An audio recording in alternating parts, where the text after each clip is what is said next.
morning. Hello, good morning.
Say goodbye to Dr. Google and hello to the real doctors who will give real advice and geriatrician. Dr. Modupe Elebute Odunsin, consultant hematologist. Dr. Femi Omololu, consultant obstetrician and gynecologist. Dr. Cecilia Mabogunje, consultant pediatrician. Professor Victor Adegboye, professor of cardiothoracic surgery. Host Pastor Shola Oshumakinde. Come for free consultation, free medical checkup, no expense required, just your presence. Your health deserves a VIP treatment. To register, scan the QR code or visit the link below. See you there.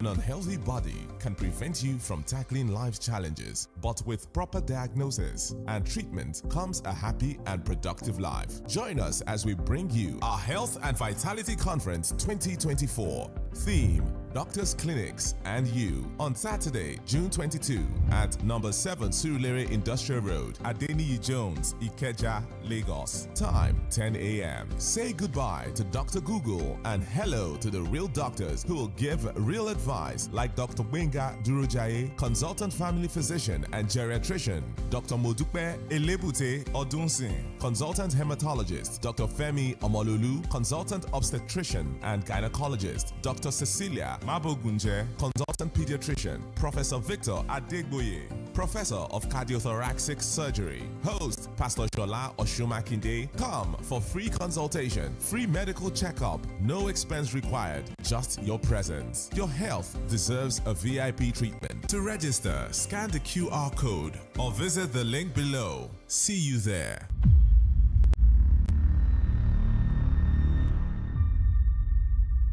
An unhealthy body can prevent you from tackling life's challenges, but with proper diagnosis and treatment comes a happy and productive life. Join us as we bring you our Health and Vitality Conference 2024. Theme: Doctors, Clinics, and You, on Saturday, June 22 at number 7 Surulere Industrial Road, Adeniyi Jones, Ikeja, Lagos. Time 10 a.m. Say goodbye to Dr. Google and hello to the real doctors who will give real advice, like Dr. Wenga Durojaye, consultant family physician and geriatrician. Dr. Modupe Elebute Odunsin, consultant hematologist. Dr. Femi Omololu, consultant obstetrician and gynecologist. Dr. Cecilia Mabogunje, consultant pediatrician. Professor Victor Adegboye, professor of cardiothoracic surgery. Host Pastor Shola Oshumakinde. Come for free consultation, free medical checkup, no expense required, just your presence. Your health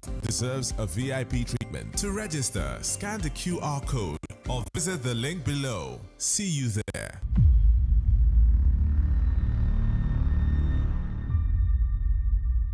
A healthy body can prevent you from tackling life's challenges, but with proper obstetrician and gynecologist. Dr. Cecilia Mabogunje, consultant pediatrician. Professor Victor Adegboye, professor of cardiothoracic surgery. Host Pastor Shola Oshumakinde. Come for free consultation, free medical checkup, no expense required, just your presence. Your health deserves a VIP treatment. To register, scan the QR code or visit the link below. See you there.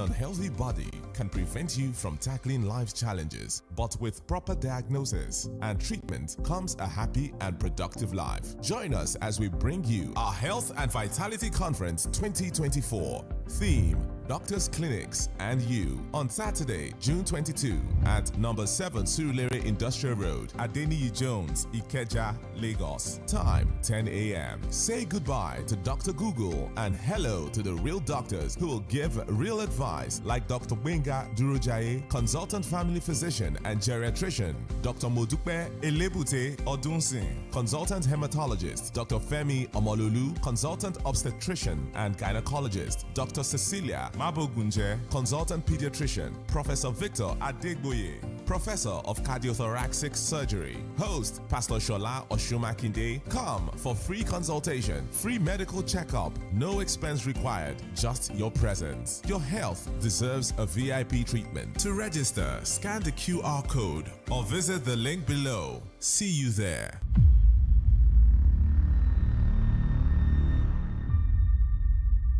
An unhealthy body can prevent you from tackling life's challenges, but with proper diagnosis and treatment comes a happy and productive life. Join us as we bring you our Health and Vitality Conference 2024. Theme: Doctors, Clinics, and You, on Saturday, June 22 at number 7 Surulere Industrial Road, Adeniyi Jones, Ikeja, Lagos. Time: 10 a.m. Say goodbye to Dr. Google and hello to the real doctors who will give real advice, like Dr. Wenga Durojaye, consultant family physician and geriatrician; Dr. Modupe Elebute Odunsin, consultant hematologist; Dr. Femi Omololu, consultant obstetrician and gynecologist; Dr. Cecilia Mabogunje, consultant pediatrician; Professor Victor Adegboye, professor of cardiothoracic surgery. Host: Pastor Shola Oshumakinde. Come for free consultation, free medical checkup, no expense required, just your presence. Your health deserves a VIP treatment. To register, scan the QR code or visit the link below. See you there.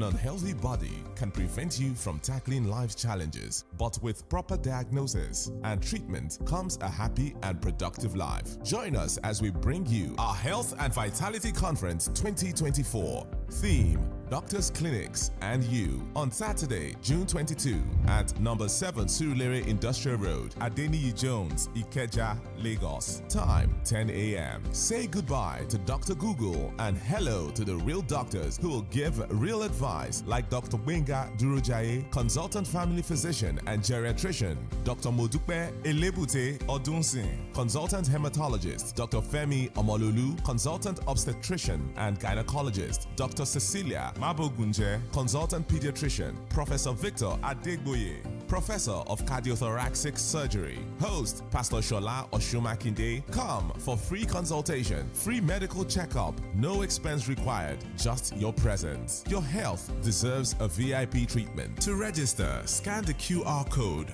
or visit the link below. See you there.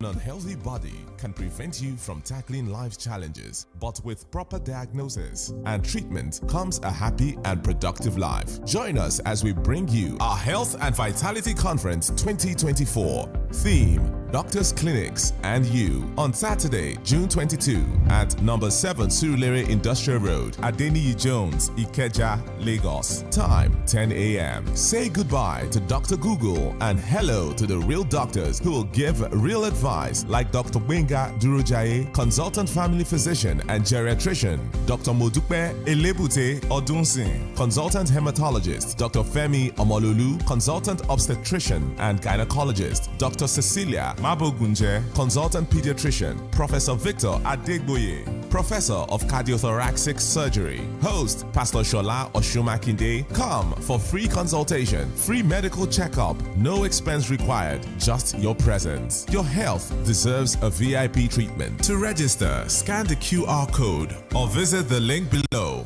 See you there.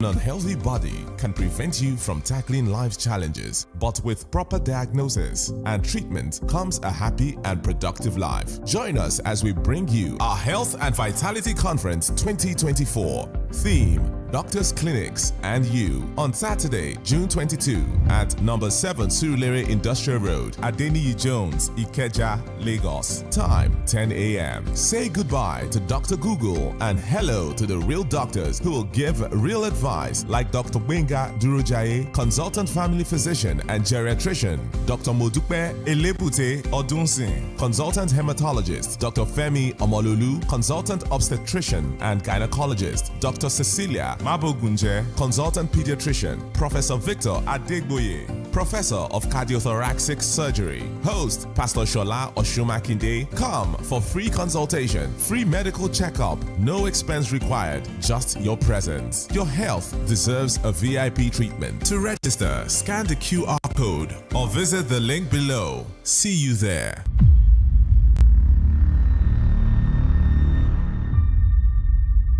An unhealthy body can prevent you from tackling life's challenges, but with proper diagnosis and treatment comes a happy and productive life. Join us as we bring you our Health and Vitality Conference 2024. Theme: Doctors, Clinics, and You, on Saturday, June 22 at number 7 Surulere Industrial Road, Adeniyi Jones, Ikeja, Lagos. Time 10 a.m. Say goodbye to Dr. Google and hello to the real doctors who will give real advice, like Dr. Benga Durojaye, consultant family physician and geriatrician; Dr. Modupe Elebute Odunsin, consultant hematologist; Dr. Femi Omololu, consultant obstetrician and gynecologist; Dr. Cecilia Mabogunje, consultant pediatrician; Professor Victor Adegboye, professor of cardiothoracic surgery. Host Pastor Shola Oshumakinde. Come for free consultation, free medical checkup, no expense required, just your presence. Your health deserves a VIP treatment. To register, scan the QR code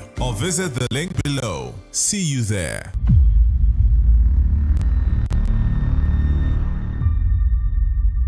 An unhealthy body can prevent you from tackling life's challenges, but with proper diagnosis and treatment comes a happy and productive life. Join us as we bring you our Health and Vitality Conference 2024. Theme: Doctors, Clinics, and You, on Saturday, June 22 at number 7 Surulere Industrial Road, Adeniyi Jones, Ikeja, Lagos. Time 10 a.m. Say goodbye to Dr. Google and hello to the real doctors who will give real advice, like Dr. Benga Durojaye, consultant family physician and geriatrician; Dr. Modupe Elebute Odunsin, consultant hematologist; Dr. Femi Omololu, consultant obstetrician and gynecologist; Dr. Cecilia Mabogunje, consultant pediatrician; Professor Victor Adegboye, professor of cardiothoracic surgery. Host Pastor Shola Oshumakinde. Come for free consultation, free medical checkup, no expense required, just your presence. Your health deserves a VIP treatment. To register, scan the QR code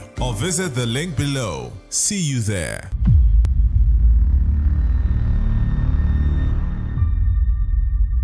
An unhealthy body can prevent you from tackling life's challenges, but with proper diagnosis and treatment comes a happy and productive life. Join us as we bring you our Health and Vitality Conference 2024. Theme: Doctors, Clinics, and You, on Saturday, June 22 at number 7 Surulere Industrial Road, Adeniyi Jones, Ikeja, Lagos. Time 10 a.m. Say goodbye to Dr. Google and hello to the real doctors who will give real advice, like Dr. Benga Durojaye, consultant family physician and geriatrician; Dr. Modupe Elebute Odunsin, consultant hematologist; Dr. Femi Omololu, consultant obstetrician and gynecologist; Dr. Cecilia Mabogunje, consultant pediatrician; Professor Victor Adegboye, professor of cardiothoracic surgery. Host Pastor Shola Oshumakinde. Come for free consultation, free medical checkup, no expense required, just your presence. Your health deserves a VIP treatment. To register, scan the QR code or visit the link below. See you there.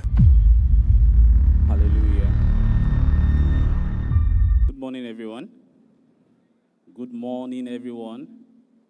All right, so we are about to start. We are starting right away. But please, if you are outside and you're here for this meeting, kindly come in now. We are starting. Security team, please help me get people in. We are starting right now. Everyone outside, we are calling on you to come in now.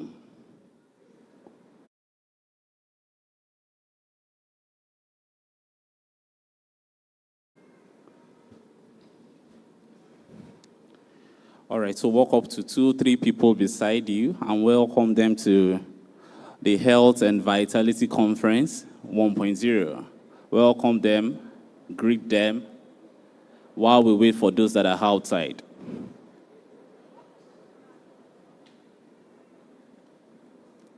We have finished greeting. That was so fast. Did you ask for the person's name?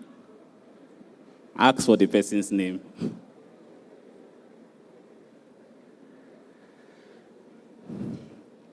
Security team, please help me with those that are outside to come in right away. All right, so You're welcome to Health and Vitality Conference, and would want to start this meeting by praying. So we'll close our eyes as we pray. Scripture talks about that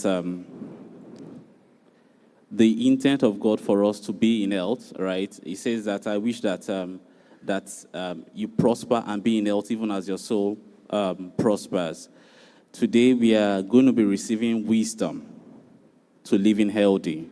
Wisdom to living healthy. And one prayer I would want you to pray as we start this conference is to say that my ears are open to hear the word for me to live healthy in the name of Jesus. That's a simple prayer, but it's very important. My ears are open to hear the wisdom, the word that is needed for me to live a healthy life. There is a power of God to heal.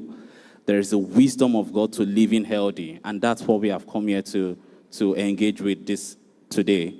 That my ears are open. My ears are open. The word that is necessary for me to live a healthy life, it comes to me today in the name of Jesus. I do not just come here to tick the box. I do not just come here to mark the register. But indeed, what I need to live a healthy life, to live healthy, comes to me today in the name of Jesus. Are you praying?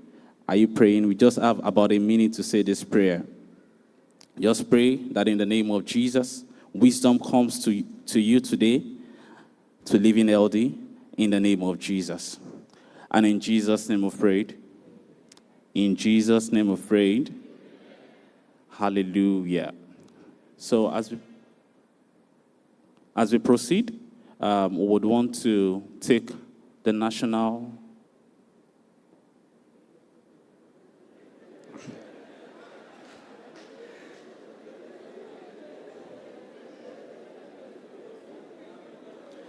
Okay. All right, so if you are still outside, please come in. If you are still outside, please come in. We are starting now. Now. So the people delaying us are the ones outside.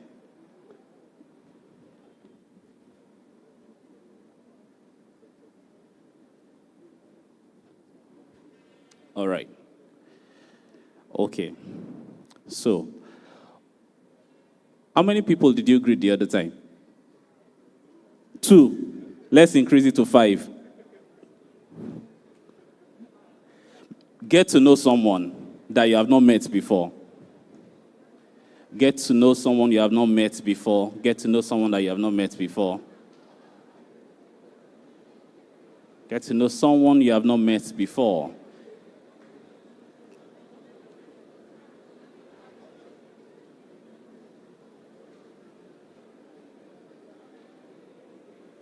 Ask them for their expectations for this meeting. And get a response. Be sure to get a response.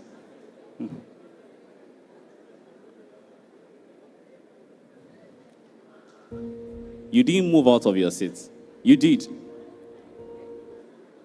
What are your expectations for this meeting? What's our expectation for the meeting?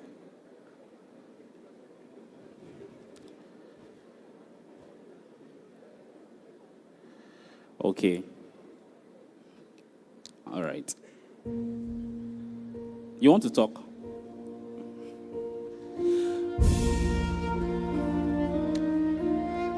Please hold on. We are not taking it yet. Hold on. But we are going to take the national anthem. How many of us know the new national anthem? Raise your hand confidently. Confidently, oh.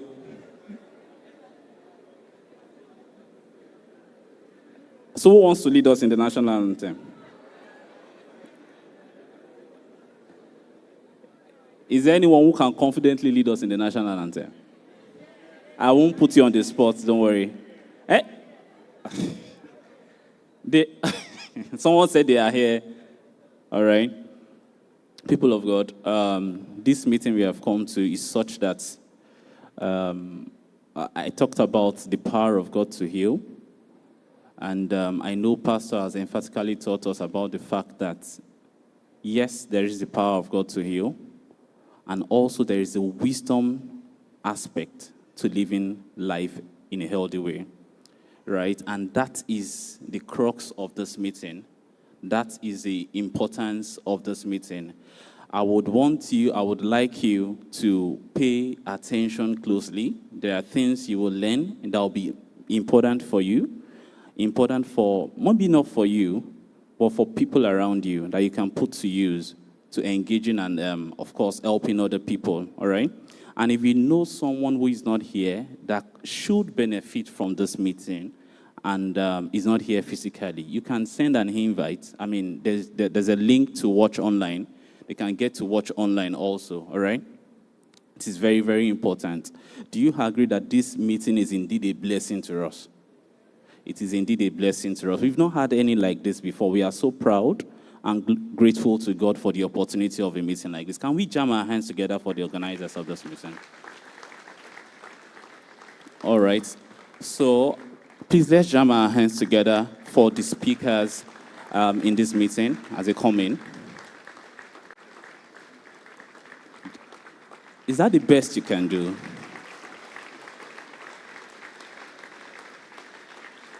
This is indeed a rare privilege. I mean, I know what I'm saying. It is a rare privilege to have these great people speak to us. Okay?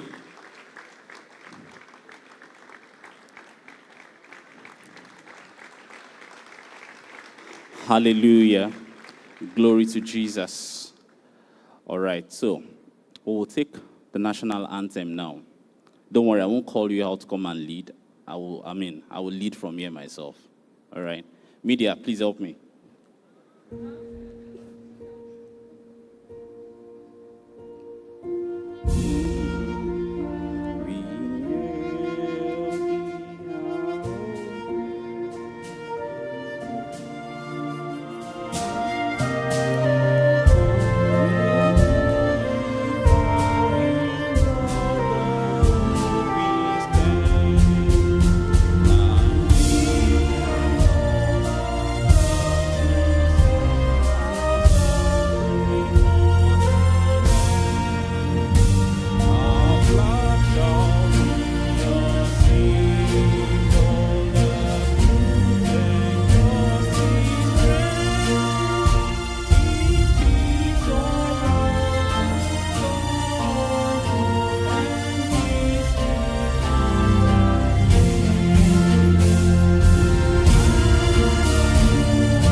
For our country, Nigeria, and say, God bless Nigeria.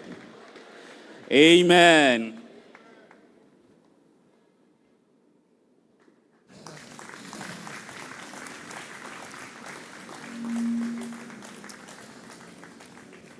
Good morning, everybody. So glad to have everyone here. You can have your seat briefly.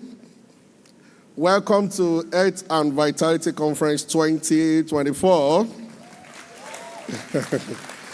Actually, this is the first one we'll be having as a church.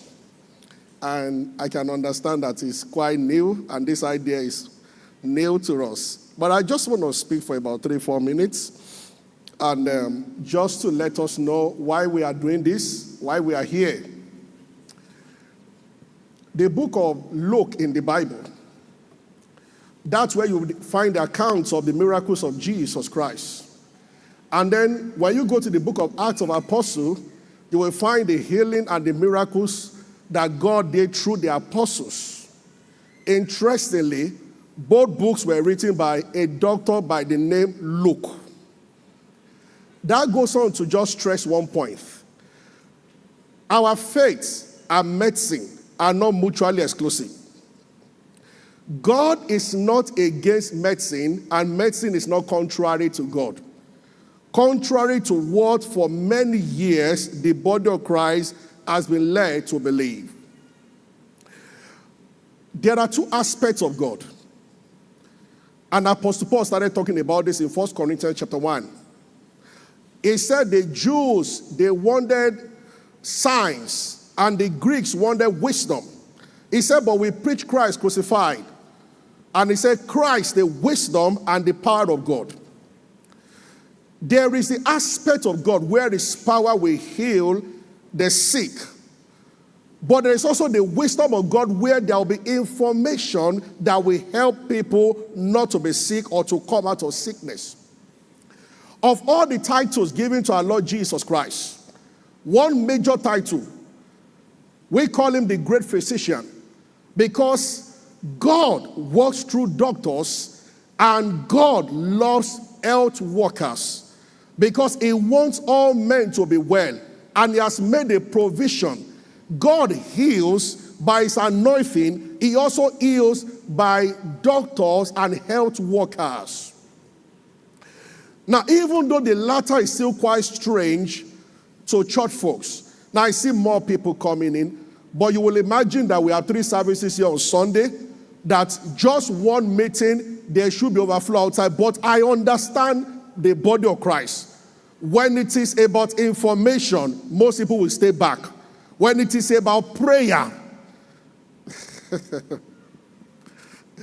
I told Captain D when we walked in there, I said, if we are not even up to workers alone, that if I had called for prayer meeting to remove mountains, to bind ancestral spirits, making people to have headache, my people are destroyed for lack of knowledge. Then people would have attended. If I had invited some of my friends, Apostle man, 3 hours to the meeting, no seat again. But when you let people know that people are coming to teach, to instruct, to inform, especially to our traditional African mindset, that doesn't look like what we need. Sorry, for me by Yoruba. Let the yoke be broken. But understand that we have Christ, the wisdom and the power of God. There are information that will save you from death, that will prolong your life. Ignorance is bad, and you will pay a lot for being ignorant. Thank God this morning we have doctors here, and they are more than qualified to enlighten us on certain things. For some reasons. In Acts 14, Paul looked at the man, the crippled man, and he said, get up, and the man got up. Handkerchiefs were taken from Paul to heal the sick. But Timothy, who was the closest to Paul, was having stomach disturbance. Maybe ulcer. I don't know, whatever it was. But instead of Paul to pray for Timothy, he said that, take a little wine to help your infirmity. When as a pastor like myself, you read a passage and you wonder why the same Paul that prayed for many people, Tychus died, he brought him back to life. Why didn't he just heal Timothy by the anointing? That goes on to just stress one point. There is the aspect, there are things that the power of God will take care of in your life. But there are things that proper understanding and information will also help you to handle. Is that clear? This is why we are doing this today. And all I've said is just to stress one point. For those who are not here, no problem. For those who are here, understand one thing. Do not give this meeting the same attention you would have given any other powerful spiritual meeting. You are the one that thinks certain things are spiritual, some are natural. Information will help you, knowledge will help you, and knowledge is power. So having said this, I want to welcome everybody very specially to Health and Vitality Conference 2024. To all the doctors here in the house and one or two still coming, thank you for hearing our call to be here. We appreciate you and we thank you. I'm just meeting some of them for the first time, and I thank you. You know, one day I went to Dr. Gbenga, and some of them forced me, after much persuasion, to do a comprehensive checkup. And then Dr. Yewande, in fact, I didn't want to. She had to pay for me. Said, Pastor, it's a gift, so you must go there. I said this, she got me. Now, eventually, I got there, and the physician happened to be my classmate in secondary school in a particular hospital that I don't want to mention. And so she was reading the report on my chest and then my heart. I said, you need to do exercise. She said, I know that me, myself, have added weight. He said, but I'm the doctor and I'm telling you, the pastor, do exercise. I said, okay. Then when she was through, he told me that, Pastor, I've been believing God for a child for 13 years. Can you pray for me? And I told her that I am here as a patient. You just made me to lie down and you plug things. And I said, no. When we're out of here, we can talk about that. Here, I want to know about my health also. And I've come to listen to what you have to say. Thank God for doctors. And thank God for the role that they play. I love them and I thank God for them. We are so pleased to have some of them here this morning. Get ready and receive all that we have to learn from them this morning. God bless you. You are welcome.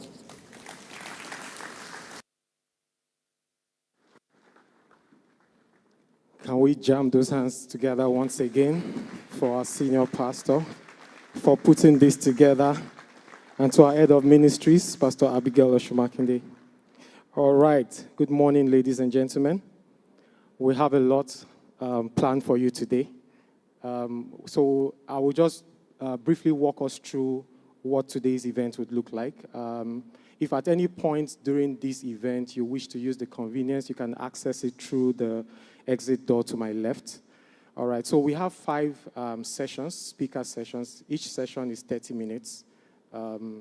So after the first 3 speaker sessions, we're going to have a short break, a 20-minute break, so you can take a walk and visit the exhibition booths and make yourself available with the services that we have available for you today.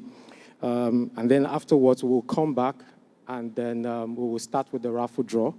The winner of the raffle draw will be going home with a comprehensive health check at Duchess International Hospital. I think that's a good place to clap. All right, so you can tell your neighbor, if it be you. All right. Okay, so after the raffle draw, we would have the last 2 speaker sessions. Like I said, each session is 30 minutes. And then afterwards, we'll have the panel session where all the doctors will come on stage. And then you have the opportunity to ask them questions related to what they've spoken about. So I would encourage you to get your pen and paper and write your questions as they are speaking. And of course, during the panel session, you can direct your question to any one of them. And of course, they'll be ready to answer your questions. All right, so in addition to what I've said, like I said, we have Duchess International Hospital here offering free comprehensive medical checkup. We have Marcel Roots offering free checks and giving us gift items and souvenirs. We have Smile 360. They'll be offering free dental checks and 50% off their dental consultations. I think you should clap. We also have Katem Eye Hospital. Katem Eye Hospital will be offering free eye checks and eye surgery for anyone from 0 to age 21. And then Lagoon Hospital, Mother and Child, will be offering 5 free mammograms. That's like a breast cancer scan for women aged 40 years and above. So we're going to have another raffle draw at the end of all the sessions, right? So you see why it's important that you wait until after all the sessions are over. Now, let me also say this, in case you are thinking that you just want to attend 1 or 2 sessions and take your leave. I want to advise you, don't do that. Why? Pastor Shola mentioned something when he came up, which is the power of information, right? One of the important things that we are here to receive is what we call a tool of empowerment, and that's information. There's a lot of misinformation and fake news out there. One thing you need to understand about medicine, you may think that we have access to a wealth of information because we are living in a digital age, but you'll be surprised. You see, medicine is dynamic, right? Information changes based on available evidence. Media, can you just give me that slide? I want you to look at this slide. I don't know if you can see it very well. So on my left, you can see it says why you should skip breakfast. 3 important reasons why you should skip breakfast. And on the right, it says 5 reasons why you should never skip breakfast. Which one should you take? Aha. You see why you should say goodbye to the Dr. Google and say hello to the real doctors. They are here. They are here to answer your questions, right? And I will just finish by saying this. The first time I had the opportunity of learning how to do, CPR, I didn't think it was going to be beneficial. But it was barely a month after I learned it. I was at home. I was quite young then. And I heard people shouting. Egbami, people were screaming, like, he's dead, he's dead. I looked out the window, and I saw my neighbor. He should be in his late 40s. He got electrocuted while having his bath. And they placed him outside, naked. So I went outside. I told everyone to step back. I did all the necessary pre-checks, and I started the CPR. And he came back to life. And everyone was looking at me like a miracle worker. But you could do the same thing. Information is power, right? It's not just for you. It can be beneficial even to your neighbor, to your community, to your relatives. You never know when that information will come in handy. So get your notes and suck in as much as you can. And let's learn and make the most of this opportunity. Thank you very much. All right, I want us to jam our hands together as I welcome our compere for today, Dr. Yewande Adeshida.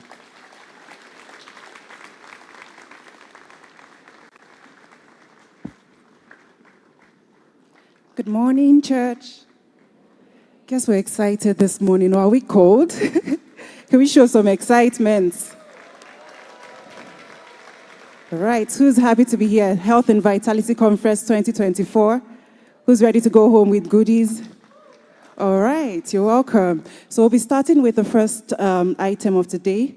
We'll be having one of our speakers, speak to us on what we need to know about healthy aging. So we'll be first starting with the citation of our speaker, Dr. Gbenga Durojaye.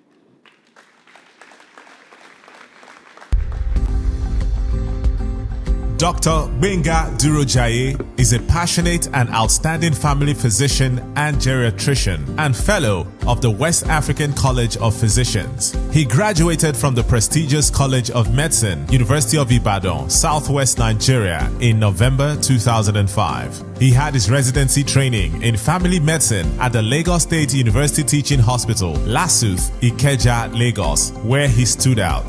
Dr. Gbenga Durojaye is a member of the Society of Family Physicians of Nigeria and a graduate member of the Nigerian Institute of Management. He also holds a certificate in Leadership and Management in Health from the University of Washington, USA, as well as certificates in Healthcare Management from Pan Atlantic University, Lagos, Nigeria, and a certificate in Management from the Lapo Institute, Benin City, Nigeria. After working in various posts and leadership positions across the public and private sector in Lasuth, Benin Medical Care, Lagoon Hospitals, and Reddington Hospitals, Dr. Durojaye was appointed Consultant Family Physician and Geriatrician and Head of the Department of Family Medicine at the Duchess International Hospital, Lagos, in February 2023. There, he contributes his quota to the vision of reversing medical tourism in Nigeria. His areas of interest are geriatric care, mood and anxiety disorders, cardiometabolic medicine, health education and communication, as well as clinical psychology. He has authored 2 books, namely The Script and The Power of the Ant. A winner of several local and international awards, When off duty, he loves traveling, reading, teaching, and mentoring. Over the years, he has been involved in several academic, medical, welfare, and media community outreaches and missions, and has served in several capacities. He is happily married to Dr. Temitope Durojaye, and their marriage is blessed with 2 awesome children. Ladies and gentlemen, please welcome our panelist, Dr. Gbenga Durojaye.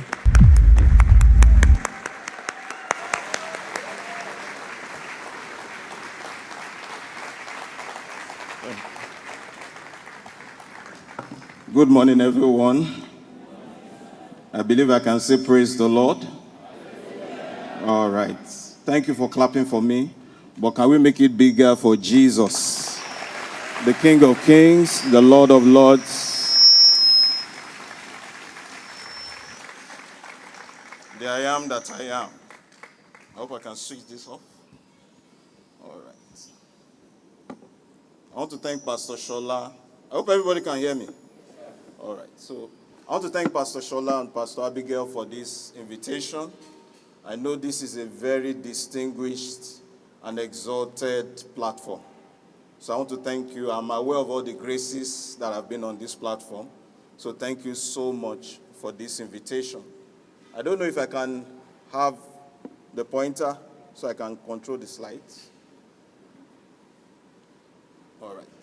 Before I get that, anywhere I'm invited to, I love to start by saying this. I wouldn't have been invited here today if I was not a consultant family physician. I wouldn't have been a consultant family physician if I was not a medical doctor. I wouldn't have been a medical doctor if I was not a medical student. And I wouldn't have been a medical student if not for God. Some years ago, I wrote JAM for the second time, and I was 30 marks away from the cutoff to study medicine at the University of Ibadan. I went to the College of Medicine, they looked through the list, and they told me my name was not there. I told the woman my name is there. She said, "What did you call your name?" She looked through, she said, "Your name is not there." I got out of the college or the college building. I stood by the staircase at the entrance, and I looked up to the heavens. And I said, "Lord, I'm 30 marks away from the cutoff." That's very easy. God the Father, you bring 10 marks. The Son, you contribute 10 marks. The Holy Spirit, you bring 10 marks.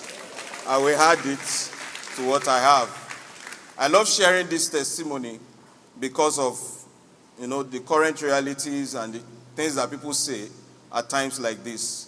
That same evening, I got to church, and the pastor was rounding up.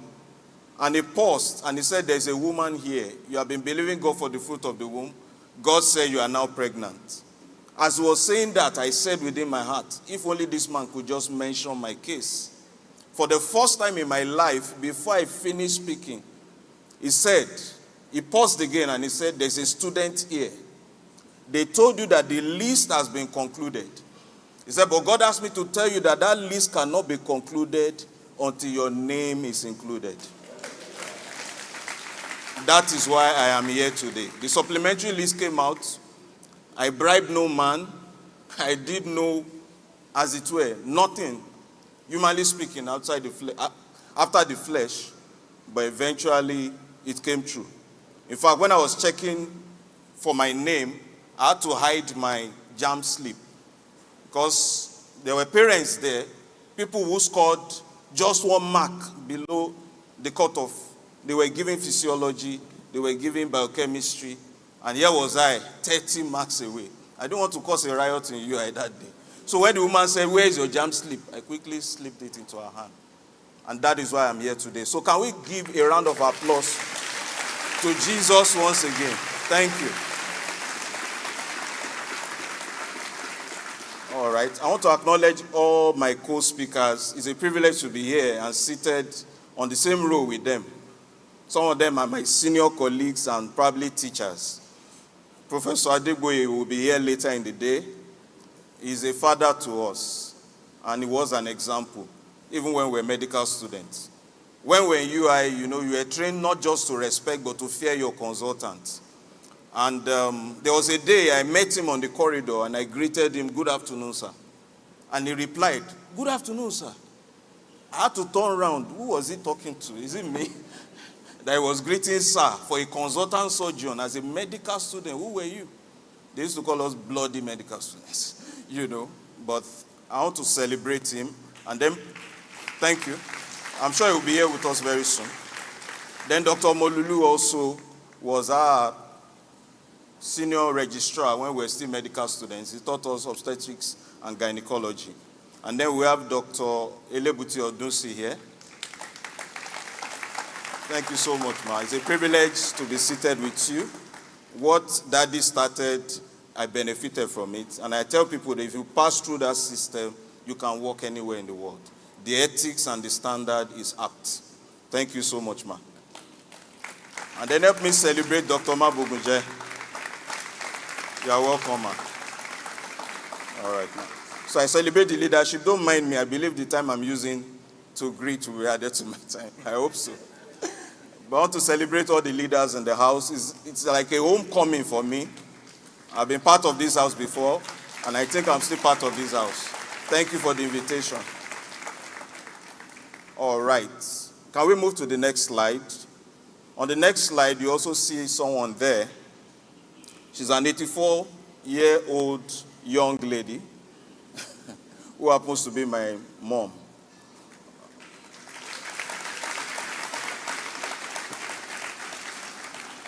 Last week, I was speaking to some group of men somewhere, and I used my dad's picture on this same page. So I'm balancing the equation and using my mom's picture now. Why I put her picture there is that she's my number one patient. I learned geriatrics, aging from her. About 10 years ago, she came to Lagos. We went to sort something out concerning our pension. And then we had to go somewhere, maybe make some photocopies. And then we were about to cross the road. I was just walking, as in crossing the road. Then she beckoned on me, and she said something that touched me till today. She said, "Can you hold my hand?" Then it dawned on me, some years ago, she was the one that will hold my hand, and we'll cross the road together. But now, I'm the one having to hold her hand. And that is what aging does. Aging is not a disease. Aging is actually a blessing. Can we move to the next slide? I'll need to move very fast now. Thank you. If you want to clap, you can clap. Okay. So I'll follow this outline, introduction. Who is an elder? Not an elder in the church, as it were. What is LD aging? Then the common health challenges. And do you know your numbers? I hope I will have enough time to get to do you know your numbers? And then health tips, and then I will conclude. So can we move quickly? I know we're in church. Pastor Shola has quoted it already. My people are destroyed for lack of knowledge. And he said, because they have rejected knowledge, he also has rejected them. Psalm 82 verse 5 says, because they do not know, they do not understand, the foundation of their life will be out of course. For the soul to be without knowledge, it is not good. And that is why I appreciate churches, organizations that organize meetings like this for people to know. Even if there's an arrow from the village, some people are helping that arrow to affect them, because of ignorance. And the more you know, the wiser you get and the better you live. Can we move to the next slide? So I always love to start with this definition by the World Health Organization because I want to bring something very important out of it. I'm aware we are, online, and so I'll be careful with some things that I will say. But I also like to share some practical experiences I've had with you. So WHO says that health is a state of complete physical, mental, social, they've added spiritual. I'm a family physician. There's a lot of studies that have gone on spirituality and medicine. And it's been found out that those who believe, have one faith or the other, they do better, both in managing diseases and in recovering from illnesses, than those who do not have any faith at all. So what Pastor Shola was saying is very apt and very correct. So it's a complete state of physical, mental, social, spiritual, and definitely everybody understands now that economic is important, well-being. And I love that last phrase, and not merely the absence of disease or infirmity. And that is the essence of a meeting like this. The fact that you don't have a headache, The fact that you don't have fever, the fact that you are not feeling pain in one part of your body does not mean that you are actually healthy. When I talk about this, I like to share an experience. Some years ago, an elderly woman was brought in via emergency. She had been having fainting spells at home, and then the children brought her. And I was the one on call, so I went to attend to her. By the time I was examining her, I found that she had a stage 4 breast cancer already, involving her left breast. And then, when we asked her, she said, I thought it was just a boil. It had been there for about 6 months. She did nothing about it, did not tell any of the children. Why I'm sharing this is because the children came to meet me later after I had reviewed her, and they said, Doctor, what's your diagnosis? I said, Mama has stage 4 breast cancer. That's why she has anemia. That's why she's been fainting at home all this while. And then one of the children made a very powerful statement. He said, but Mama has never been sick. So Mama has never been sick because there was no pain, no disease or infirmity. But it did not mean that Mama was well. The only way you will know that you are well is when you go for a comprehensive test like Pastor Shola did, or follow after it and gain knowledge. Can we move to the next slide? I need to move very fast now. I love quoting this. Ralph Waldo Emerson, a great philanthropist, said the first wealth is health. And for those of us who are doctors, over the years, we understand that truly the first wealth you can have is your health. And that is why you have to take care of your health. There are 7 dimensions of wellness. You can see that physical wellness is just one of the 7. You need to be well in all these areas for you to say that you are completely well. Can we move to the next slide? So who is an elder? According to the United Nations General Assembly, an elder is somebody who is aged 60 years and above. But for WHO, an elder is somebody who is aged 65 years and above. Why the difference? Because of the lifespan, in the expected, lifespan in different countries. That varies from one country to another. For example, in Asia, they are expected to live up to about 81, 85 on the average.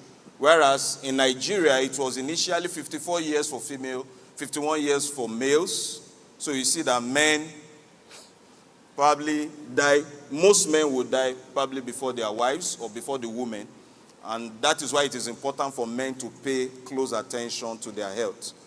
Most of the time, we are all over the place looking for money, trying to, perform our responsibilities, and we neglect our health. I don't want to go so much into that, but, we need to take care of our health also. And so this is who an elder is. Can we move on?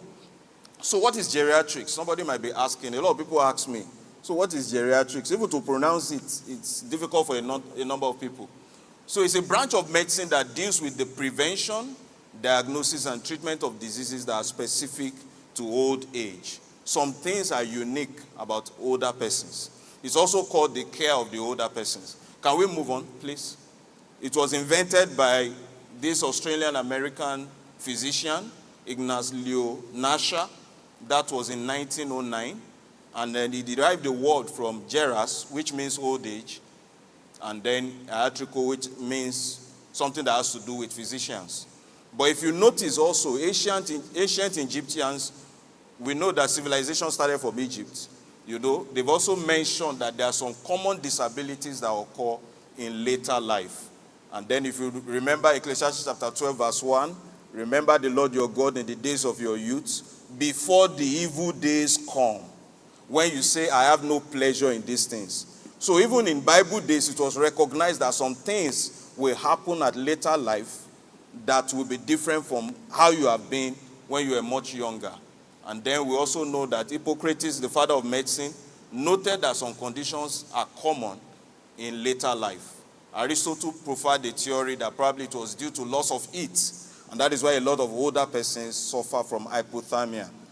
They have to do a lot to keep themselves very warm because the subcutaneous fat that insulates and keeps them warm is gone. So what is healthy aging? According to the WHO, it's the process of developing and maintaining the functional ability that enables well-being even in older age. Like I said, aging is not a disease and it should not be a disease. So how can we live our lives in a way that in older age, we'll still be functional, will still be ambulant, will still be, very much alive and well. I'm aware that majority of us here are of the younger age group. But one major lesson I took from my training in geriatrics is that the way we live our lives now will determine how our lives will be in old age. I'm sure some older persons now would have wished to hear the things we are hearing now when they were much younger. All those walking up and down, jumping up and down, it has its effect eventually on the human body and on your health in later life. And that is why you need to pay attention to it. According to the Pan-American Health Organization, healthy aging, can we please welcome Prof? You're welcome, sir.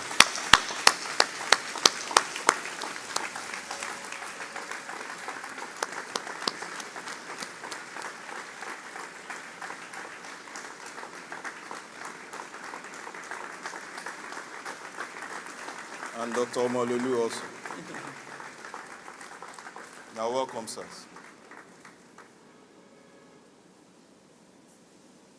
All right. So according to the Pan-American Health Organization, healthy aging is a continuous process of optimizing and improving physical and mental health, independence, and quality of life, even throughout life's course. And then, it's not being free of disease or infirmity is not a requirement for healthy aging. So when we talk about healthy aging, we are not saying it should be a life of no disease or infirmity. You will soon see that as we grow older, we are prone to a number of conditions.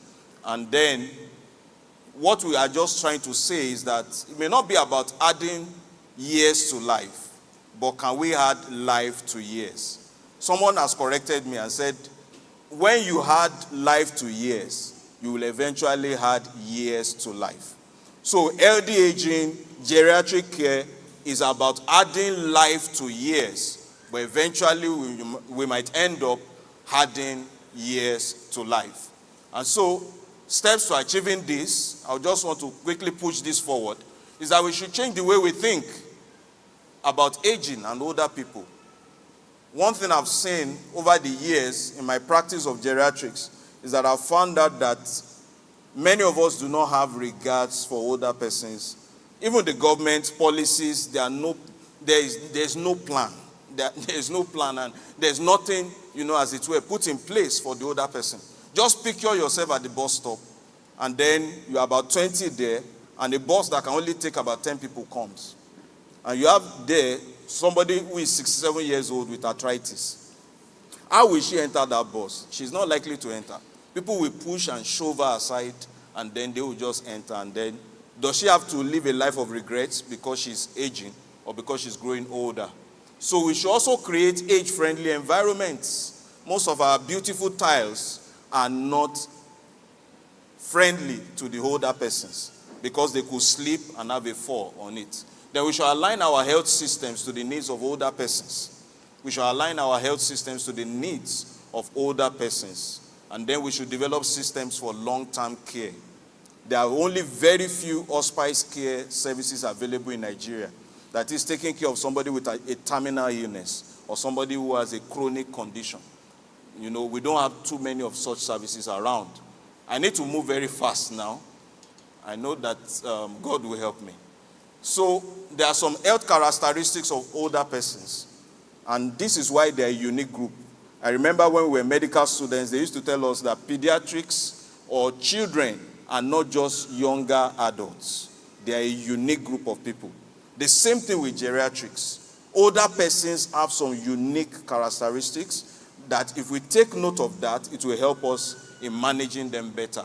First of all is that they will have multiple morbidities. Morbidities means diseases. It is rare for you to find an elderly person. We used to say this in geriatrics, that if you review an older person, and after your review, you have only one diagnosis, you have not seen that person well. By the time you see them well and examine them well, they will probably have 2 or 3 conditions. Maybe hypertension with diabetes, hypertension with arthritis, hypertension with low back pain, hypertension with chronic obstructive airway disease. There will be something, 2 or 3 things or the other. The other thing is that they do not present typically. I could remember I was managing an elderly man on admission. We admitted him for sepsis, which is widespread infection. And then we just noticed that his cognition was deteriorating. His level of consciousness was deteriorating day by day. We were giving the antibiotics. We repeated the full blood count. It was getting better, but the man was not getting better. Then it just dawned on me, and I just asked the children. Thank God for the Holy Spirit. I just asked the children on the ward round, has Baba had any fall in recent times? And they said, about maybe 4 months ago, he fell and he hit his head somewhere. I said, wow. And then we did a brain scan, and we found out that he had blood, what we call hematoma, collected in the brain, which had become infected.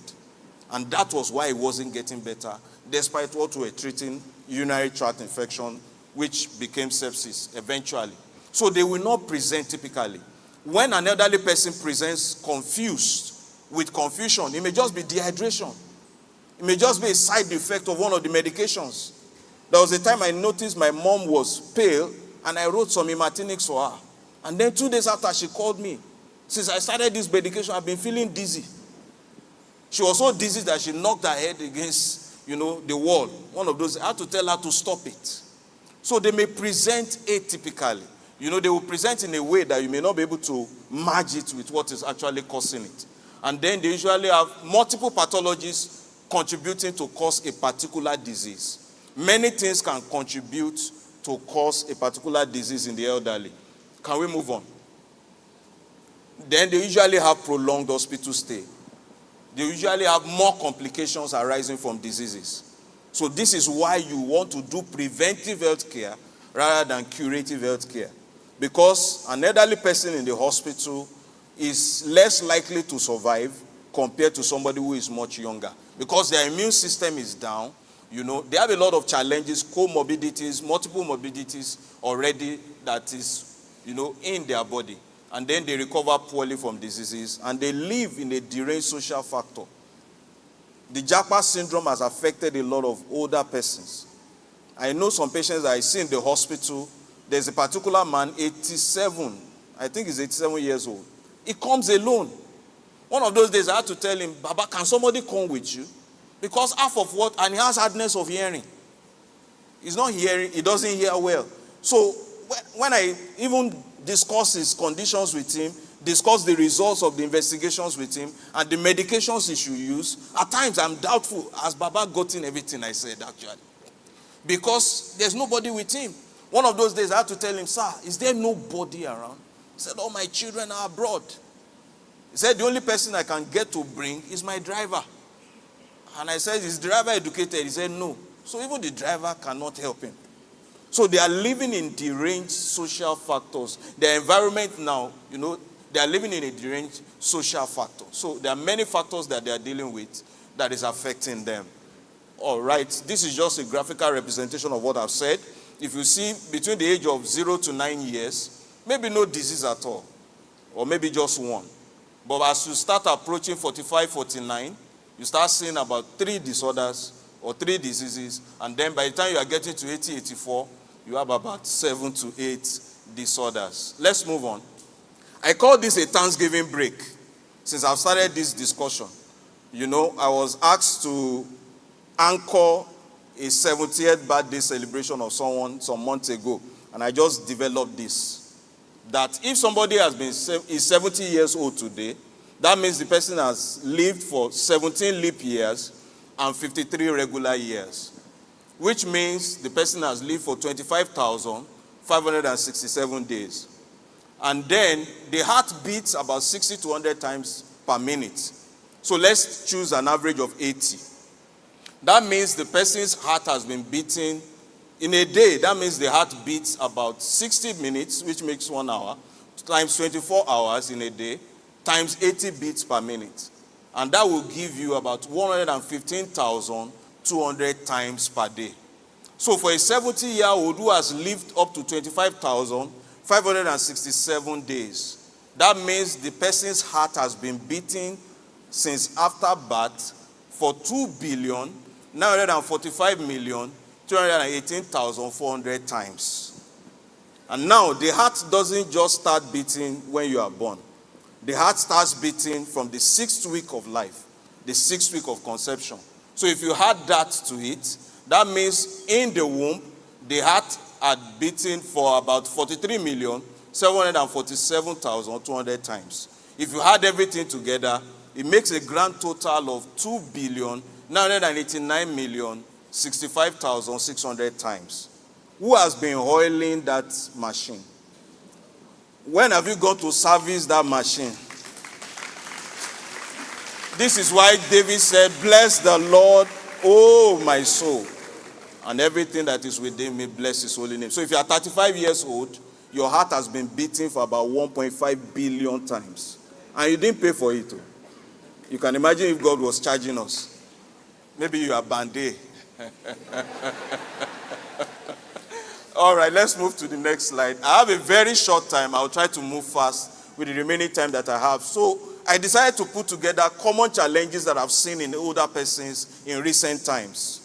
You know, I just didn't want to go into the theories and all of that. I just looked at my patients that I've seen in the last roughly 6 months. What are the common conditions that they are presented with? And I'll just take them one by one. The first one is constipation. Most elderly persons suffer from constipation. You know, they wouldn't have used the restroom for about 1 week. In some cases, even more than a week. This is because the colon, which is the large intestine, reabsorbs a lot of fluid from the feces, and so the feces becomes very dry and hard. It also increases its capacity to hold stool for a longer period of time. And then the transit time, movement of stool within the colon, is slowed down. So what is the solution to this? Please encourage our older persons, let them drink a lot of water. Even young people, you should drink a lot of water. 65% of our body weight is made of water. You should drink water. If you also want to lose weight, drink a lot of water. Then take high fiber diet. Move around a lot. Most older persons, because they are not ambulant, they are not moving around, so they usually are prone to constipation. And then you can use softeners, stool softeners, and laxatives. An example has been put there. Can we move to the next condition? The next condition I've noticed about most older persons nowadays is loss of appetite. I told you I learned from my mom. You would tell her the food is ready. She would say, please serve it. And 3 hours after, she has not gone to the table. This food will become cold. You have to warm it again before she could eat it. They have loss of appetite, maybe because they've eaten all that is. I'm sure when you get to a certain age, there's no recipe that will surprise you because you've eaten everything that is available. They also have fewer taste buds, so most of them do not enjoy eating. And then most of them have even lost their teeth, so they can't chew like when you were much younger. So if you are much younger, crack all the bones you can now, because a time is coming, probably you will be left only with biscuit bone. You understand? So because they do not eat, we have to be deliberate about it. We have to encourage them to eat and let them realize that they need to eat early. Most of them do not want to eat until around 12 midday because they get into, household chores and all of that just to keep themselves busy. The third condition I've noticed in older persons, can we move on, are hernias. Recently, in the last 3 months, I've seen 86 and 84-year-olds having hernia surgeries. When I mentioned this to a particular elderly woman, she said she thought it's only men that have hernia. Older women are more prone to hernia because during their reproductive age group, remember our mothers had like 7 children, 5 children, that every pregnancy stretches the abdominal muscles, and then they also fall into labor. And that involves most of those abdominal muscles and all of that. They have to strain, to bear down, to be able to push the baby out and all of that. So over time, those muscles become very weak. And most of them are prone to developing hernias, coupled with the issue of constipation that I spoke about the last time. So we should encourage them to take high fiber diet, drink a lot of water. The solution to most hernias, if it becomes problematic, is surgery. Can we move to the fourth? Yes, maybe if I stop here, I think I would have done justice to this presentation. But I hope I'll be giving some more time. All right, so there's what we call the geriatric giants. They look like simple conditions. They look like simple issues, but in older persons, they are very, very critical, very, very important.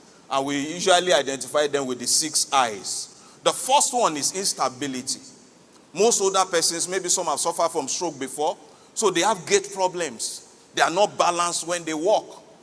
If you notice, most older persons, or because of arthritis, some even have joint deformity, maybe bow leg, K leg, as they grow older, especially after attaining the age of menopause. And this makes them to be very prone to falls. I usually advise our older persons, and I'm advising the younger ones now, when you are building your house, make sure that guest room on the ground floor, you build it very well. Don't think you are building it for the guests, because that is where you are going to end up if you live long enough. And I'm telling you the truth. That's where most of us will end up if we live long enough. Because climbing the stairs, I've seen different examples. I have different examples. I could remember an elderly woman. She fell down from the stairs about 2 or 3 times. I had to advise her. But she was still very stubborn that, no, I want to stay on the first floor. It's my house. It's my duplex. I built it by myself.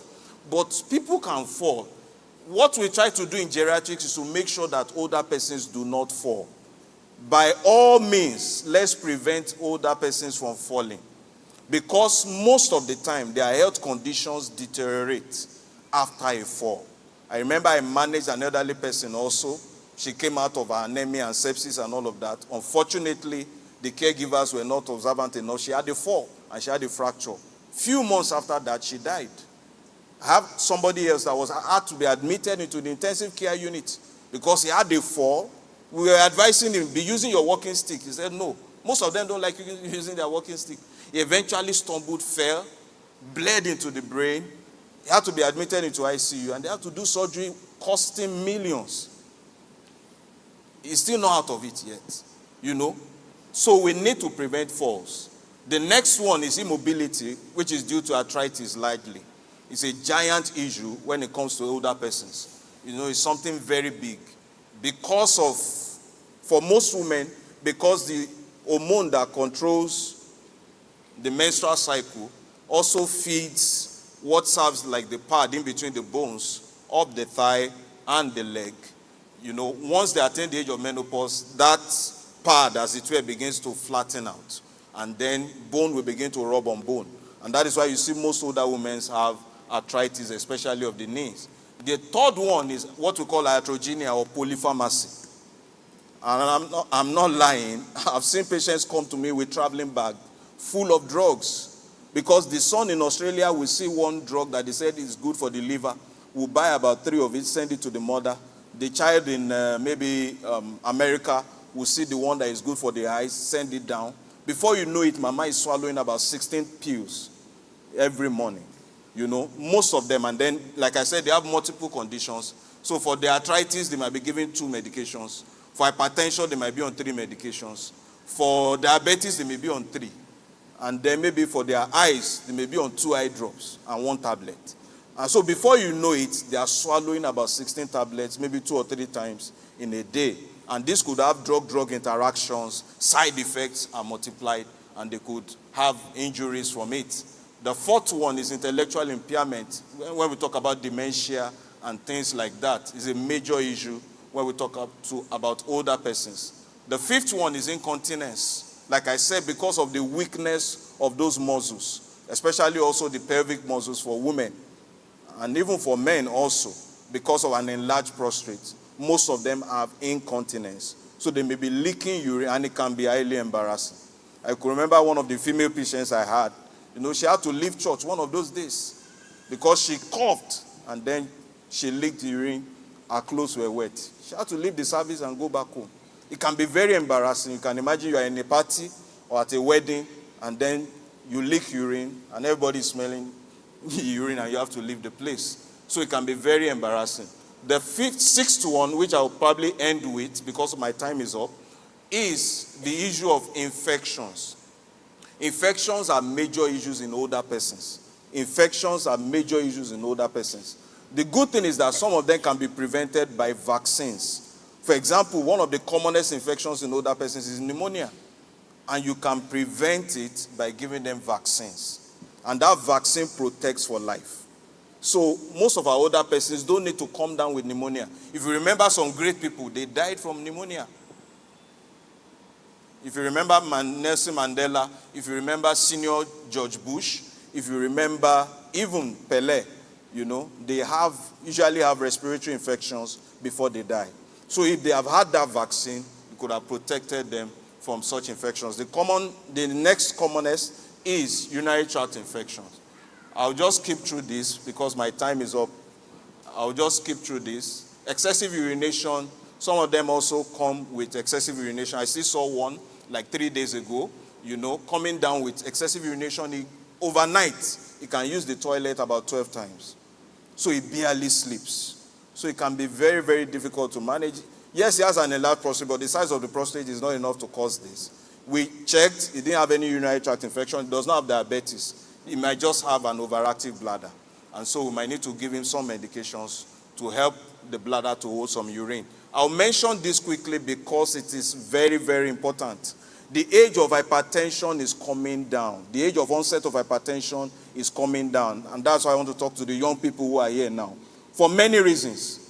One of the major reasons is because of chronic stress. I know that life has become really very stressful, very demanding on most of us. I remember my parents, they will close by 3:30. They were civil servants. They will close by 3:30. By 4, they are at home. They will eat lunch.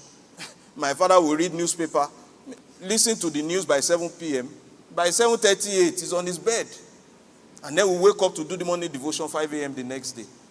But how many fathers get home by 11 p.m. in Lagos today? So life has become very challenging, and younger people, the youngest I've managed is a 19-year-old. About 2 months ago, I saw a 22-year-old. He came to get a referral to surgery because he had varicose veins. It was evident. But in my practice, the Holy Spirit is always involved. As I was documenting, the Holy Spirit just said, check his blood pressure. I said, 22-year-old. He already has varicose veins. It's obvious. Let's just send him to the surgeon. But I still did that. And I asked him, have they checked your blood pressure? He said, no. I'm sure the nurses too were thinking like me, that 22-year-old, let him just present. The doctor will refer him to the surgeon.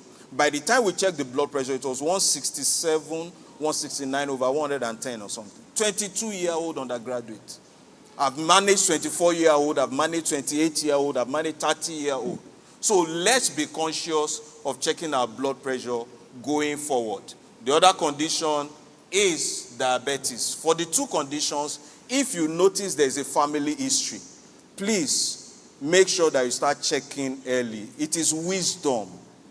There's a thin line between faith and foolishness. If there's a family history, faith does not deny the presence of the facts. The only thing faith does is that faith believes that the truth is superior to the facts. It does not deny the presence of the facts. If you have a high blood pressure, don't throw away your medications.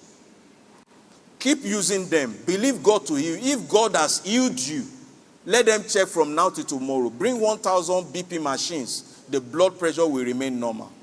But to stop using your medications and to stop checking, who will God want to hide from? And say, oh, I've healed you, but don't let them check you. No, God doesn't have to do that. If he has healed you, let them check from now to tomorrow. It won't be there. But until you check and it is no longer there, please don't stop using your medications. Let's just move to do you know your numbers. I think we can move fast. I'm sorry for stretching my time. Let's move fast. We can't go into all of this. Medications are important for both diabetes and hypertension. And please remember what I call the spring theory. Treating hypertension or diabetes is like putting a load on a spring. When you put the load on the spring, it becomes flat. And that is where most people make mistakes. Since my spring is now flat, I think I can remove my load.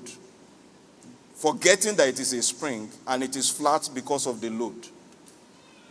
It may come up suddenly after you have removed the load. It may come up suddenly or it may come up gradually. And that is why most people who have stroke, that will not be the first time they know that they discover that they are having hypertension. So please, I call it a long-term relationship between you, your doctor, your machine, and the lab. Some people also will take prescriptions and never go back and keep buying, going to the pharmacy to buy the drugs again. that is also wrong because it may tilt you into hypotension or hypoglycemia. Because when you were diagnosed, the blood sugar was high, the blood pressure was high. So maybe they placed you on 3 or 4 medications. But you might need to review it because now you have adopted a healthy lifestyle. Now you are using your medications. The BP, the blood sugar might have come down. But if you keep using the dose you were given at the first instance, it may tilt you into hypotension or hypoglycemia, which can kill faster. The last thing I will end up with is, do you know your numbers? I just want to ask many of us here, I know you know your phone number. And because of the cashless policy, most of us know our account number offhand. If I tell you now, can you give me your account number? Or send your account number. You just send it offhand. But how many of us know our blood pressure? How many of us have checked our blood pressure in the last, let me say, 1 week? How many of us know our blood sugar levels? How many of us know our cholesterol levels? What you do not know may be hurting you. And what you do not know may hurt you. So you need to know. Give yourself a birthday gift. I have a patient and I learned that from her. A day after her birthday, she will come and do her comprehensive health checks. Make that your best birthday gift that you can give to yourself. No matter what you have, you may not go for the expensive comprehensive test. But I'm sure if you meet a qualified doctor and you say, okay, I have only about 30,000 naira. What can I do with this? And they ask you some questions, find out your family history. They'll be able to use that 30,000 to do some specific tests that can help out. It saves lives. I will end with the story of a man. He had been treated several times for typhoid and malaria, for about 6 months. The children got tired and they said, Daddy, just go for comprehensive health check. He came for comprehensive health check, and right there at the consulting room, the doctor had to come and call me. Because even to climb the couch, Baba was puffing. His blood level was low. He was probably already having anemic heart failure. By the time he ran those investigations, by that night, we found out that he had an advanced prostate cancer that has spread to the liver and spread to the spine. That's the bone of the back. He had to be transfused several times. And that was what they were calling typhoid and malaria. Please do yourself a favor and do your parents a favor. You know, their next birthday, give them that gift. I tell people, instead of calling for a party where even people that don't like you will come and eat rice, why not use that money to take your parents to go and have a comprehensive health checks? Many things will be found. Don't forget that definition. It is not just the mere absence of disease or infirmity. I just want to end with these scriptures. Please, let's move to the, probably second to the last slide. For our older persons who are here, you have an assurance from God that with long life will He satisfy you and He will show you His salvation. He said you will bring forth fruit even in old age. And He said, even in your old age, I will carry you. And then I prophesy to all of us, and especially our older persons, that you spend your days in prosperity and your years in pleasure, not in pain, not in regrets, and not in sickness. In Jesus' name. Thank you very much.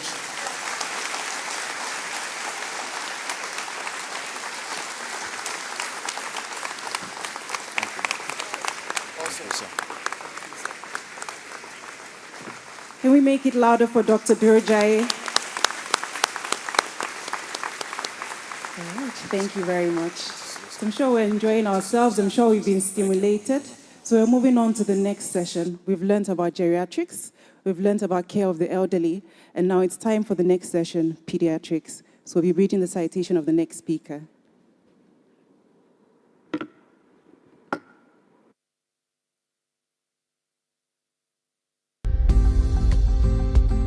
Dr. Modupe Elebute Odunsin is a consultant hemato-oncologist credited for building the first comprehensive cancer center in Nigeria. She's the founder and chief executive officer of Marcel Ruth.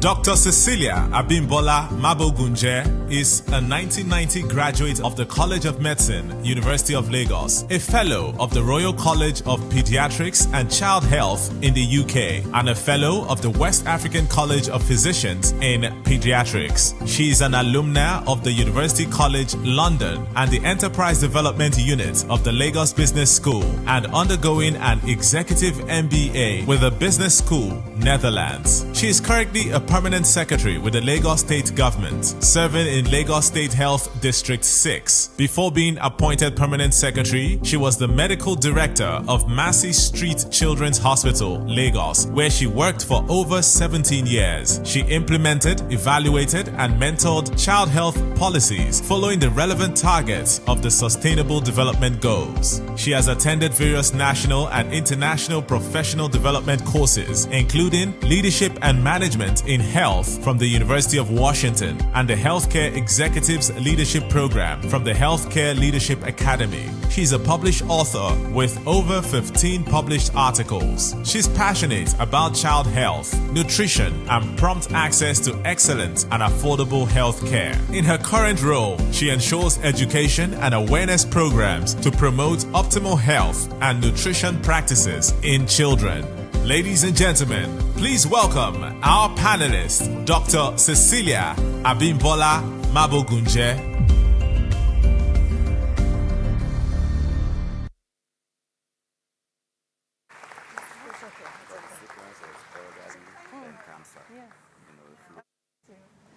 And thank you, Pastor, for this conference, and thank you for inviting me.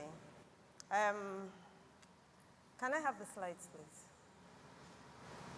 Sorry, I'm not a preacher.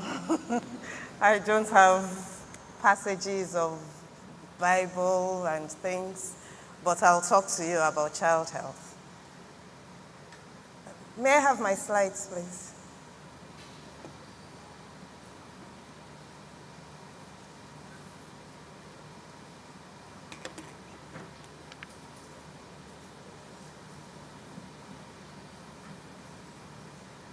Okay, so the topic I've been given is child health and development. And I'll be going through this outline. Next slide.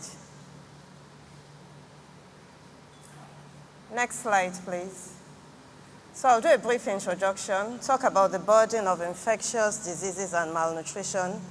I'm referring to Nigeria in particular, and then strategies for improving child health outcomes, and a lot of emphasis on what you can do practically and where we are in Lagos State. Next slide, please. So child health, like the adult physician had talked about, the geriatric physician had talked about, is not merely an absence of disease or infirmity, but it is a state of physical, mental, intellectual, social, and emotional well-being. A child does not exist alone. A child lives in families. And a child is not just a young adult. A child is a child. So they live in families, which means they need to be cared for. They survive in environments and communities that provide them with opportunities to reach their fullest developmental potential. So if there is discord or dysfunctional families, then it can cause problems for the child. If the environment is not conducive, if the community is not helpful, they can mar the development of that child. And child health is the foundation of adult health and well-being. Next slide, please. So I have a few charts here that talks about what happens globally with mortality rates. So mortality rate sounds like a big word, but basically it is how many children die under 5 is the under 5 mortality rate, and how many neonates die, that is children between 0 day and 28 days of life. And over the last 30 years, the rate has been coming down, which is a good thing, but it is still a concern because it's not coming down as much as we want to. Next slide, and then the next slide, please. So where is the problem? Where do we have the higher infant mortality rates? The line in blue is Africa. So you can see how high we are. We are coming down, but it's still not down enough. And the bottom is Europe and America.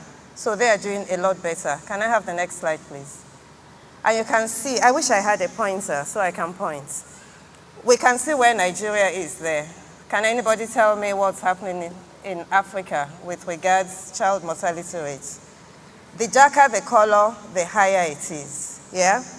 And these are 2021 figures, which means that, I mean, we haven't done recent things, but from all indications, it might be a bit higher. And then in Nigeria, this is where we're at.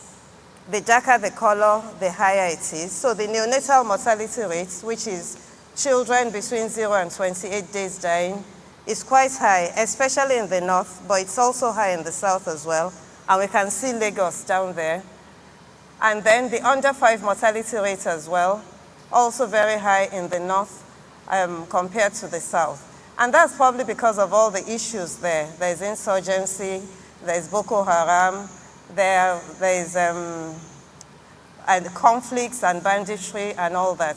And that affects the lifespan of the child. Next slide.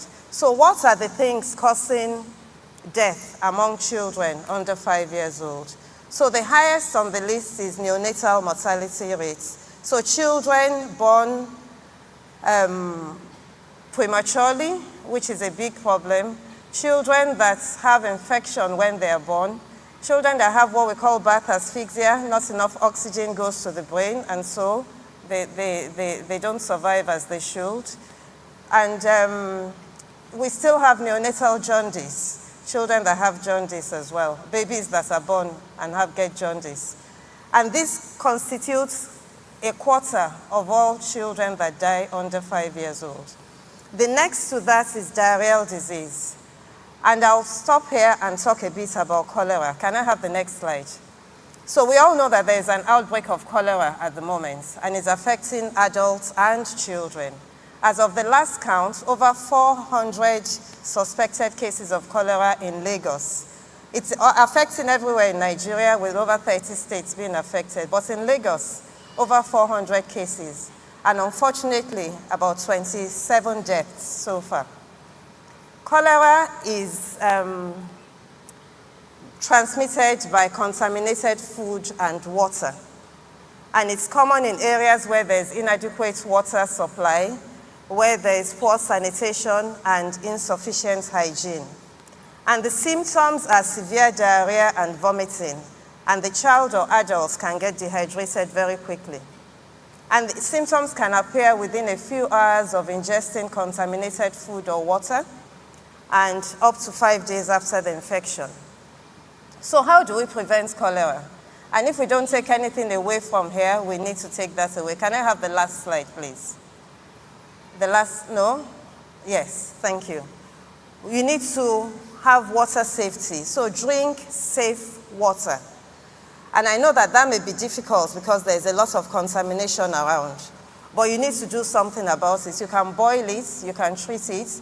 There are chlorine tablets that are available that you can use at the right proportions with the water. Also, food safety. You need to eat properly cooked food. Don't eat raw food. And if you have to eat anything raw, make sure it's well washed and properly cleaned. Hygiene, like we did during COVID. Hand washing, extremely important, with soap and clean water. And then sanitation, use proper sanitation facilities and dispose your waste safely. There is a lot of dirt all over the place, and we are all contributors of it. So we need to be careful. What do you do if you find anybody with diarrhea or vomiting? If they're still able to take fluids, then they should have oral rehydration solution. I'll talk a bit more about that. And if they are not, please send them to hospital. They will need intravenous infusions. Most of the cases that died for cholera did not get to hospital. And by the time some of them got to hospital, it was too late. So please, we're all advocates. We have heard it here. We've heard it today. You're all going to train people around you. Any signs of diarrhea and vomiting, please do something about it. Next slide, please. Our children are also going back to school. Please let them be conscious of this and be vigilant. They should be careful where they eat. There are lots of food vendors that are not hygienic. So prepare the meals for your children to take to school as much as possible and ensure that they are washing their hands well. And children do get dehydrated faster. So any sign of diarrhea and or vomiting, please let them get attention. Next slide, please.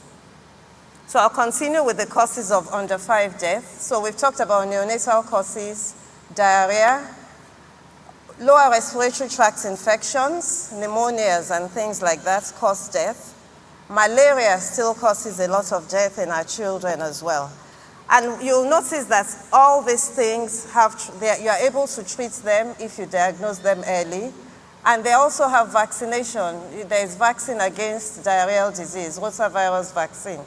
There's vaccine against pneumonia in the immunization schedule. And then the other causes are infectious causes that also have treatments once they are diagnosed on time. Next slide, please. But coupled with infectious diseases is the issue of malnutrition. Over 50% of children that die under 5 are malnourished. At Mercy, I worked there for many years, and I can safely say that 2/3 of the children that present have some form of malnutrition. So it's extremely important that we look at the diet of our children. Next slide, please. And that leads me to what we call child food poverty. Across the world, millions of parents and families, not just in Nigeria, not just in Lagos, but everywhere, are struggling to provide nutritious and diverse food that young children need to reach their full potential.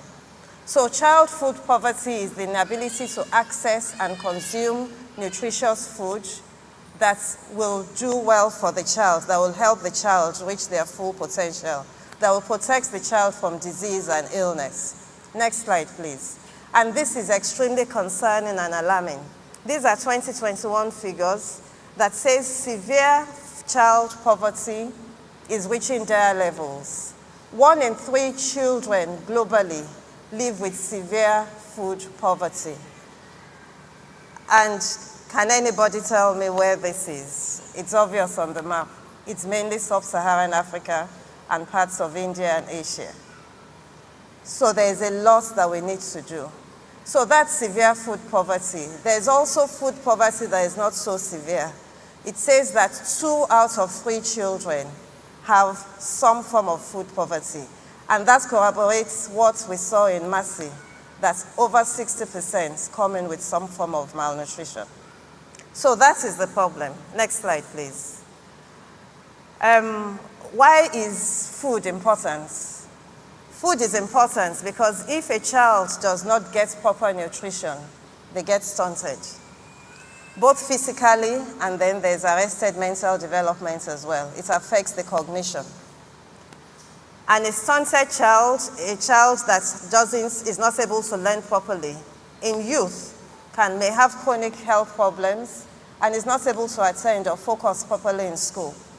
As an adult, because of their lack of education, it limits their ability to work or get proper jobs. And then they go into families and the poor health continues, and the mother carrying the baby is also of poor health, and an undernourished mother is likely to give birth to an undernourished child, and the cycle goes and continues again. So you have a cycle of poverty, you have a cycle of malnutrition. You have generational poverty and malnutrition. And that's why it's important to address this. Next slide, please. Once again, the issue of stunting, which is a short person, lower height. They are not attaining the heights they should get to because of poor nutrition and chronic illness. And we can see from the charts that it's not good, all generally, but more in the north than the south. But we know why. There's banditry, there's Boko Haram, it's generally unsettled. Next slide, please. So in Nigeria today, there's 37% of our children are stunted. which is an alarming amount. In fact, some unpublished study had said that 4 out of 10 in Lagos State today are stunted. That is scary, and it gets me worried, because stunting has implications for later life. 18% are wasted, 29% are underweight. Next slide. I'm not quite sure we can see this properly, but a stunted child, it has implications in that they have diminished cognition, they have diminished physical development, they have diminished capacity to be productive later in life, and they have poor health and can die early. Meanwhile, a child that is not stunted has a lot more opportunities. Next slide. So those are the problems, and I thought I needed to share that so that we understand where we're coming from. So what can we do about it? What are the solutions to these problems? So several solutions have been proposed, and mainly to address the burden of malnutrition and poverty. Having healthy food available, good physical environment, access to basic services such as healthcare, hygiene, sanitation, good water, diverse and nutritious food products, and exclusively breastfeeding for the first 6 months. You'll agree with me that health cannot do it all. It's a collaboration between many, many, many departments. So for sanitation, you need your environmental sanitation. You need houses built in a way that people can thrive and survive. You need agriculture, so you need the departments of agriculture involved so that they can sort out the food and make sure that food is available. Transportation to carry everything. So this is a multi-sectorial, multiple collaboration. But in health, what can we do? Next slide. So what strategies do we have in health to optimize child health? So I'll go through this one by one. Next slide. So growth monitoring. Next slide, please. Every child should have their growth monitored. And they are monitored so that we can detect early if there is stunting, if there is wasting, if there is undernutrition, if there is obesity, which is another major problem. Like I said, the problem of stunting transcends generations, and it's a big problem and a national emergency if 4 out of 10 children are stunted. So ideally, every time a child encounters a medical professional, they should have their height, their weight, their mid-upper arm circumference done and recorded. And that is how we'll be able to detect early if there is a problem. Next slide, please. The next is oral rehydration therapy. And I had talked a bit about this during the cholera talk, and it's extremely important. Children get dehydrated very fast. So ORS is easy to purchase, it's easy to get across, and it's easy to use. Once there is diarrhea, it's the replacement. But once a child is not able to tolerate this, please take them to the hospital so that they are seen properly and possibly given IV fluids. Next slide. And I'll spend some time on this because this is the basis of nutrition in any child, the power of the first 1,000 days. So the first 1,000 days is calculated as during pregnancy, so that 9 months, and the first 2 years of the child's life. So that's about 1,000 days, yes. But really, it's actually pre-pregnancy, because as we had said before, an unhealthy mother carrying an unhealthy baby will deliver an unhealthy child. So the mother, ideally, before they get pregnant, should prepare themselves for pregnancy by being well-fed and taking all the vitamins or whatever that is needed. But certainly during pregnancy, the child will take whatever it can take from the mother and grow as much as it can. But if there is nothing to take, that is where the problem is. In the first 6 months of life, we recommend exclusive breastfeeding. And in most of our public facilities and private facilities, a lot of breastfeeding is initiated. But unfortunately, only about 17 to 20% of our children are exclusively breastfed for 6 months. And we know the benefits of exclusive breastfeeding. It protects against infection. It causes bonding between the mother and child. It helps with cognitive development. It's the first vaccination that the child will have. And if we're not doing this properly, then it's a problem. And then in toddlerhood, after the 6 months to 2 years, introduction of feeding to the child and the complementary feeds, they have to be nutritious. They have to have all the food components as much as possible in them. A child that has the nutrition right in the first 1,000 days has a higher chance of fighting infections. They don't usually succumb to childhood infections. They are better in school than their peers that haven't had that nutrition right. They are 21% more likely to hold down secure and good jobs, and they eventually go on to have healthier and happy families. So nutrition is extremely important. And in our primary care centers, this is highly emphasized. And we also have things that we call food demonstration. So when mothers come for immunization, they are taught how to make food for their children when they are being weaned and advised on how to go about feeding them properly. Next slide, please. The other important thing to help to optimize child development is immunization. Immunization is extremely important. And I know that there's been a lot of immunization hesitancy and all that, but the benefits far outweigh whatever is on in social media. Pastor alluded to the fact that there's a lot of information out there. Please, if you don't know, ask health professionals, and they will explain to you. Unfortunately, immunization coverage is not where we want it. Nationally, it ranges between 40% in some parts to 60%, so maybe an average of about 50-55%. But in Lagos, the last quarter, we had 72%, which is still a lot lower than where it should be, which should be above 90%. So please take your children for immunization. It's very protective. Next slide, please. Female education is another major thing that helps in optimizing child health. The saying goes that if you educate a man, you educate an individual. But if you educate a woman, you educate a nation. And as Kofi Annan said, the former UN Secretary General, to educate girls is to reduce poverty. And studies have shown again and again that the chances of a child dying under 5, if the parents or the mother is educated, is lower than if they are not.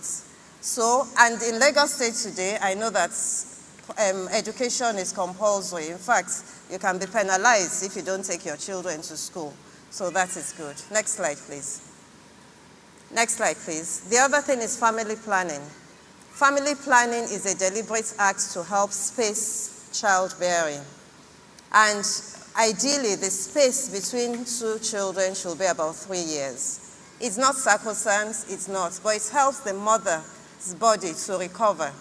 You don't want to be getting pregnant every year.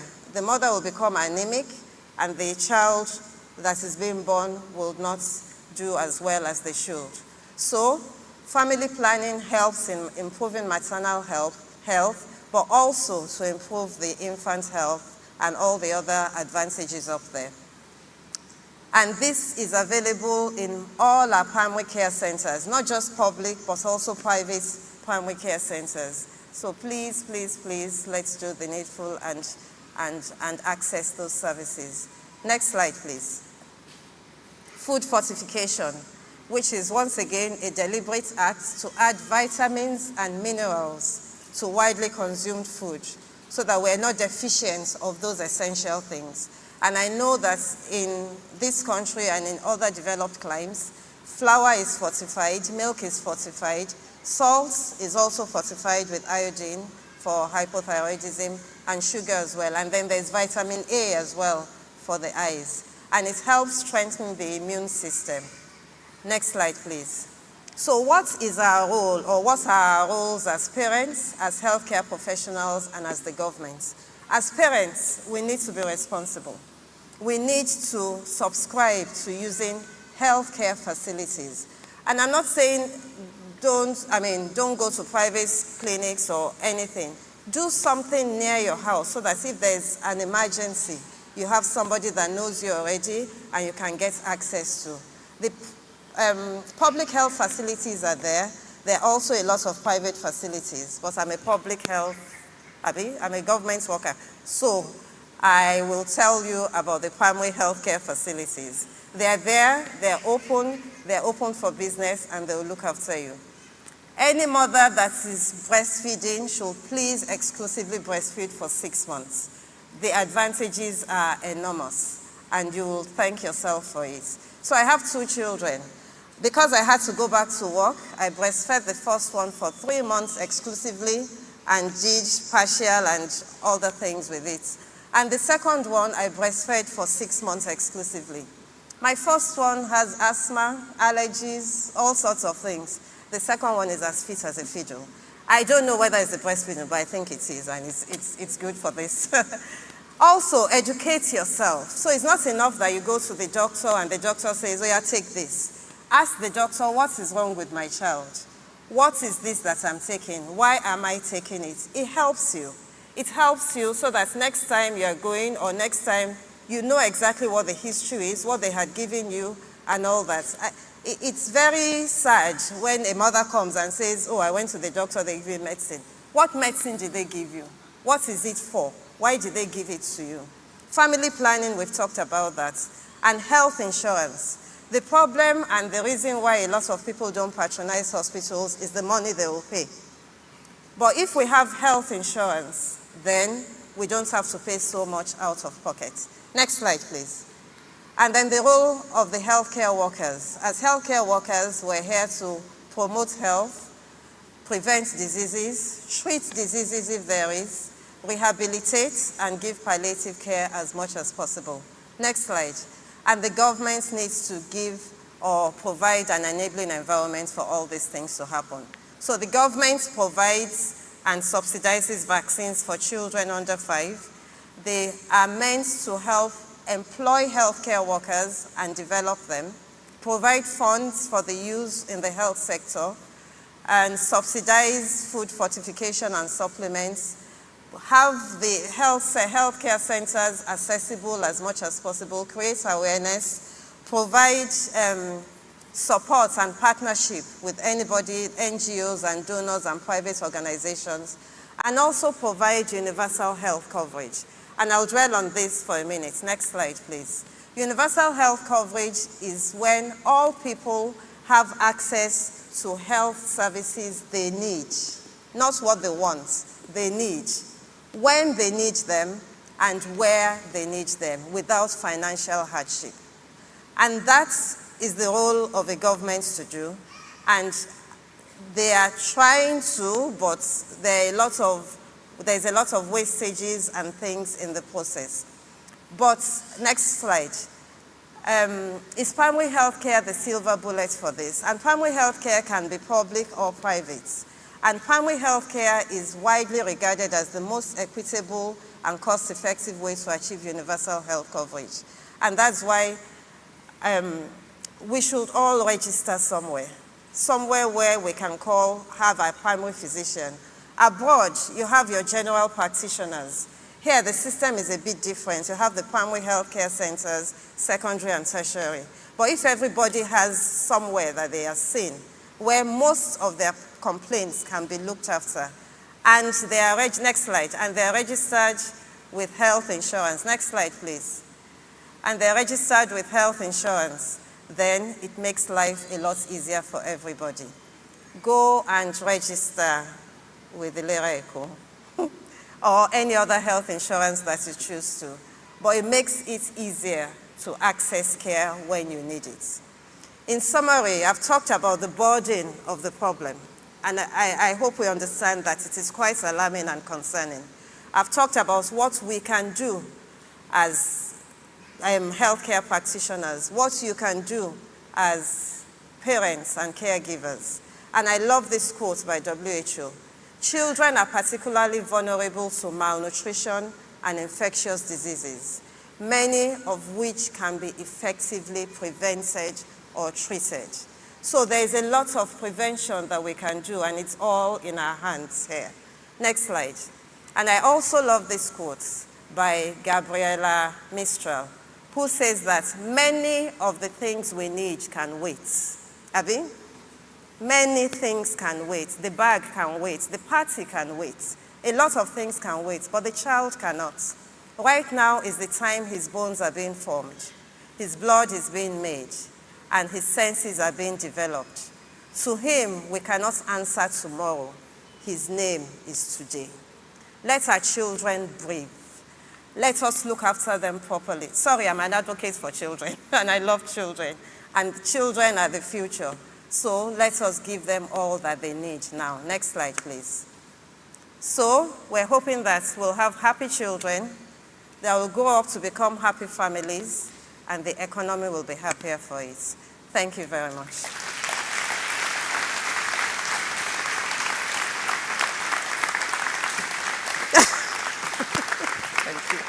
Thank you. Thank you. Thank you. Brilliant. Well and in time too. Thank you. Thank you. Well done. Brilliant. Yeah, thank you.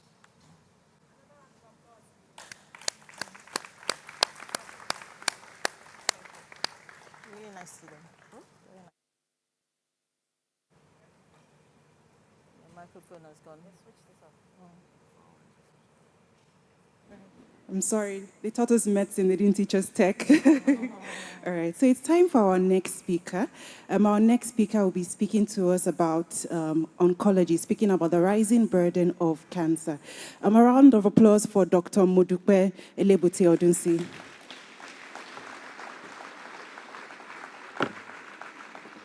So we'll be getting her citation.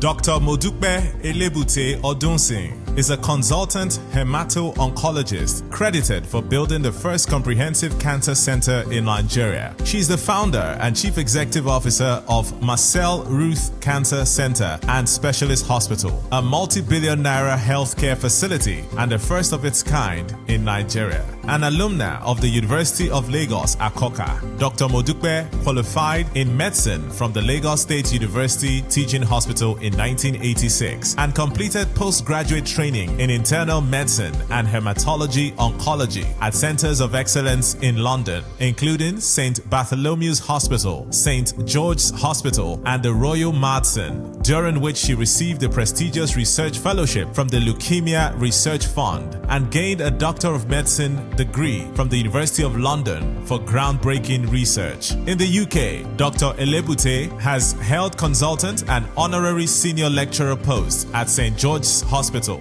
the National Blood Service, and King's College Hospital, and has a well-established private practice at the Spire and Leicester Hospitals. In Nigeria, she has worked at the Lagoon Hospitals, where she was instrumental in developing a pathology laboratory and a sickle cell clinic. Dr. Modupe Elebute Odunsi is widely published in various scientific journals and textbooks. She has been involved in the development of the undergraduate hematology curriculum at the St. George's University of London and was a postgraduate director and educational supervisor for the University of London's Hematology Postgraduate Training Program for several years. She is a fellow of the Royal College of Physicians, a fellow of the Royal College of Pathologists, and a member of the British Society of Hematology and the American Society of Hematology. Passionate about giving back, Dr. Elebute Odunsi helped set up the Sickle Cell Club of Lagos while still at medical school. She is the patron of Build Africa and a past trustee of the Walkabout Foundation.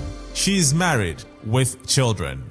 Ladies and gentlemen, please make welcome our panelist, Dr. Modupe Elebute Odunsi. Sit down. Thank you very much. Can you hear me? Can you hear me? I don't think I need this one. Thank you very much. Thank you, Pastor Shola and the entire church for inviting me today. I'm very, very pleased to see just how many people are here, although I did listen to Pastor Shola's comments that if this was more to do with prayer, a prayer meeting, or some sort of spiritual thing, that there'll be many of you here. So I want all of you who are here to thank yourselves for being here. We really appreciate you, and we hope that you will take these and your friends over the next few days and weeks. So first of all, I want to say that it's the first time that I've been to give a talk and now realize that I'm elderly, and that actually I'm going to have to switch my medical care to the geriatrician. But I think I'm still going to, I think you gave two definitions. One is that when you're over 60, you're elderly. The other one is over 65, you're elderly. I turned 60 2 weeks ago. So I'm not yet ready to go to the geriatricians, right? Abby, can I still remain on the other side? Thank you. I have their permission, okay? That's the first thing. But it's the first time I'm giving a talk where somebody's showing a photograph of me when I was 16 in medical school. Like was said earlier, I consider myself extremely grateful to God for the fact that, A, I was born into a very medical family. So both my parents were doctors, as was alluded to earlier on, and taught in the medical school, Professor and Professor Mrs. Elebote, and later on started the Lagoon Hospital. So I always say to my team that I'm an outlier of cancer, where there's a lot of fear, there's a lot of anxiety, and it doesn't matter who you are, or what country you're living in, whether the care is easily accessible, or whether it's very difficult for you to access care, that was just discussed earlier, and how we should try and navigate that. For anybody who hears that word, what it usually signifies to them is that that's it. Life has ended or is going to end. So the one message I want you to take from today is that actually cancer is not a life-stopping condition. You heard it from me. And I have more than 40 years experience to be able to tell you that cancer does not mean the end of life. It's a journey. It's the same journey like if you had diabetes and really bad diabetes. It's the same journey actually if children are very malnourished when they're born and their growth is stunted, and that affects everything else that they do in life because they don't grow well, their brain doesn't develop well, therefore the education that they get has a problem. Life is a journey, and sometimes we have these conditions that affect that journey. But I think if you don't take anything else away from here, I think there are two messages or three messages that we're all of us, I think, trying to get across in different ways with lots of slides and lots of big English. Sorry, you know, us medics, we find it difficult sometimes to just say it in the way that you understand. But I think the message we're trying to get across is that you need to know what your blood pressure, your blood sugar, and everything, your tests, you need to know what your results are. You need to go and have a wellness check, because a lot of conditions, you don't present with anything. You don't feel unwell. People have really high blood pressure, and maybe they may have a headache, but maybe they might not have anything at all. So you're not going to know. It's not by saying, oh, I feel well, therefore there's nothing wrong with me. That's actually not true. You need to have these wellness checks, and it doesn't have to be expensive. You can go and just have your blood sugar, your blood pressure, and your fasting blood sugar. And if you're above the age of between 30 and 40, ultrasound of your breasts. And anyway, women should be checking their breasts every day when you're in the shower. All right? And above the age of 40, a mammogram. So they're very simple tests that can help to guide. Because prevention is better than, and the cure, when it comes to things like cancer, becomes very expensive, not just in money, but the type of treatments that the patient has to go under. So that's what we're trying to get across. Prevention is where we all need to be. So my 60th birthday present to myself, like it has been every year for the last 10 years or so, is that within 1 week of my birthday, I go and have an annual wellness check. Doesn't matter, even if I don't have too much time, I'll go and have a short one, but that is absolutely important. The other thing is that if you feel anything or find anything that's wrong, whether it be the lump in your breast, whether it be that headache, whether it be that something that looks like a wound, and it's been there for more than 3 weeks, definitely when you get to 6 weeks, you need to go and ask a doctor. And I'm not referring to Google, because although we all say Dr. Google, the Google who made Google, what do they call it? Google. They don't call it Dr. Google. So please, Google is not a doctor. You can, yes, use it for some information, but it's not a doctor. So anything that's wrong with you, that still remains wrong, wounds, abnormal bleeding, weight loss, that you're not trying to lose weight and everything, please, after 6 weeks, it's not okay to be saying, maybe it's not really bothering me or whatever. That's another message. So checking your numbers, I think we've all said the same thing, whether it's in adults or in children. Ensuring you go to the doctor. I think, again, Dr. Mabel Guje went on and on about that in terms of your children who may not be growing well and so on. That is absolutely key. Now, my people, when you get to the doctor and the doctor says, we think this is the problem, and in particular in my field, cancer, and we are ready to look after you and to tell you how we're going to go through the treatments, do not disappear to church. Pastor set the scene. Yes, pray. Pray, we must. Pray what? We must. But we do the prayer alongside the doctor. I have many stories to tell you since I set up my cell Ruth here 4 years ago, where patients will come, we'll tell them this is a diagnosis, they go away for 3 months, they come up, with those bracelets all the way up to their arms. But now the cancer is advanced, and we can no longer give them any treatment to cure the problem. So from a personal point of view, I standing here, have been in intensive care unit as a patient twice in my life. One, when I had my youngest child and developed a very severe condition called preeclampsia. She was born at, I think she weighed 750 grams at birth, and I was very unwell. I ended up in intensive care. I'm standing here today. I went through my journey, and by God's grace, and only by God's grace. And at the second time, again, needed surgery, that instead of the surgery being there for, I think it was supposed to be for 3 hours, they told my husband, 14 hours later, they were still in theater. It's by God's grace that I'm now standing here, age 60, telling you that 60 is the next. So one thing I need you to remember is that us doctors, we believe too. Actually, it's the same God that got us to where we are and what we're trying to achieve and what we're trying to do. So please, should you have any illnesses or any problems, first of all, prevention is better than cure. Secondly, if anything is there that is going on for too long, how many weeks? Up to 6 weeks maximum. At that point in time, you need to go and see a doctor. And when the doctor advises you, whether it be cancer or diabetes or whatever, yes, go to church. Nobody's, it's actually a good, I always say to my team, with the two things that has happened in my life, I'm not somebody who should be going to church every Sunday. I'm someone who should go and live in church. That's the amount of gratitude I have.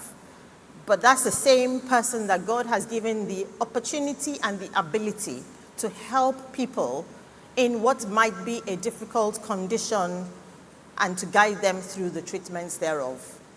So one quick thing before I go to my talk, and I am going to finish on time no matter what I do, but I started off with this because I think it's important that we engage and we understand.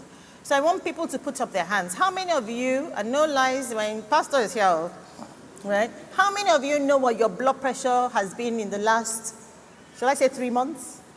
3 months. Hands up. Okay. Maybe Pastor wants to turn around and see your congregation. Do you understand? There are not many of you. There are not many. How many know, and blood pressure is the commonest one. How many know their blood sugar? Pastor, you really need to see. Okay? I'm not going to talk about cholesterol now, all right? Okay?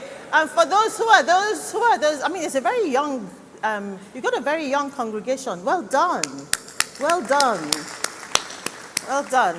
For those who are above the age of 40, and I said I'm 60, so you don't need to lie either. Hands up, those who are above 40. There are not many, actually. Okay, how many of you have had a mammogram done? That's special. There are a few, but they're not many. They're not many. So, for those of us who have come out on a Saturday to come and give these talks, we should be giving these talks because there is a gap here, and there's a gap that we need to bridge. So, before I go into my talk quickly, what did I say? Prevention is better than cure. There's only so much that we can do if you present late. And if you have any condition, whether it's even just a wound or bleeding, normally my periods are every, I stop my periods now. I don't know how often is the periods now? Dr. Mululu is going to come and talk to you about that in a minute. Your periods are normally every 28 days. Now it's every 14. That's abnormal, right? If that goes on for more than how long? 6 weeks, you need to go and find Dr. Molulu, who will be talking about the gynae next, or a doctor, all right? And also that once you've gone to the doctor and they've said, you have this condition, first of all, believe that you have that condition because that's what has happened, but please work alongside the doctors through your journey because our aim is to try and make sure that we cure you or help to cure you with God's guidance and presence as well to make sure that you get better, okay? But what I'm going to be talking about, and the slides are there, and this is our hospital in a little corner in Victoria Island, so a little bit away from here.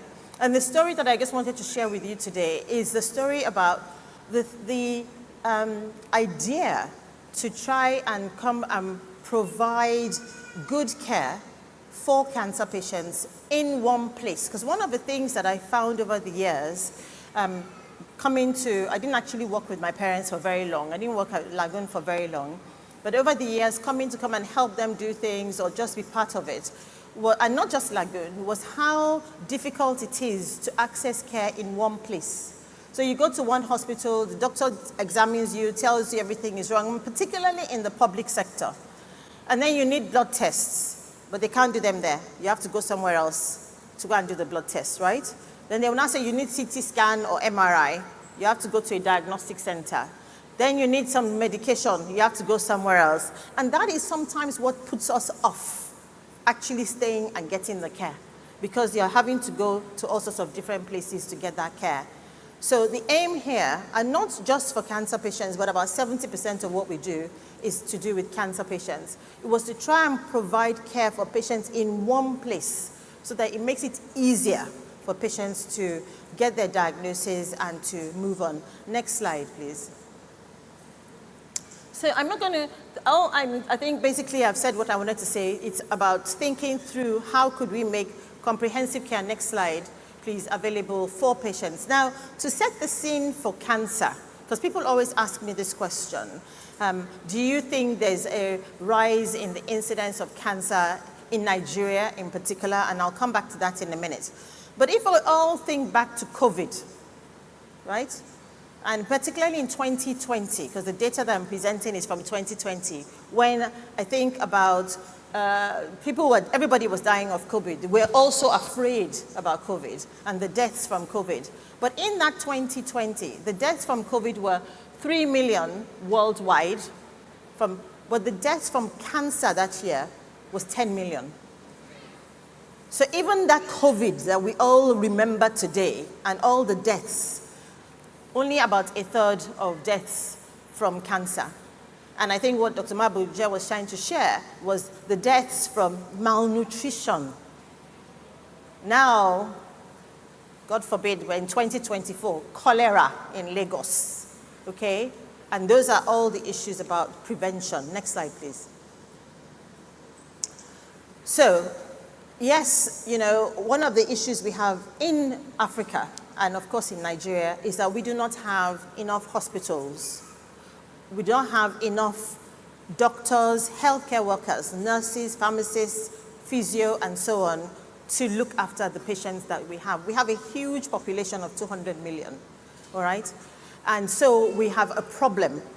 Once this diagnosis is made, who is going to look after these patients and where are they going to look after them? Next slide, please.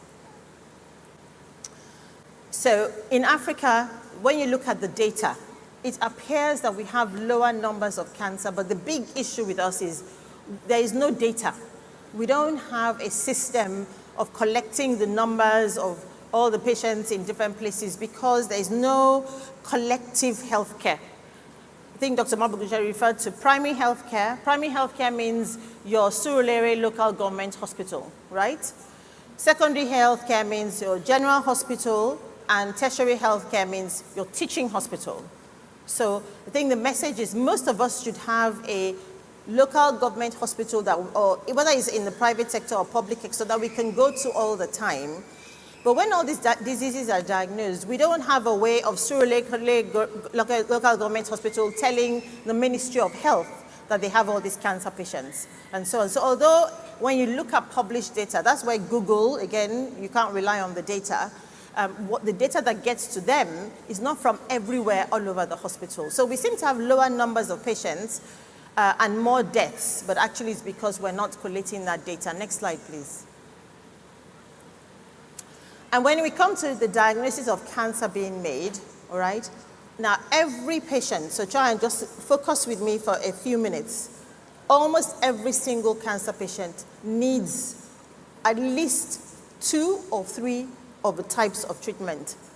So cancer is not treated just with the surgery. So like if a lady had a lump in her breast and it became cancerous, taking that lump away is one part of the treatment, but she may still need chemotherapy, chemical therapy, drugs by drip to try and fight the cells that are remaining after the lump has been removed. And then she might still need something called radiotherapy, which is delivered by big machines, sort of like X-ray machines, but huge machines, to try and remove even the cells that we can't see. So surgery to remove what we can see, chemical therapy to try and wipe out the rest of it, and then radiotherapy to really remove all the tiny cells to try and make sure that this cancer doesn't come back. Next slide, please. And so I've already said here we have a problem. The awareness is not all over the place about cancer, and this message, I get patients who come to me who say the doctor who told them about their cancer said, madam, this thing is cancer, oh, it's cancer. Can you imagine when the doctor is telling you that? What's the message? You're finished, right? Okay, so we have an issue, and we're trying to do a lot about training and teaching so that we can begin to educate even the doctors that, look, we have many patients, and I've looked after many patients, particularly if you present in the early stages, stage 1, stage 2, where, as I always say to my patients, in 5 years' time, when they ask you the name of the hospital that you had your treatment, you say, what's that place again? We went to Marcel, somebody, or whatever. Because actually they passed through that journey and they're on the other side. Next time, please. So the issues I've already talked about. There are no hospitals easily available. There are no, that's before that horrendous word, Jakpa. The doctors are not available, and then most of them are leaving anyway. There are no public health initiatives. So when you're abroad, when you get to that age of 40, they start to send you messages on your phone to say, you now need to go for your wellness check. You now need to go and have your prostate checked. You now need to have your mammo done. There's a constant reminder. And that's where we need to go as a country, and we're working with the government to try and make us get there. But as everybody in this room, if I said to you, what's your biggest issue today? Right? Money. Money for rent. Money for children's school fees. Money for car. Money for generator diesel, right? That is no longer affordable. Talk less of money for healthcare. And then we are standing here saying you have to go and do the prevention healthcare. No matter how cheap it is, it's still going to cost you money.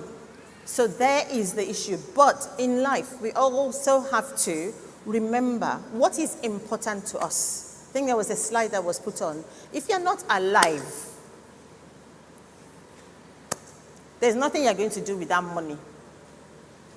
So we need to consider that actually putting money aside, whether it's insurance, Ilera Eco, private insurance, is important.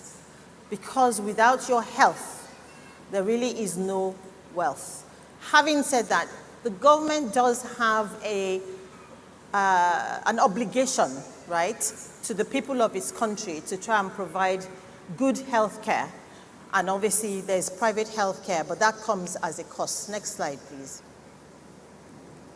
So let's skip to the next one. And the next, keep going. And the next. And I think I've talked about that. Keep going. There are not enough hospital beds. Now, this one is an important slide.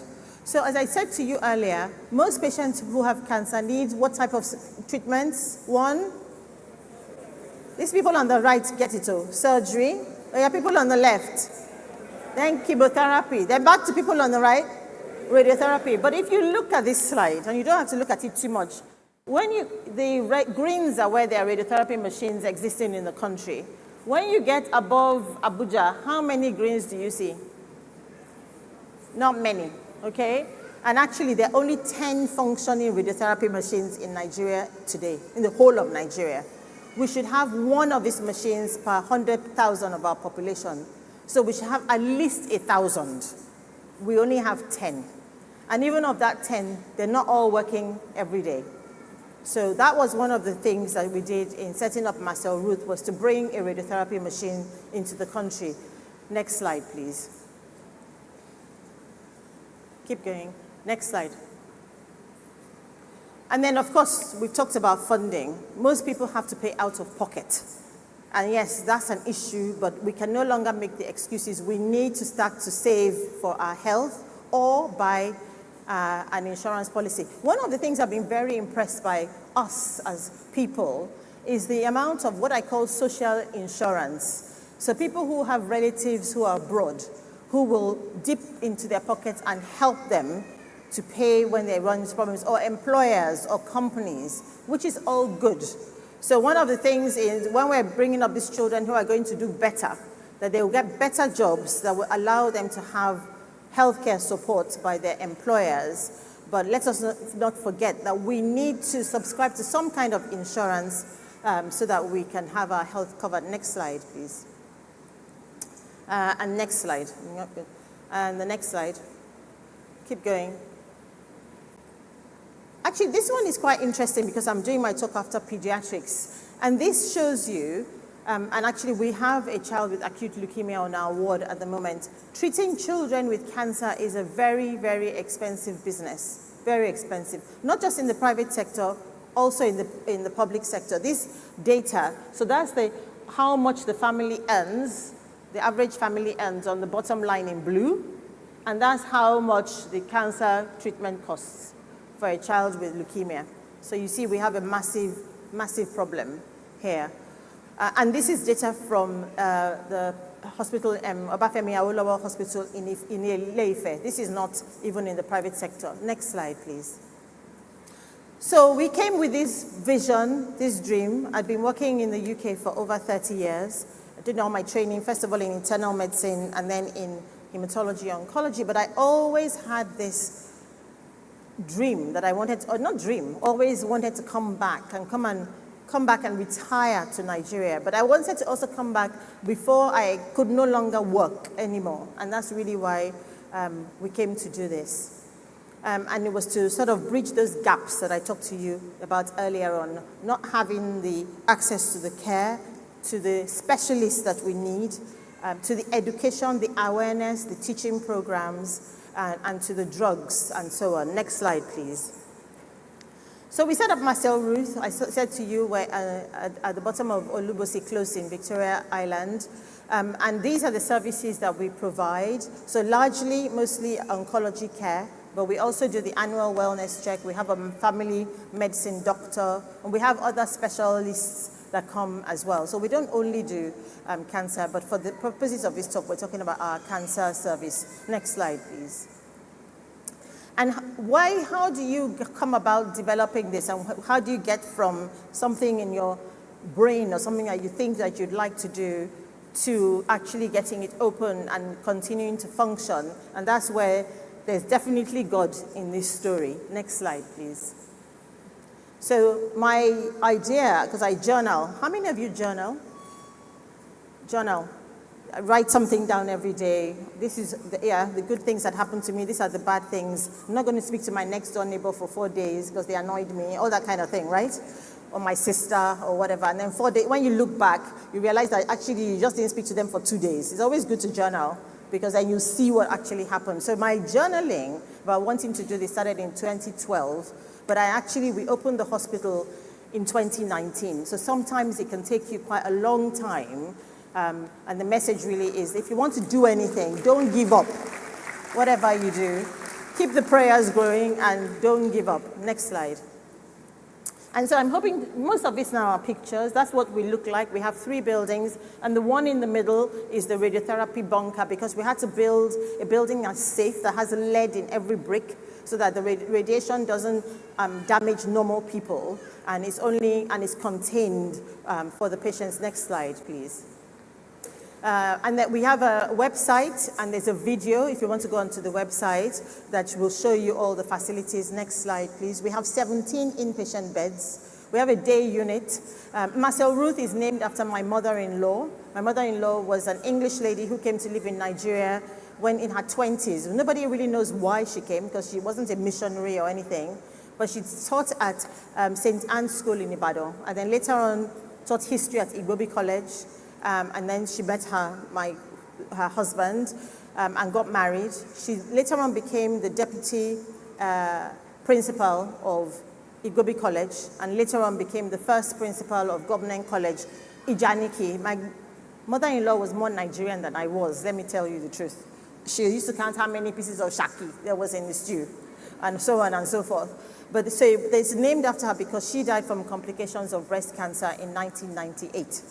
Purple was her favorite color. So when we set up the hospital, one of the things we wanted to do was to have a building that did not really feel like a hospital, look like a hospital, or drag people down with this news of, oh my gosh, you have cancer. And so we have a hospital that's well lit, lots of light, lots of color, and we have a lot of color, particularly in our furniture. Next slide. So that's the day unit where people get their chemotherapy. That's our outpatient pharmacy. Next slide. We have a separate chemotherapy pharmacy just because it's safer to do this chemotherapy somewhere else. Next slide, so there are no errors. That's our mammogram. So those of you who might have done work before, we have a 3D mammo, which is the most current machine, which picks up any problems in the breast better. Next slide. The surgical suite is named in memory of my father, Professor Emmanuel Adeniyi, who was professor of cardiothoracic surgery at the College of Medicine, University of Lagos.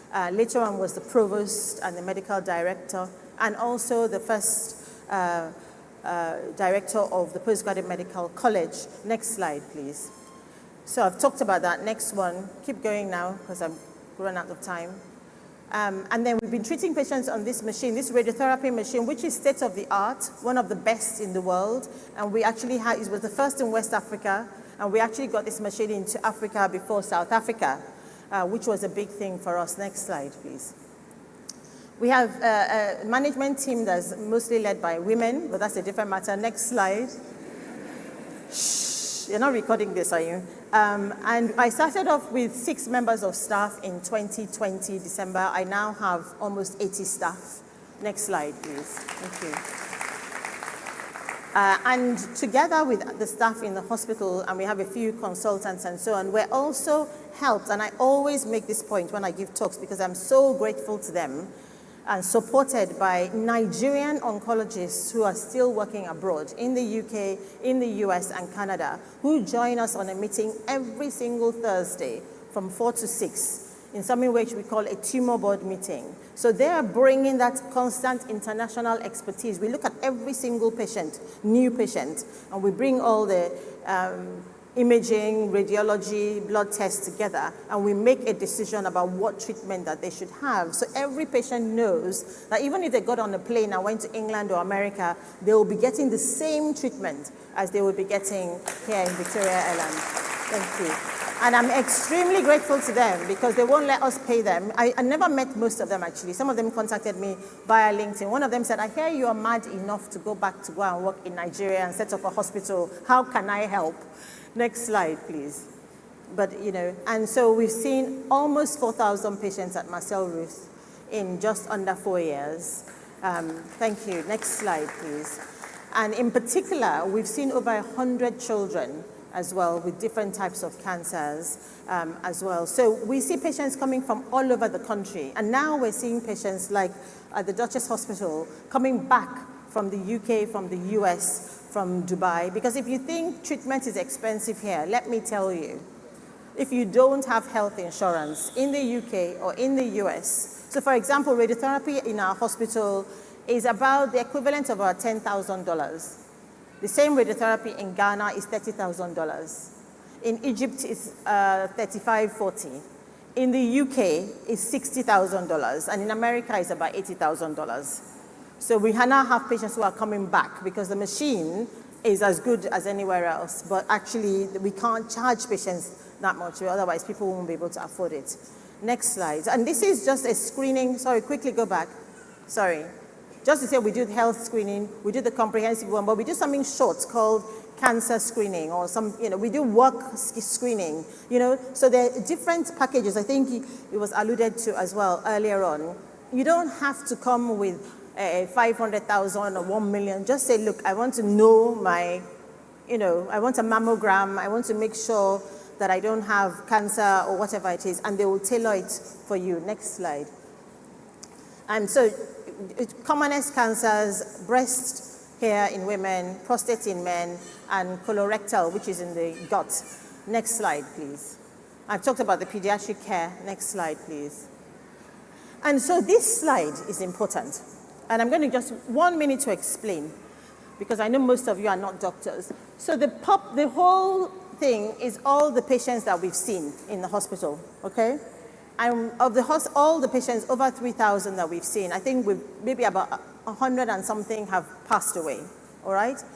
What this slide shows you is that 98%, so almost all the patients who have passed away, had advanced cancer, more than stage 3. So they presented with that cancer from the breast already going to the lungs, the brain, the liver, because really there was nothing we could do.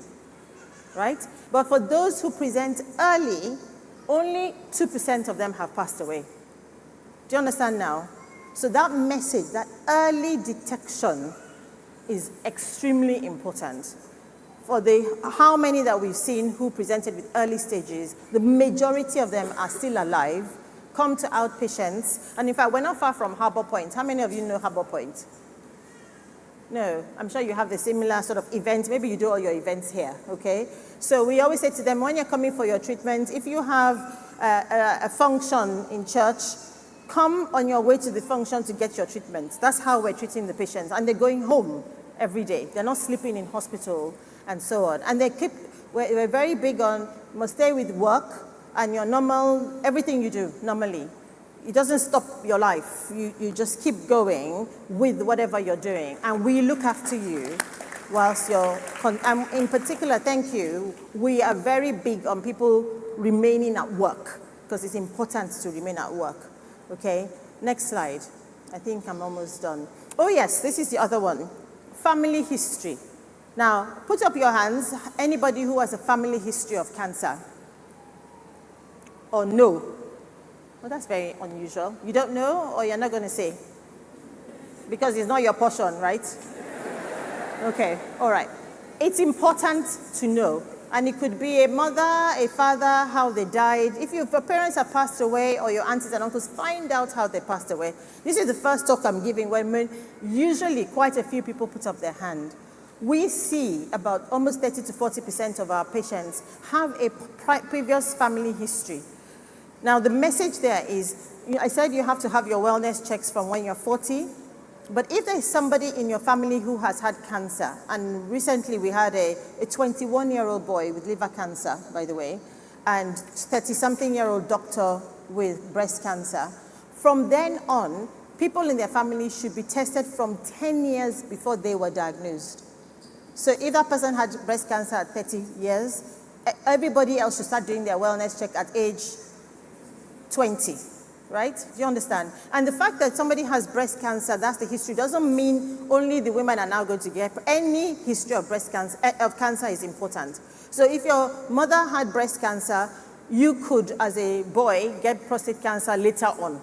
So that family history is important. So if you don't know how your parents died, or if anybody died in your family who were young, you need to know, and it's the same not just for cancer, but for heart attacks, for example, or stroke, is important.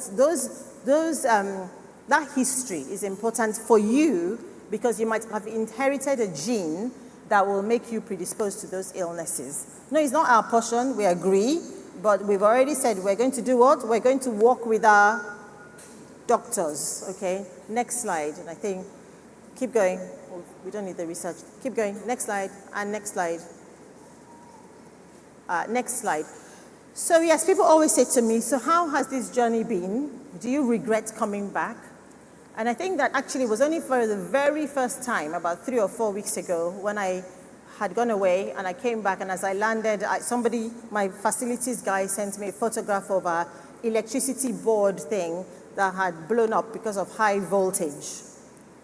And it meant that the UPSs on the machine, 2 of them had gone.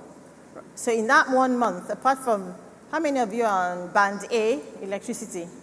Their hands are all up now, yes. So we went from band A, electricity, the additional bill, to having to replace the electricity board and so on and so forth. So the infrastructure issues makes setting up a business and running a business in Nigeria difficult. But I would tell a lie and of course, sometimes when when your member of staff starts walking near you and starts smiling, they're going to say, I got my passport, I'm going, Like, yeah, very nice, after we've spent 2 years training you, or whatever, but it is what it is. I believe that situation will change, because I think when we begin to develop more jobs and more training here at home, and make sure that also when we employ people, we pay better, and that we value our workforce, I believe it will change.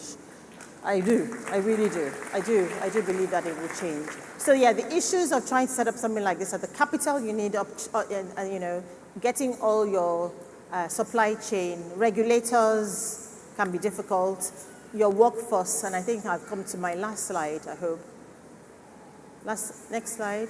Yes, it's not for the faint-hearted, yes, that's for sure, but I will be telling a lie if I don't tell you or share with you that I get up every morning thankful, really thankful to God that I've had this opportunity to come and do what we're doing here. For all those patients that we've looked after and the patients that we will be able to look after coming. And thank you very much for listening. Thank you. Thank you.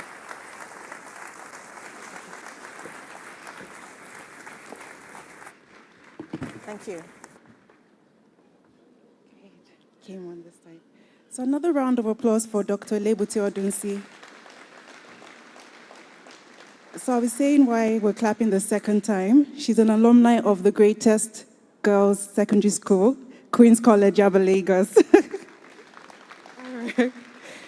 So moving on, we're going on a break for the next 20 minutes. We'll be stretching our legs and socializing. We'll also be moving around at the booths. We have a number of providers around who will be present, who will be offering health checks, eye screens. We have Duchess Hospital around. We have Lagoon Hospitals as well. We also have Kathem Eye Hospital as well. Kathem Eye will be doing free eye checks, then eye surgery for those from the age of 0 to 21 years. Then we have Smile 360. They'll be doing dental checks as well. Apart from Smile 360, we have MyTura as well. They'll be doing some tests on us as well. So let's avail ourselves of the opportunities to do our blood pressure and do our blood sugar checks as well. We'll be returning after the break for a raffle draw. So the raffle draw will be for registered participants on site, and they stand a chance to win a comprehensive medical checkup in Duchess Hospital. We'd also have another raffle draw as well with mammograms from Lagoon Hospital for women who are above the age of 40. Are we excited? Then we'll have 2 more speakers that will be coming on, then a panel discussion as well. So I hope we've gotten our questions ready, so we'll have an opportunity to ask our distinguished speakers questions. Thank you. Thank you. Okay, I just want us to know that shortly after the break, I'm more interested in questions that we have to ask. Please, if you have a question, you can write it down. And if you are bold about your question, you want to raise your hand and ask directly, it will be allowed. We will take some questions. Of course, we can't take everybody. But please, from what you've heard so far, if you really have if it's very personal, something private, you can write it and give it to the protocol guys just before we resume. But if it's something that you don't mind taking the mic and asking, but I want to encourage everybody. We still have 2 more sessions. All the sessions have been wonderful. I mean, I've been learning, and so let's get ready to ask questions if you have, and then let's also prepare to listen to the remaining 2 speakers, in which we have actually 2 wonderful doctors. So are we ready to go on break now? You know, when I saw you in the morning and when you mentioned your age, I was shocked. When I'm 60, after many, many years, when I'm finally 60, I want to be like you. Looking, wow. When they were showing a citation, I just told Dr. Benga, I said, 1986. So I tried to calculate where I was then. Don't worry about that one. Primary school or something. I was like, oh my God, this is amazing.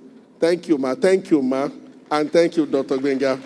Let's go on break now. When we come back, I'm also glad to see our daddy, the prof himself, a man of God and a prof. Thank you, sir.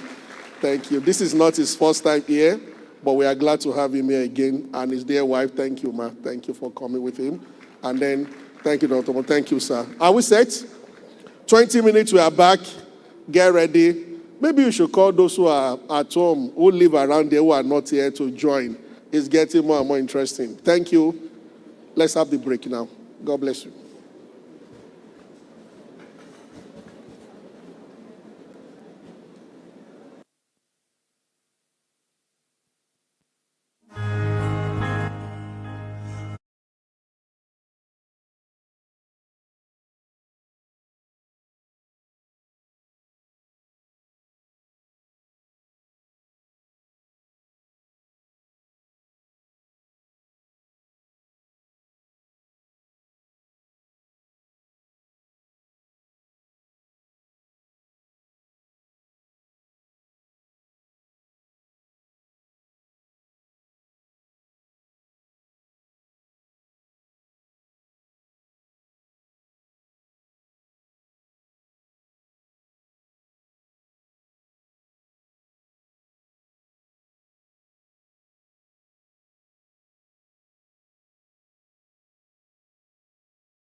Conference. Dr. Femi Omololu, with a distinguished career as an obstetrician and gynecologist and over 30 years of experience practicing medicine, he has dedicated his life to the betterment of women's health. His vast experience in the medical practice industry is a testament to his unwavering commitment and passion. He is not only proficient in his clinical expertise, but also excels in leadership, customer service, medical education, and strategic planning. A fellow of the West African College of Surgeons, he honed his skills at the prestigious University College Hospital in Ibadan, specializing in obstetrics and gynecology. Currently, he serves as the medical director and CEO at Lagos Island Maternity Hospital, a position that underscores his leadership and dedication to providing exceptional health care. Additionally, he oversees Peach Care Medical Center, further broadening his impact on patient care. Beyond his clinical roles, he's a celebrated author with best-selling books such as The Corridors of Care and Life on a Strand, which reflect his deep insights and compassionate approach.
A sister, I can't even call her a friend, sister and friend. Dr. Elebute, somebody I've admired from afar, not just for her looks. And of course, Professor Adeniyi, who was my teacher when I was in medical school. It's been an honor to be with you here again. I hope we've all had a very good and enlightening session so far. I know I have, and because knowledge never ceases and we all continue to learn. Thankfully, I did my medical test sometime last week, and so far so good. So far so good. People are too holy in this place. Konibaje. Pediatrics, well, I used to think I was going to have stunted growth at a point in time. But I had fortified meals when I was in university. You know, when they give you beans with some additional protein in it, which are the weevils. This generation, people are enjoying life now. I mean, pastor will know what I'm talking about. People on the front row will know what I'm talking about. And as for cancer, I reject it. I reject it in Jesus' name. And we'll hear what Prof has to say. But I'm here to talk about infertility, and we're talking about overcoming the stigmas and challenges surrounding this topic. Next slide. So I'll start with a story, not a true story, but a story. So Johnny got married. And 3 months after Johnny got married, his parents were sitting down. Because they had right from the first month after I got married, they had started scoping whether Johnny's wife was pregnant. And after the 3rd month, Mama Johnny couldn't take it again. Said, Papa, don't say that your Johnny boy, the boy is slow. I know they sure say the boy know what they do with that wife where we organize for him. I said, not true. I think we have to go to his house and find out whether he is actually performing. Because these grandchildren matter, no be small. It's our first child, we need grandchildren. So Papa went to the city, went to Johnny's house. Johnny, how are you? Fine, oh. The wife came, brought food. When she went back to the kitchen, Johnny, say you know what thing that they do to give woman belly? Papa, I sabi. In fact, I just start them now. I say, so she they do am, Papa, they do am. So okay. But Papa still didn't trust him. So at night, Papa snuck into Johnny's room and snuck under the bed. So when Johnny and his wife came into the room and they started the act, and Papa was like, the boy they try now, the boy they try. Then it got to a point when it was getting to the peak. And Papa now heard Johnny say, they come, I want to go toilet, go peace. Papa say, from under the bed, Papa say, peace inside. So what that is trying to tell us is that like sometimes, next slide, we need to understand what fertility is and what pregnancy is. And there are many challenges along this road.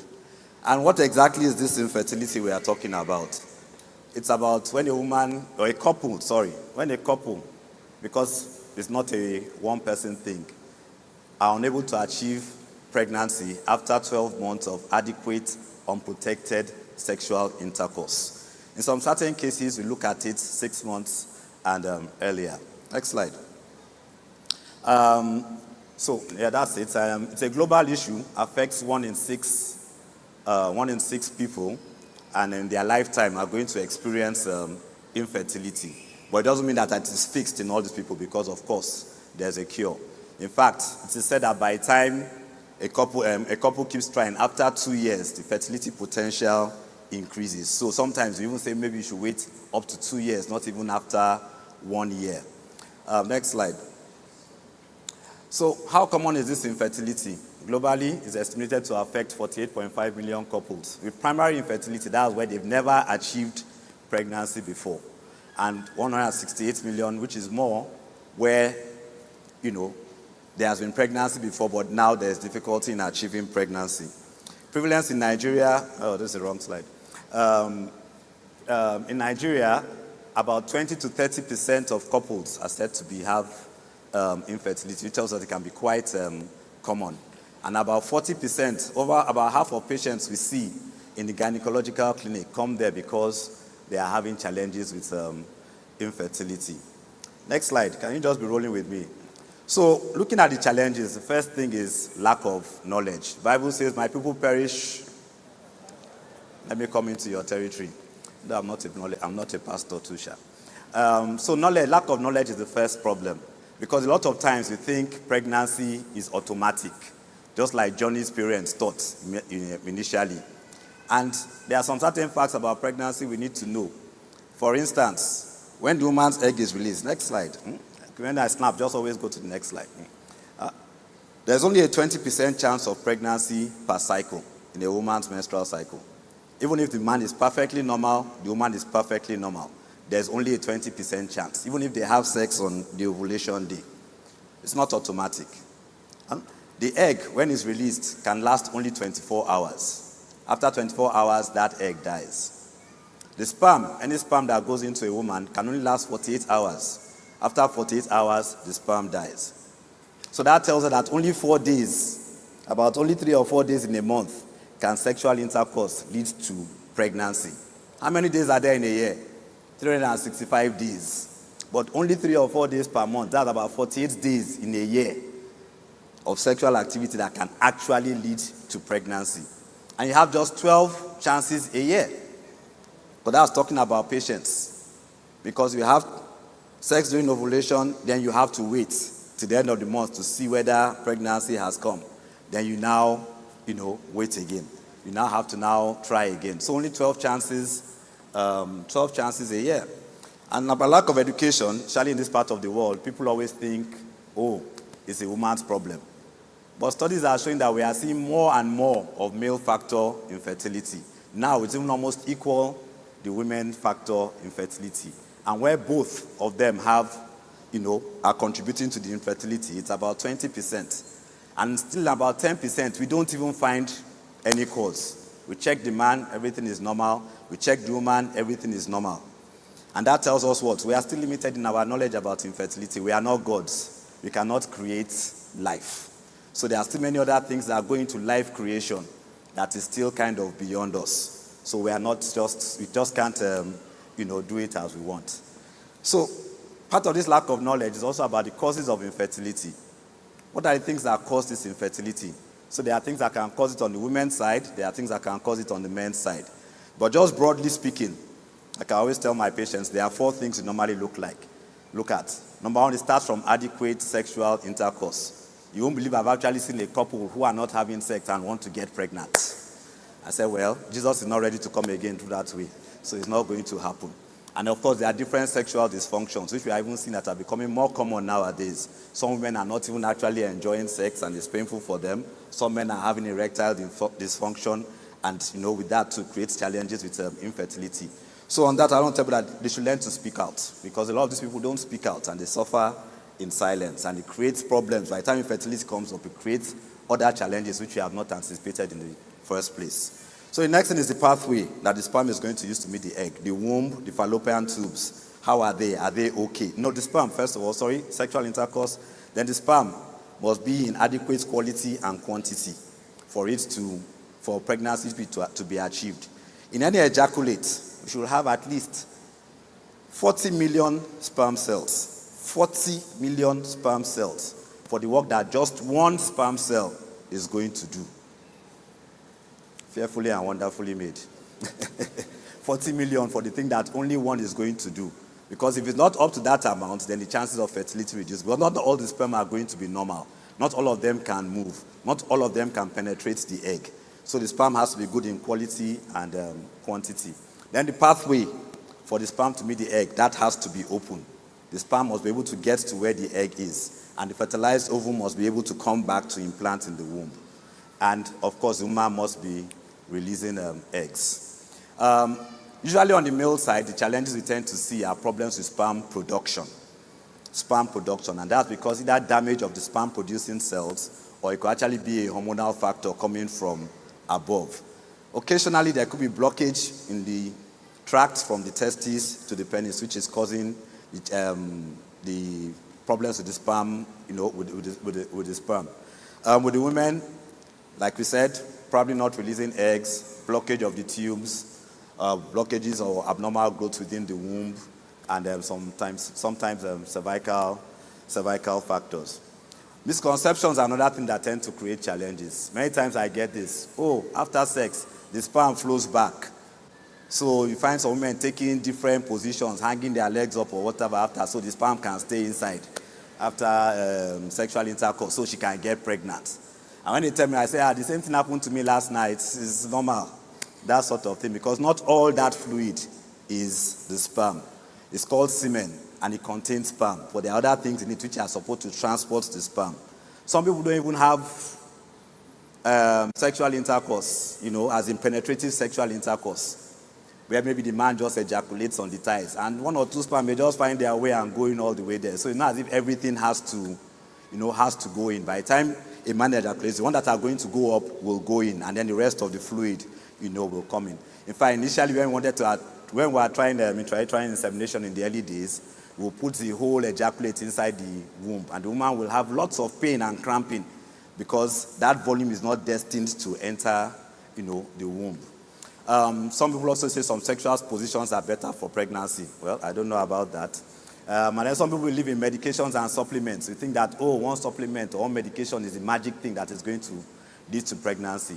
Not all the time. Like I always tell my patients too, there are people in the villages, even a mad woman on the street is getting pregnant. Is she taking any supplements? So you have to have evaluation to know where the challenges are. And then there are the challenges with ovulation. Oh, I know when I'm ovulating, or I don't know when I'm ovulating, or I'm not ovulating. All those things are subjective. I mean, there are actual tests you can do to know that a woman is ovulating. But once a woman is having regular, steady menstrual cycles, then it's most likely that she's ovulating. Second challenge is the stigma. Well, it's one of the silent stigmas we have in our environment. I mean, it's easy to say, oh, somebody has HIV and we stigmatize the person. But infertility, too, still continues to be a stigma in our environment. Where is the child? Oh, you can't get pregnant. Oh, you are not a woman. You know, a lot of people are looked down on because of that. And it creates a lot of challenges for marriages and for individuals. The brunt of it is borne by women. And, you know, there are so many taboos surrounding women already, especially in the developed world where, you know, women are not empowered and everything. And it now adds this thing about infertility to it. And again, I repeat, it's not a one-person thing. It takes two to tango. It takes two to, you know, to get to this pregnancy. So women are often blamed. It's like, oh, you're not a complete woman because you're not a child. And sometimes they think they're not getting pregnant because they've had abortions or sexually transmitted infections. That's also a problem, you know. And sometimes women are maltreated. The husband is violent towards them. The relatives are.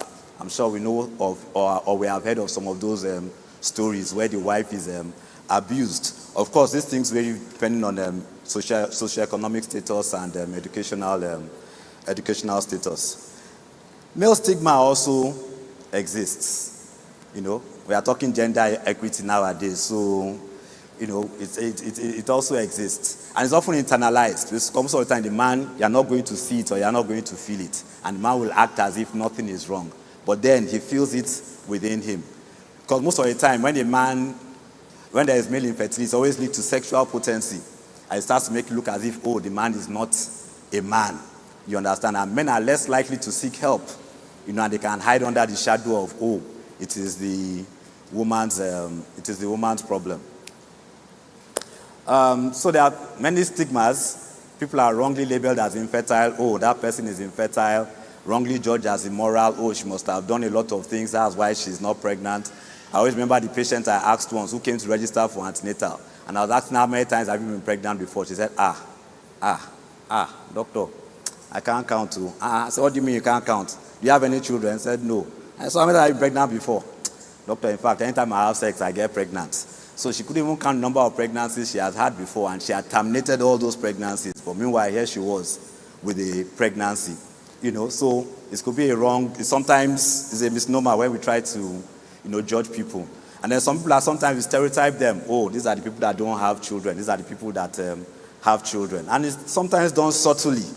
So we must always be conscious and always be aware of what we are doing when we are talking about issues related to childbearing. In some societies, if you don't give birth to a child, you're not going to get your inheritance, you know, and that becomes a problem.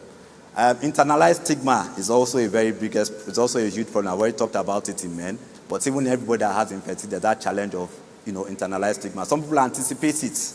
I hope I don't become infertile. I hope I'm not going to fall into that class. And I often see some women coming to the clinic saying, I want to check myself. I said, why are you checking yourself? Are you going to get pregnant alone? And if you find something now, what are you going to do? So I don't subscribe to it. I said, wait till you get married. Wait till you are trying. And when you start, try for 1 year before you actually come and start checking. Because you're just going to create a lot of emotional and, you know, psychological trauma for yourself, which may not be necessary because you haven't even started trying. And you may be fine. Get married. If your husband doesn't have the capacity to impregnate you, what now happens?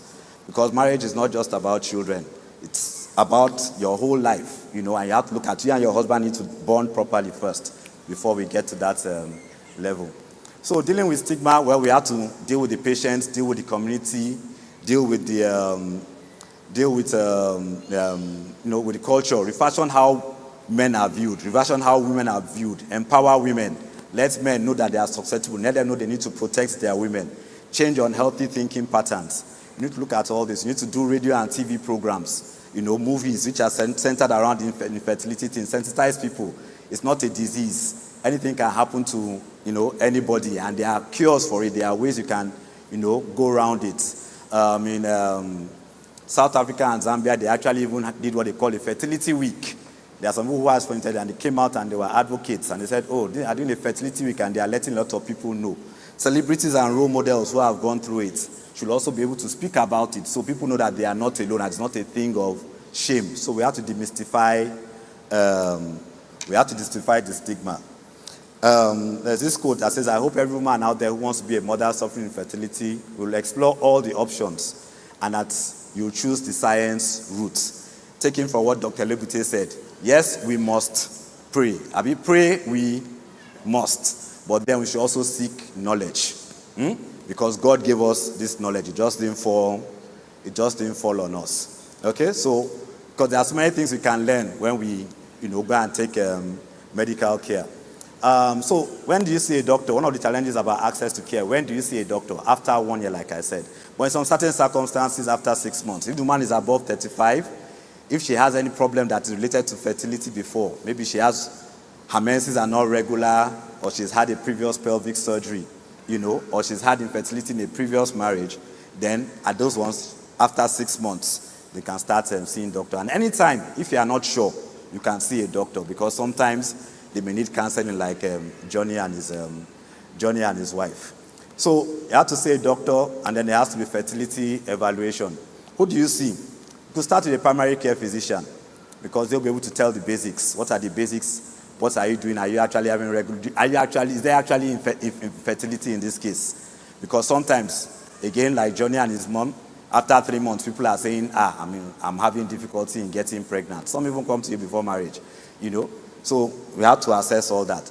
It's, of course, important to see a gynecologist. And then by the time other people you may need to, that may be involved are urologists or endocrinologists. And gynae endoscopists. We'll talk about that later on, because that is becoming more, those are some of the advances that are helping us to discover more, manage infertility better. And at the higher level, we need to see a fertility specialist for assisted reproductive techniques. So, evaluation involves a lot of blood tests, a lot of scans, sperm tests, and then again the endoscopy, hysteroscopy, and laparoscopy. So that's hysteroscopy there. It's like what we call a mini surgery, where we just use make small holes in the abdomen, and it's attached to a camera, so we can look live and direct, see the tubes, see the ovary, see the pelvis, if there are any abnormalities there. MRI, that helps us to look at fibroids more and abnormalities in the pelvis, better. Hysteroscopy, you can actually look inside the womb and see what the nature of the inner cavity of the womb is. And X-ray to help us evaluate the tubes. So the fourth challenge, which a lot of people don't have, is that they don't have a treatment plan. Or they don't know the treatment plan. Because so many times you see a patient who has been to a doctor for fertility care, and they've had treatment that should run for 6 months. After 1 month, they say they stopped because they did not get pregnant. They gave me these drugs, I used it, I did not get pregnant that month. I did not go back. We should be aware of it, because like I said, fertility requires patience. It's not automatic. So the treatment requires patience, and there are certain steps. What are we going to do? How far are we going to do it? You understand? And what are we going to do after that step? So after evaluation, your doctor will come up with a treatment plan.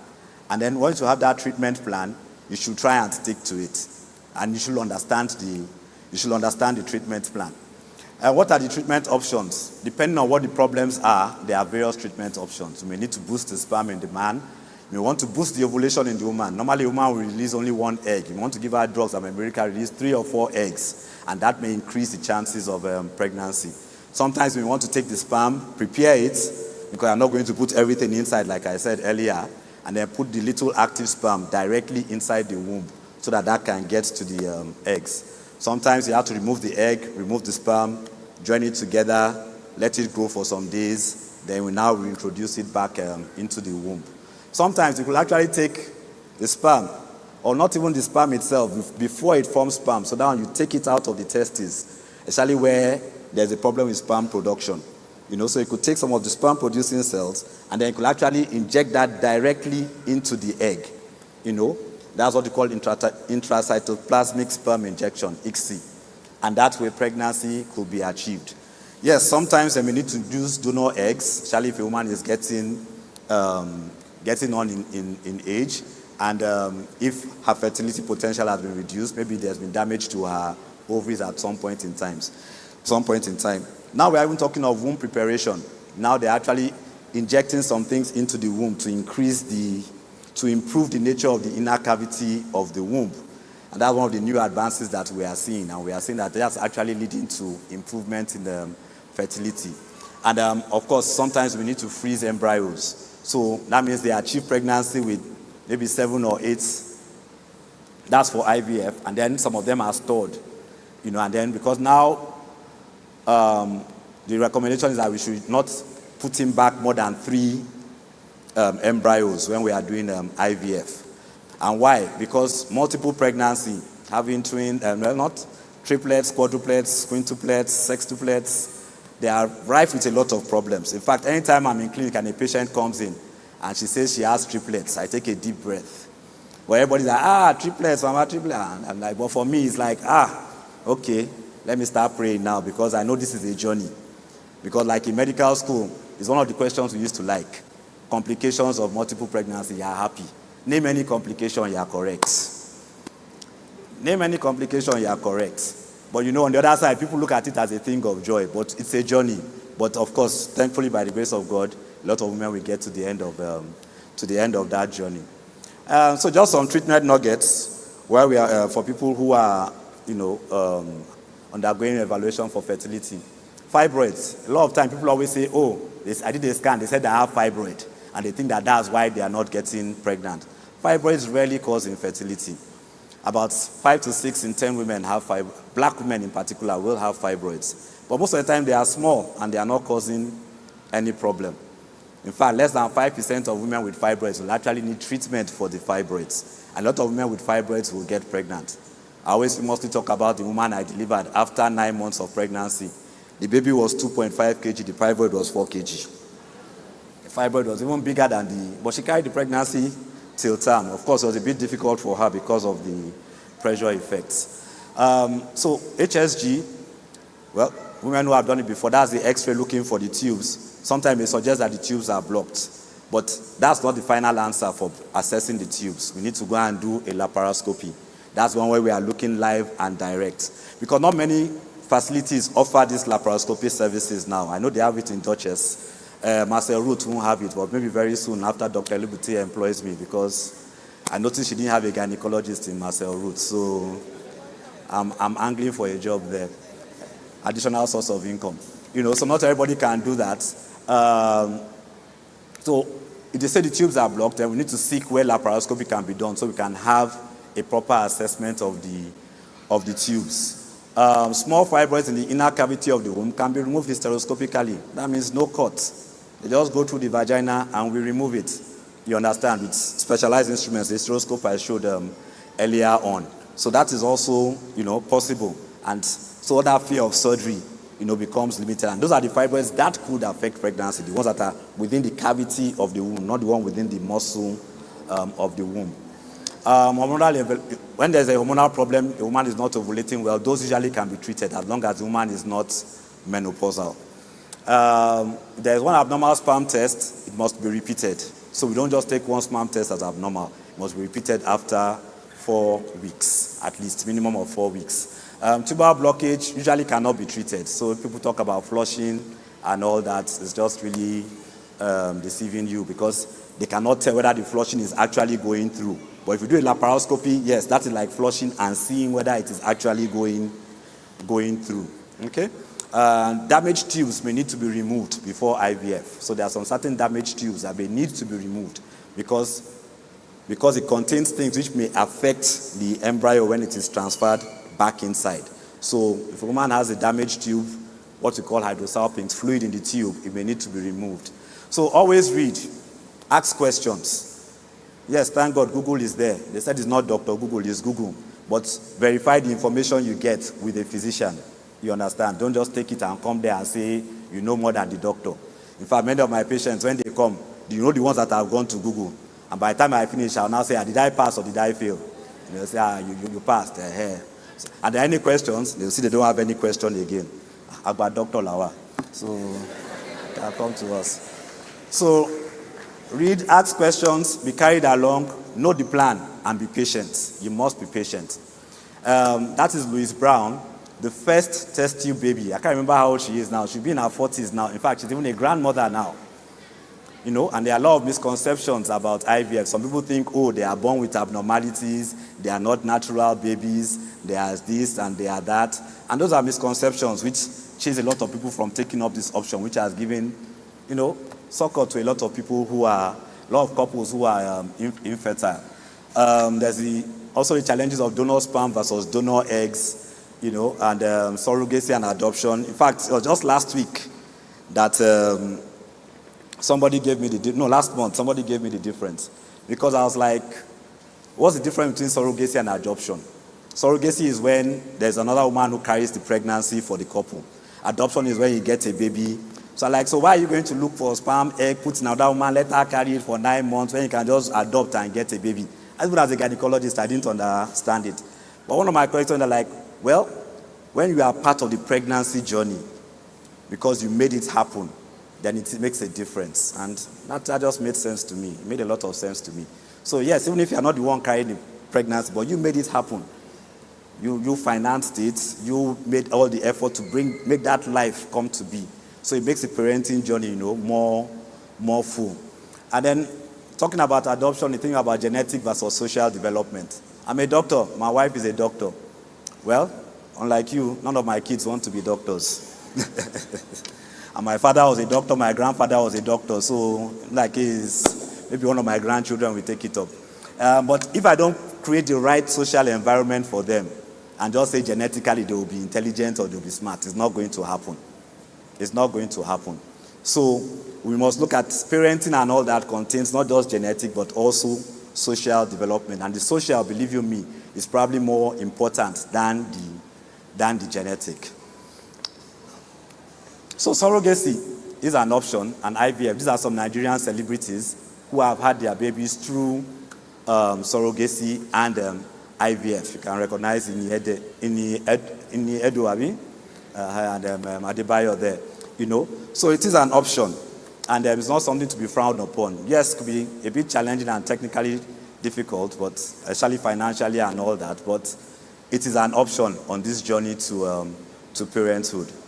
I have a friend, a very good friend of mine, and it was literally impossible for him to get pregnant, to achieve pregnancy. Literally impossible.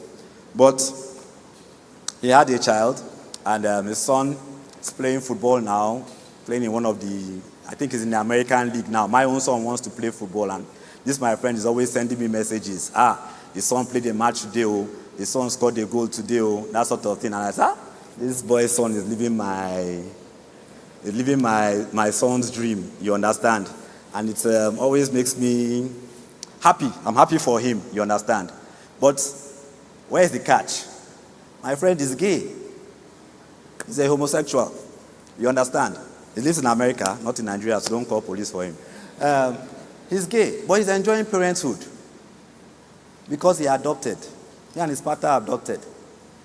In my book, there's a story about solving the riddle of Children's Day without having children. And I say, a couple that don't have a child, it's not that they want a child. It's that they have love in their hearts, which they want to use to nurture and groom a child. Okay? That's what you want to do as part of the life process. Okay?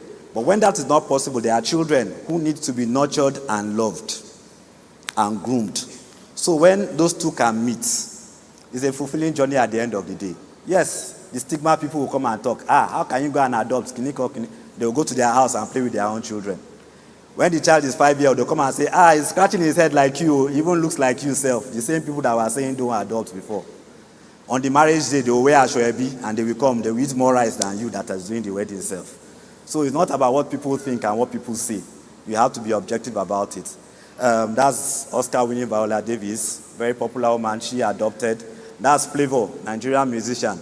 He actually adopted a blind boy, and that is his son. And you can imagine how much that boy's life has changed just because they are adopted by Flavor. So, last challenge. Infertility care can be expensive, and it can be emotionally and physically tasking. So financial and social support is very necessary. We need policies. Most of our insurances cannot take care of infertility. In countries where it is, more people are having success rates with their fertility. Infertility is 10 to 15% in developed countries. I said it's 20 to 30% here. And it's because, there are options for people to acquire this here. So we need to start creating advocacy. That's something that could rise up from this meeting.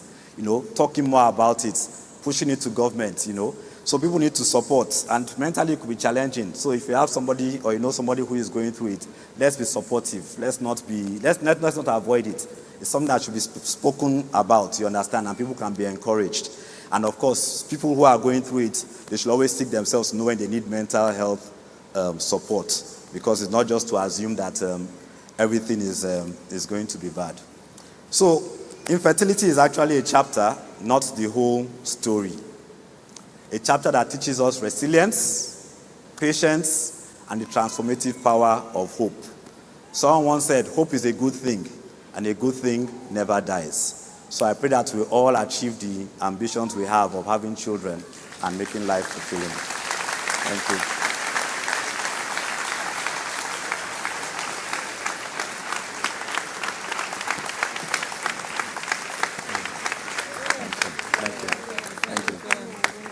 Thank you, sir. Thank you. Thank you very much, sir. So I'm sure we've learned a lot about infertility. We've learned about treatments. We've learned about stigma concerning infertility as well, and tests as well. We've also learned about when to see the doctor. So we're moving on in the program. We're moving on to our next speaker. Our next speaker will be speaking to us about our hearts. We'll be having a heart-to-heart talk. And we'll be having Professor Victor Adeniyi.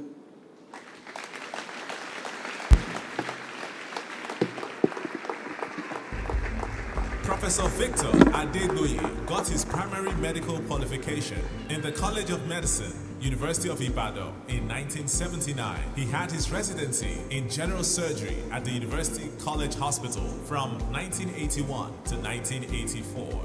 This was followed by a residency in cardiothoracic surgery between 1985 to 1989. To further hone his craft, he trained in cardiac surgery, adult and congenital, between 1999 and 2000 at Tel Aviv University and Edith Wolfson Medical Center, Israel. He has updates in cardiac morphology from the Royal Brompton Hospital, UK, and partook in congenital heart surgery in Madras Medical Missions, Chennai, India. His practice areas were in chest wall reconstruction surgery, cardiac valve repairs and reconstruction, vaso-occlusive disease, congenital cardiac repairs in older children, and chest trauma.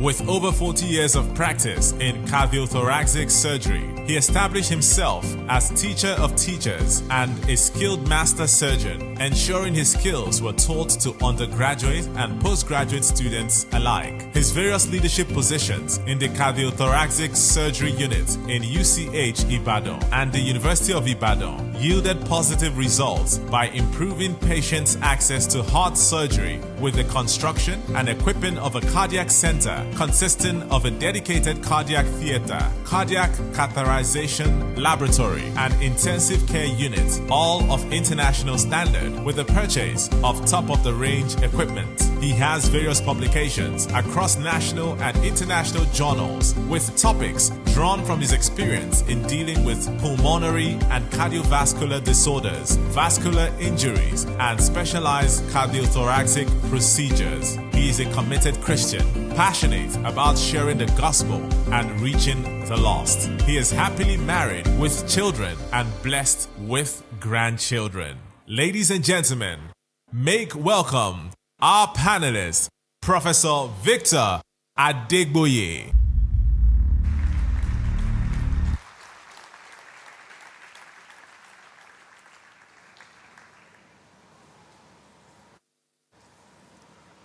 Thank you very much for the opportunity to come up here. Listening to my colleagues since morning, the people who have full knowledge, robust indeed, with great presentation power, they have humbled me completely. And I don't know where to start and what to go into.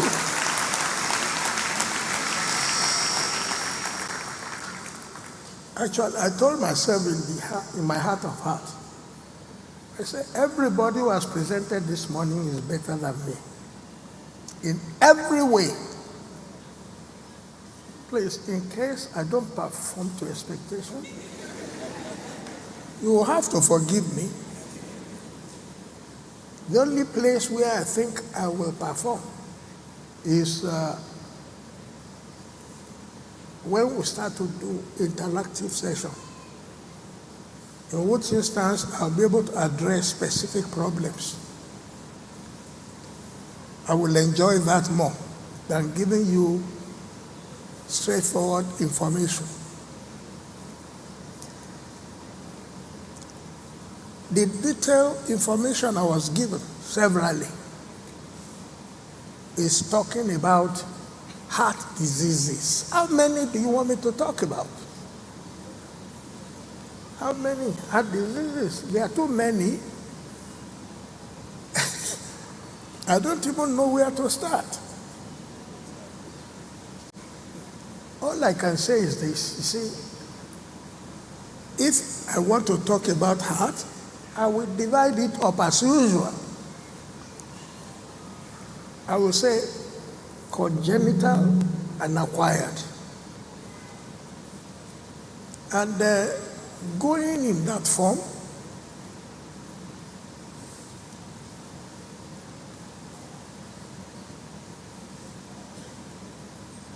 congenital cases are more numerous than acquired cases. The important heart cases that are acquired is hypertension. In fact, when you go to the bottom of hypertension, you will see that hypertension at any age turns out to be caused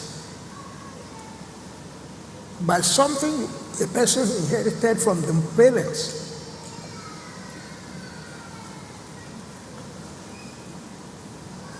Abnormal vessels of the heart, abnormal drainage system of the kidney.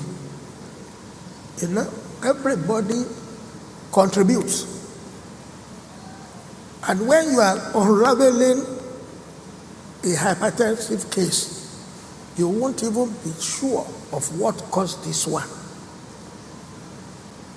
If you trace genetic causes, the genetic causes actually have all sorts of congenital origins.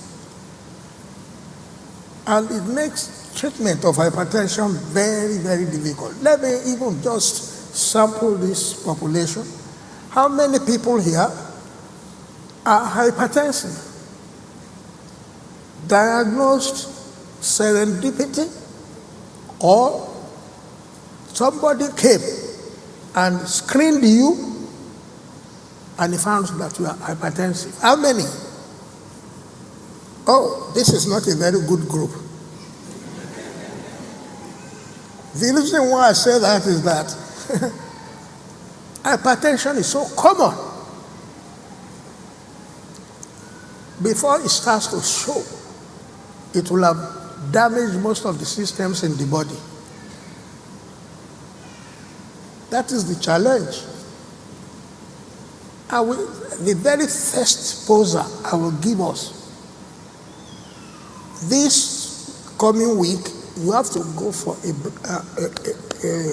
BP check.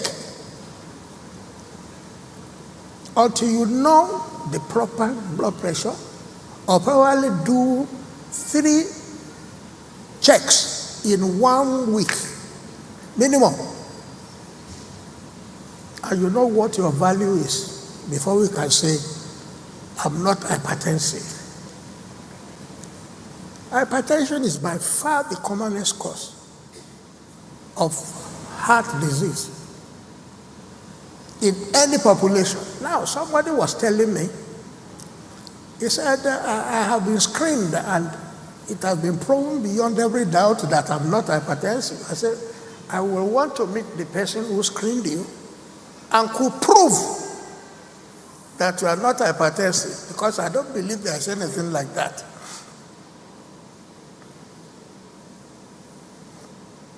You have to do your blood pressure consistently, and I don't want to be digital, I want the proper spheroid stethoscope and SIG.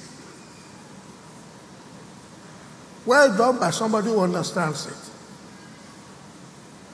And do it 3 times. And you choose a particular arm. At any age, no age is exempt. No age is exempt. Everybody must get a check. After saying all that, it has to be proven. When somebody is too young, I prefer further tests to be done. Further tests must be done. What are these tests? They are very simple. We must see the nature of your kidney. We will look at the plain X-ray of the kidneys, and we must look in the drainage system of that kidney.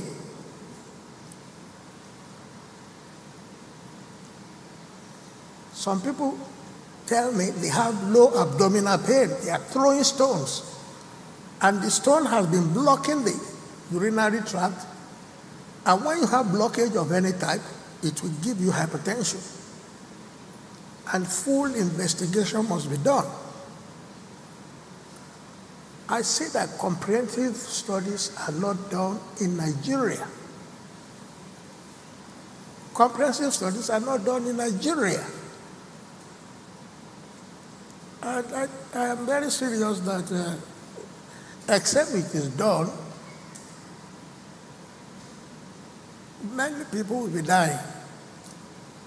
I'm so sorry that I don't have my data here, because my teacher, Wale Adebo, of blessed memory, he had my data, but he's died. He died last year. And I want to go for the next person, Professor Falashe.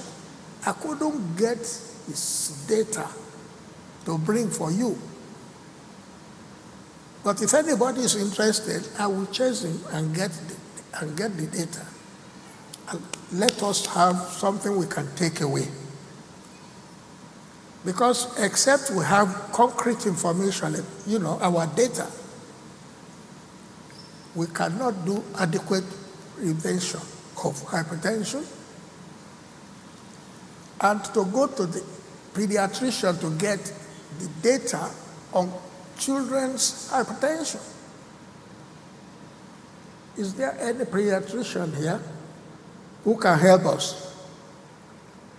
Thank you. Please help us with data on children, because we are seeing many children, especially from 12 years old upward. And if we screen below, we will find that many Nigerian children are really hypertensive, but nobody's looking at that.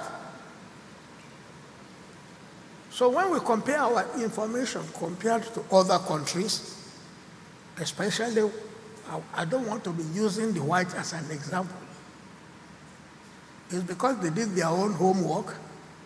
If we are able to do that, we will have more information, because we have a larger population we can study. And I'm looking for somebody who can challenge me and allow us to go into the younger population and screen these children, get more data, and then we can have more comprehensive studies. Other causes of hypertension in Nigeria that I have seen: rheumatoid, rheumatoid heart diseases involving the valves. All the valves are destroyed by scar tissue from throat infections, fevers that are treated as malaria. When they are not malaria, they end up destroying the kidneys. Those are areas I think our erudite teachers will be able to do a good job looking at these things. If we can do that, it will be very, very nice of us. Apart from those two that I've mentioned, there are no significant causes of hypertension in Nigeria. I'm sorry, I'm making a sweeping statement that is not correct. What we found in Nigeria are hard work, a lot of slaving, and stress. But in Ibadan, my teacher was emphatically telling me and insisting that hard work does not cause hypertension in Nigeria. It is a lot of salt intake. How many people are agreeing with me? Please, agree. Salt intake in the African blood is too high, and that stimulates the brain mechanisms to move our blood pressure very high. I want somebody to challenge me concerning Lagos population, where people walk without limits. Incidentally, I don't think my teachers in Lagos will tell me that hard work here, a lot of stress, is causing a higher incidence of hypertension. I'm yet to be persuaded in my own mind, but I've not done the definite studies on that. Hard work can cause it. I'm not challenging that. But I think more importantly is the salt problem, which has been proven beyond all doubt over many years and is spreading across the populations. I don't have any data. My data is with those two people. I will be able to find time to be able to look at them and get the information. When I was told I was to talk about that, I said, wow, how will I be able to get to these people? I cannot just go and visit them and say, excuse me, sir, please, can I have my data? That is not the way to treat your teacher. It has to be a more organized effort. But in Nigerian population, I think the gynecologists did not tell us about the commonest cause of hypertension among the women. It occurs more in pregnancy and childbirth. I think, at least those are the things I learned.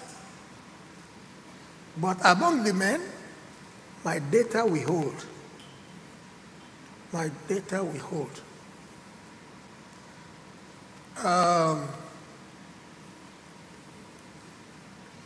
Heart diseases, we can now talk about endocrine. You see, when we talk diabetes as a cause of hypertension, it's supposed to be glove-in-hand relationship they have.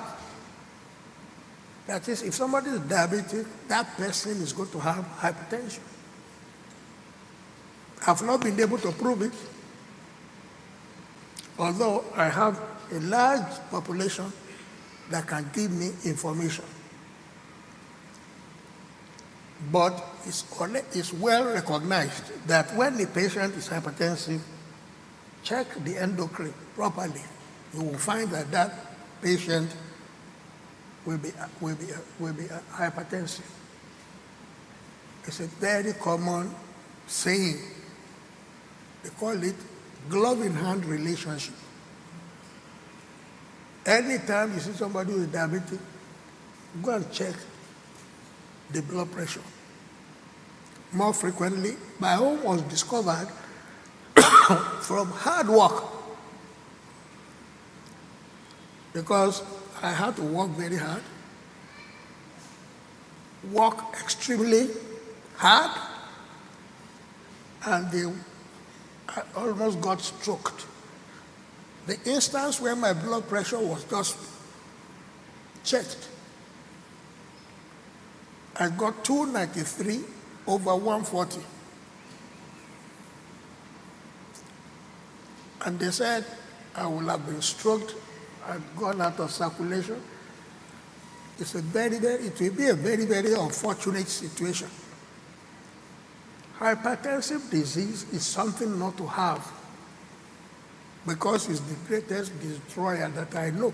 It will destroy your brain, it will destroy your heart. Those are clear.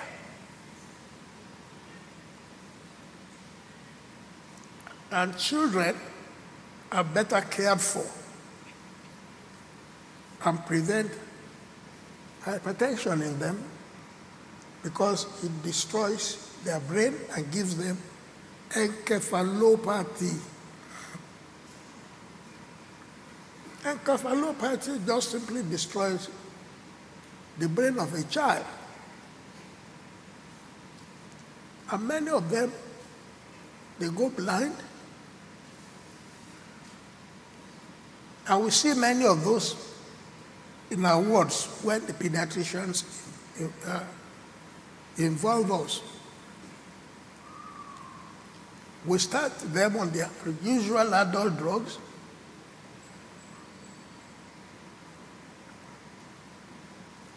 We start them on the usual adult drugs. And we follow them up critically. In many instances, we have succeeded. But we leave the treatment of the hypertension to the pediatrician, because I'm not good at that. I cannot be good at everything. I don't want to be good at everything.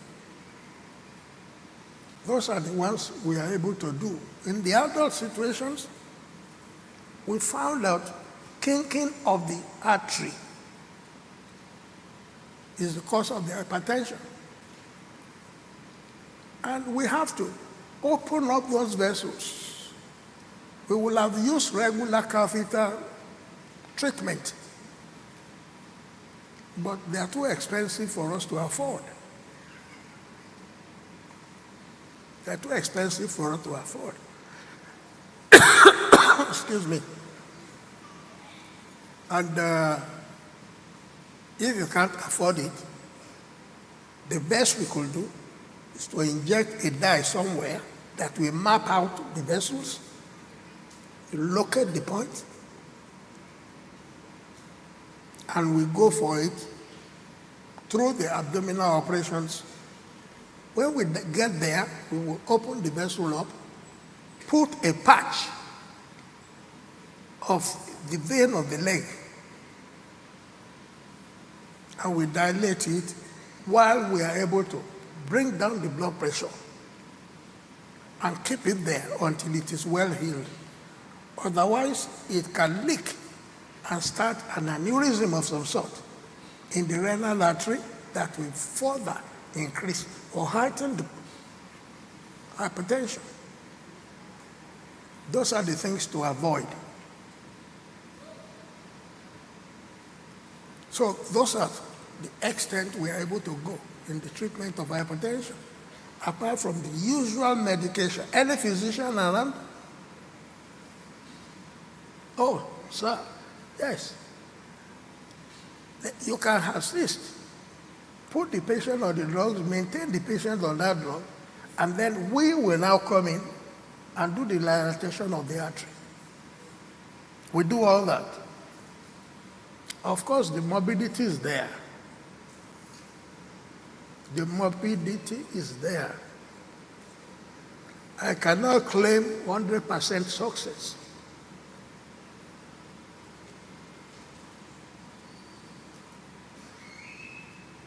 So, heart diseases,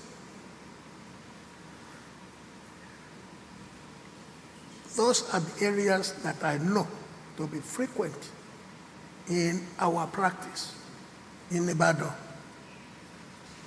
We cannot go beyond our scope. And I know the challenge is very rife, very large.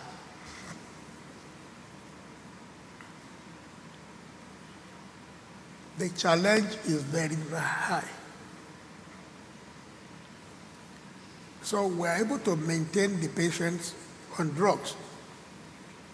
And the other problem that can happen when we have hypertension, the major vessel that takes the blood from the heart, that descends, that we call the aorta. The aorta can bring down the blood, and that aorta can tear. And the pain is usually at the back. The pain is usually at the back. And that is a tearing pain. And that tearing pain will tear downstairs at the back. And the pain could be very excruciating. Most doctors cannot diagnose it, except we're able to do the blood study or through ultrasound sometimes. If you're lucky, they will be able to pick it and they will see the area where the artery is dilated, and when you put contrast, you will see it develop two pipe appearance. But it will tear down the back. Before you prepare the theater already, the patient's blood has finished. The patient exsanguinates. And when exsanguination occurs, of course, the patient will not get to the operating room. It's a very dangerous situation. That's a complication. Now, I want to choose another large group that I left out. That vascular diseases, that is diseases of the blood vessels, can result into hypertension. Most of us have had this abnormal feeling. Anytime we have a headache, we think that is hypertension. Headaches may not be related to the hypertension. Headache may not be related to the hypertension. When the headache is persistent, then you have to see your physician and let the physician really screen you clinically to find out exactly what is the cause of the hypertension. Not sleeping well or sleeping enough, not resting, eating a lot of salt. Some people like salt, and they think some people who don't take enough salt are not eating well. Salt is a destroyer, and it will shorten people's life. And it's good that we hear this and hear it clearly and properly. Excessive salt in Nigeria, or Negroes, the black people, causes bad hypertension, is the commonest cause hypertension in Nigeria. Stress in Lagos cannot measure up to excessive consumption of salt.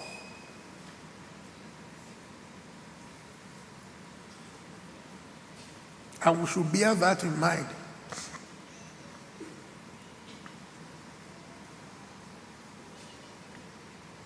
Of course, we cannot neglect stress because it causes another type of hypertension. It causes another type of hypertension.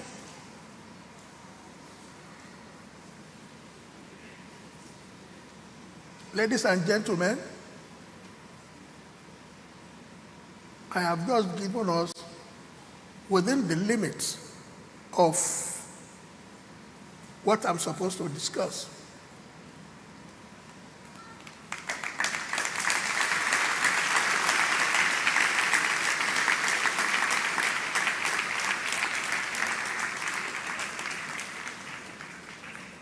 Thank you.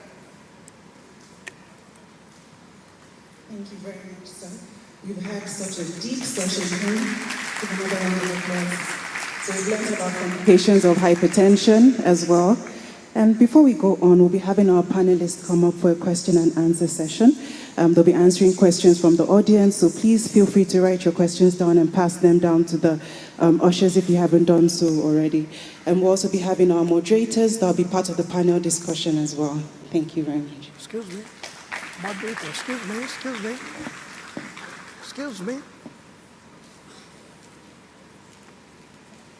When is that going to happen? No, sir. No, as I'm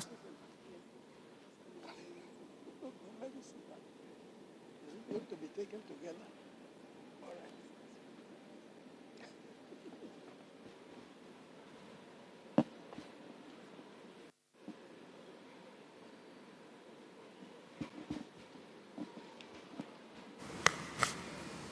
We'll be having our panel discussion now with our questioner.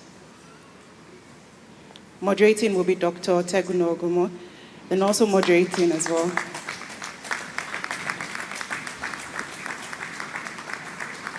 Also moderating as well will be Dr. Mrs. Ngozi Chukwuemeka. A round of applause for her as well.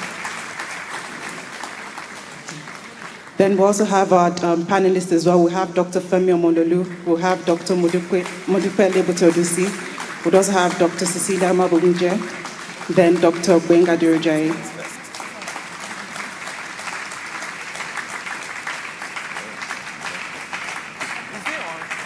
I can go through this.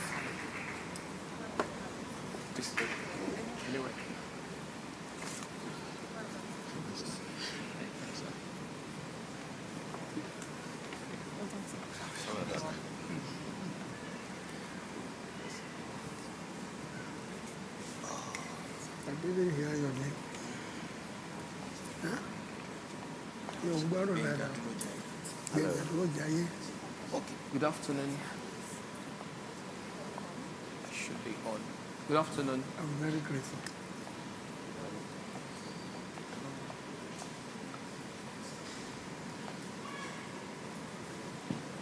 Okay, all right.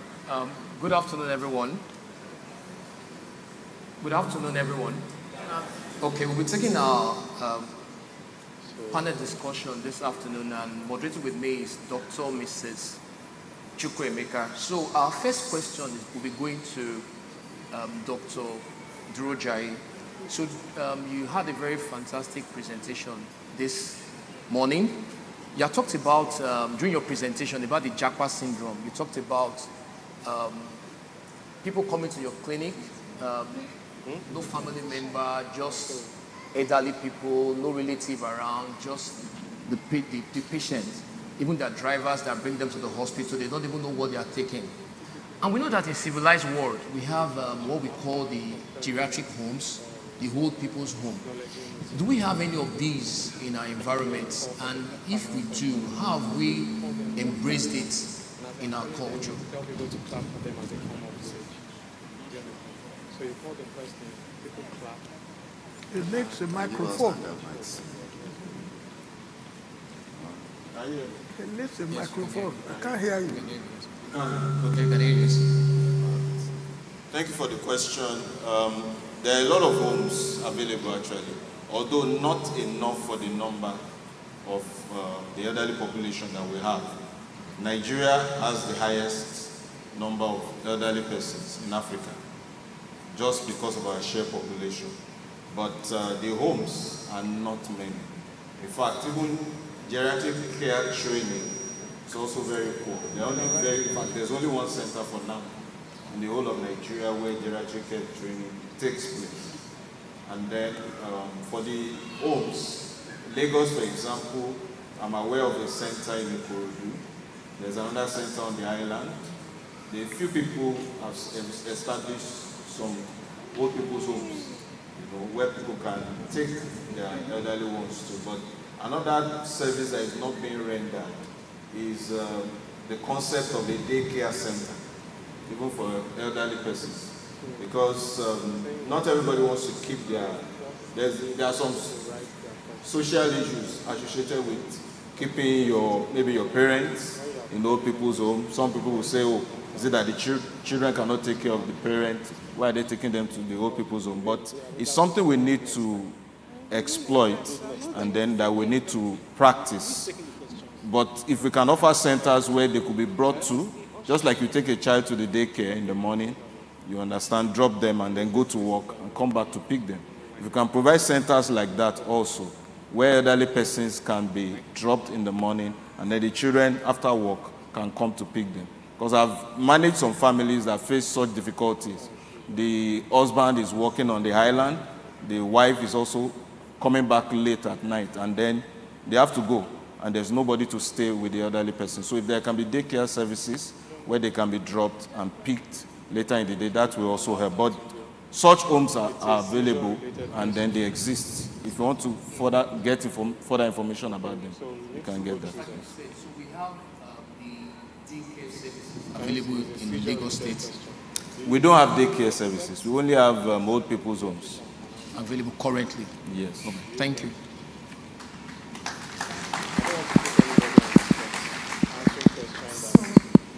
My question is for Dr. Mabo. Yes, with the beautiful state of our economy, we know that things have really gotten very difficult for a lot of families. Then what you said about growth stunting, that's the number of malnourished children, seems to be increasing. So are there any government policies or advocacy for capturing a great majority of children in order to monitor their growth, especially those that are born outside the state hospitals, like private hospitals, some are born in churches and all of that? Is there anything that the government is doing to capture them in order to see that their growth can be augmented? Thank you very much. Can you hear me? So this is a good question. That's it. You give it to Dr. Okay. Is there a mic? Okay. We should have dropped the mic. Let me have the mic. 2 years, I have not seen my period. I'm a mother of 3 kids. I'm 47. Thank you. What could be Thank you very much for the question.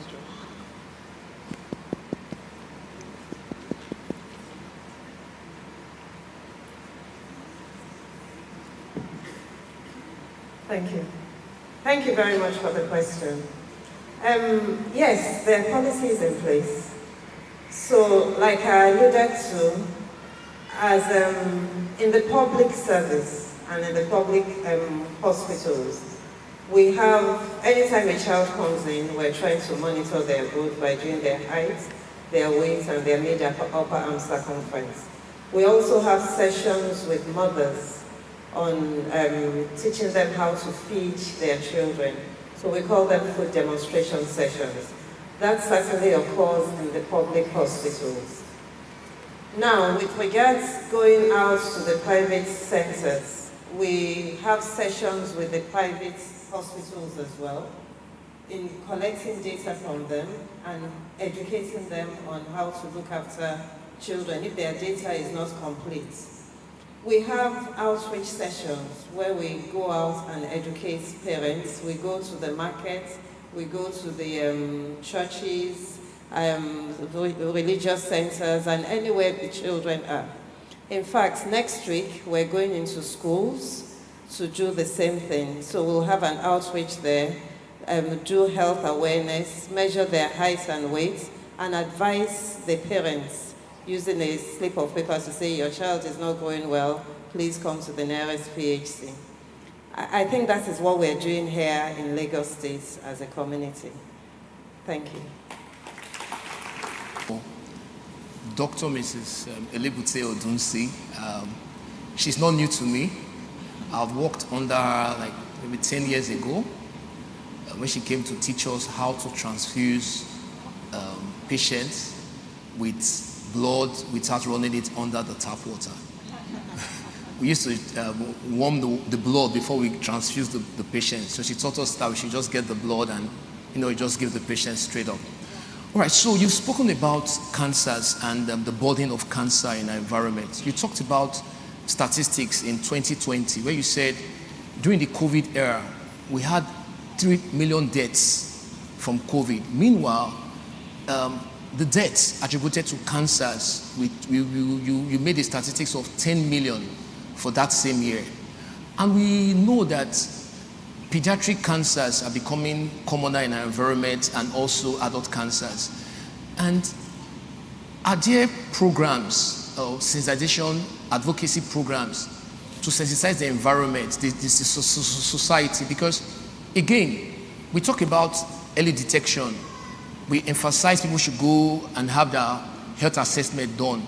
Do we have advocacy for cancer screening in our environment? Then the second question is, knowing fully well the burden of care for cancer patients. Remember when you were talking, you told us that a radiotherapy session, cost about $10,000. How many Nigerians can afford $10,000 for just a radiotherapy? And during your presentation, you talked about you need to have at least 2 of the kind of treatment to have to be on that journey. And if one of the treatment is costing you $10,000, do we have non-governmental organizations, private partnerships, or companies that support people that have cancer, or do you have one currently that is running?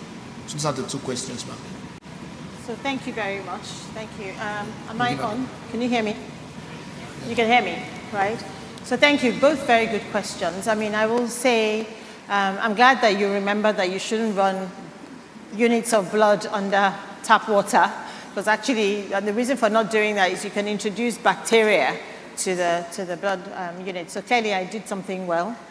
Now, when it comes to awareness about cancers and screening, it really is a public sector, it's a public health role for any people now developing lung cancers. And I think that has to do with areas where all the big oil and gas companies, I hope we're not recording this, but anyway, yes, so there are environmental factors as well. But the bottom line is most of those things are out with our own control. We can't go and tell the oil and gas companies to shut down.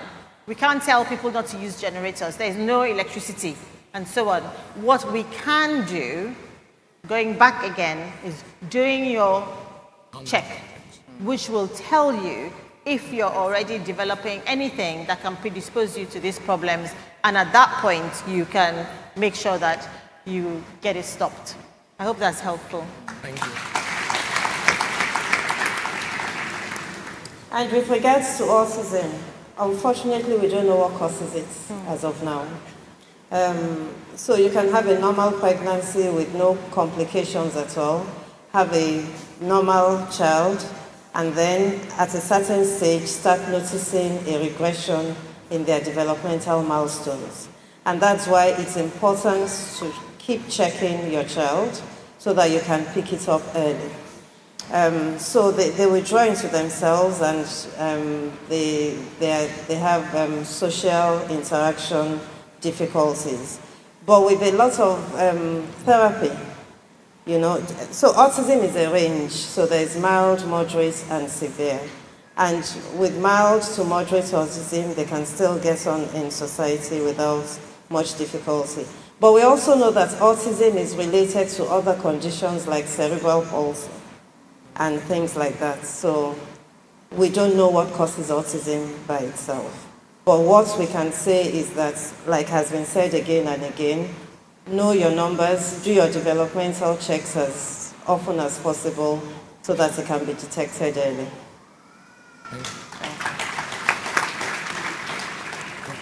So I have some questions from the audience here.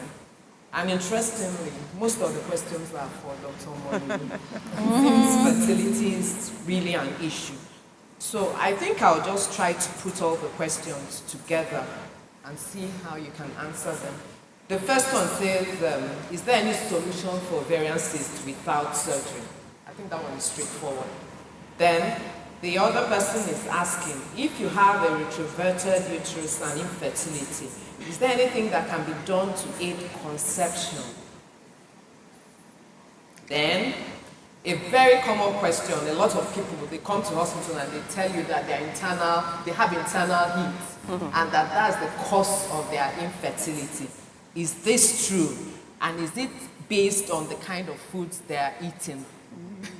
Then, this is really straightforward. 2 years, I've not seen my period. I'm a mother of 3 kids. I'm 47. What could be the reason? I think it's menopause. It could be early menopause.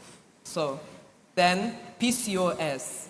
This person says that she was diagnosed with PCOS as a teenager. She was placed on medication to control her menstrual cycle. But years later, she sought second opinion, was still placed on medication. However, she's tired of trying. Okay, she wasn't actively trying for a baby, but now she's really bothered because the symptoms have persisted now that she's married, and she has started another round of consultations.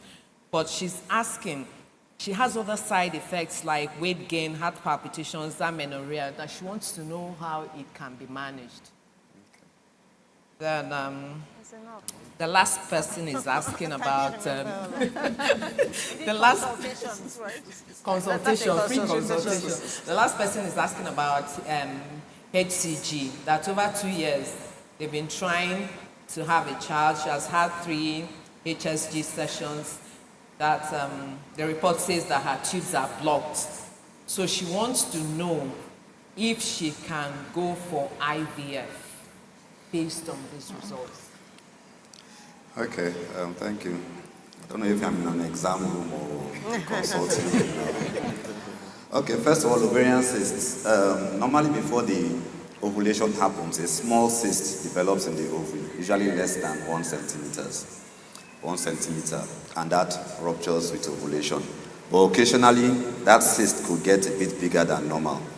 And if that cyst is less than 5 cm, and there is no pain, and it's cyst means contains fluid, it's not solid, it's affecting one ovary, then that one we can just do nothing about, just observe, watch it. Usually they resolve after 3 months. Okay, repeat a scan after 3 months and see whether the cyst is still there. Those ones we call functional cysts. But any cyst greater than 5 cm, then those ones need to be evaluated. And treatment of cysts is usually just by surgery. There's no drug that is going to melt a cyst or take a cyst away. Second question. My question paper. Uterus. Okay, retroverted uterus. Well, that does not cause infertility. So retroverted uterus means normally the uterus is bent forward on the cervix. Retroverted means it's kind of bent backwards. But that has not actually been linked with infertility. So it's not really a problem, and we treat just like anybody else. Third question. The blocked tube and IVF. Okay, blocked tube and IVF. So like I said, HSG, yes, may show blocked tubes, but it's not the gold standard for assessing the tubes. So I would advise the lady to have a laparoscopy and dye test done, because that is the gold standard for checking the tubes. Because there's a big difference in fertility evaluation when you get to the issue of blocked tubes and very low sperm, which cannot be improved. Those are the reasons why IVF, was very exciting to us as gynecologists. Because once we have blocked tubes, usually there's no remedy for it. We used to do surgeries for blocked tubes before, but the results were very, very poor. So, and if a woman's tubes are open, there are still other things that can be done. We can still do boosted ovulation with timed intercourse. We can still do intrauterine insemination before we get to IVF. So if it's that the tubes are really blocked, as confirmed by laparoscopy, then yes, she will need to go for an IVF. But if the tubes are open, then we could still do some of these graduated treatments. Because I tell my patients, it's easier to go into your room, have sex, and get pregnant than to start to go for, IVF. It's easier, it's, of course, much more cheaper. So that's why I said in the presentation that there must be a plan. So if we are going to go, if the tubes are open, the sperm is okay, then we could do 6 months of trying. If after 6 months there's no conception, tubes are open, we could go for IUI if they fit the profile. That one, don't do more than 3 cycles. If nothing happens after that, then we go for IVF, So there has to be that graduated plan. For the one of 47, no menses, yes, you could be becoming menopausal. But menopause is a spectrum. We have what we call the climacteric, which is from 5 years before menopause to 5 years after menopause. So in that period, menses start to become reduced, you understand, in terms of flow and frequency. And that means menopause is beginning to set in. For the lady with PCOS, PCOS is not something we treat. It is something we manage. Because when we have PCOS, it means that there's something wrong with the elaboration of the hormones from the ovary, and that way ovulation does not happen. But thankfully, we have different range of medications we can do, which can make women with PCOS ovulate. I used to have some patients then, they finished having their babies now. They have PCOS, so they will come, doctor, I want to get pregnant. We stimulate them, they get pregnant, they have their babies. First baby, second baby, when they came for third, after second baby, are we going to do family planning? And we'll both laugh. But doctor, I don't menstruate. But accident can happen, but, like that. So they can be stimulated, people with PCOS can be stimulated and they could have pregnancy. The challenge I know is in the treatment, management of PCOS, because when a woman doesn't want to get pregnant, what we do is to give oral contraceptives. So what I usually advise them, because it may be difficult to take continue oral contraceptives continuously, and like you said, some may have weight gain from it. So take for 3 months, watch and see. Sometimes there's an auto-correction, okay? And if it auto-corrects, fine. But down the line, it may still cease again. And then maybe we could now do the oral contraceptives again. Now we are using, there's a popular drug we are trying to use now. We see that one works a bit better, more than hormones.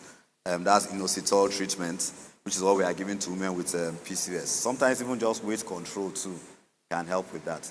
So I like to tell the lady not to get discouraged, because it's one of the easiest things for us to treat when we are treating infertility, where there is PCOS, because there are so many range of drugs that we could use to actually get that lady to ovulate and also hopefully achieve pregnancy. Thank you. All right. Thank you very much, Dr. Omololu, for this. So I have a question for Prof.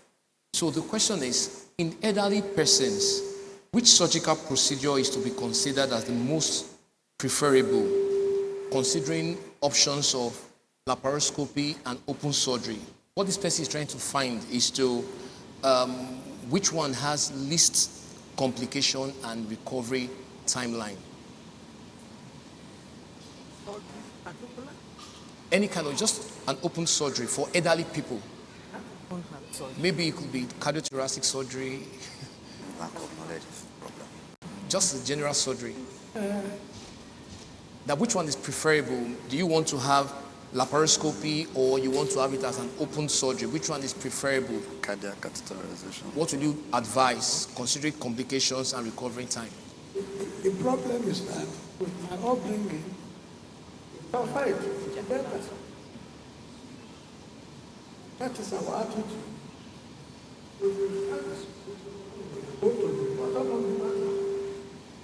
Some mics are conflict.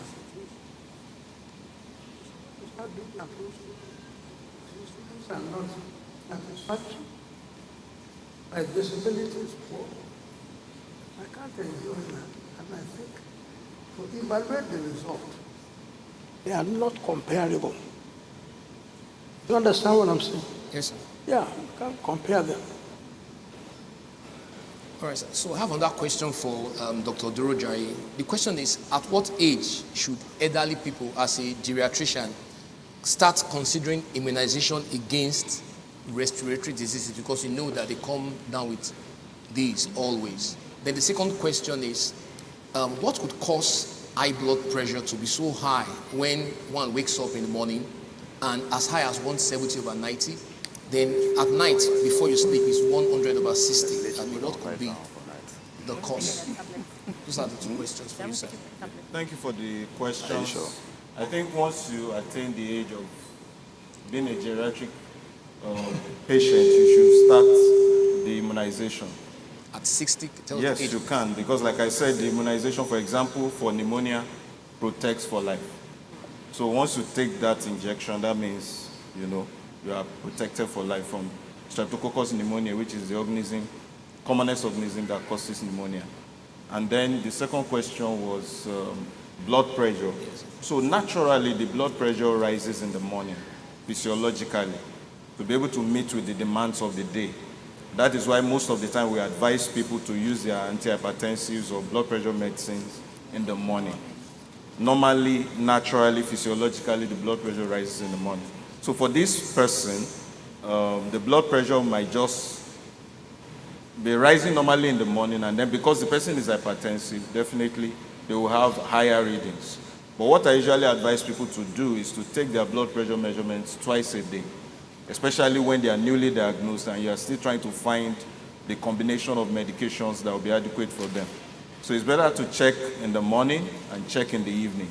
With that, we can justify, okay, maybe if they have to be on 2 or 3 medications, we could split it.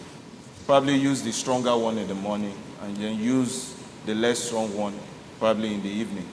You understand? So it depends on what the readings are in the morning and in the evening, but for most people, naturally, the blood pressure will be higher in the morning than in the evening. All right. Thank you very much, Dr. Dojari. So lastly, we want to find out, what's your take about pre-marital testing? Myself? Yes, Dr. Dojari, please.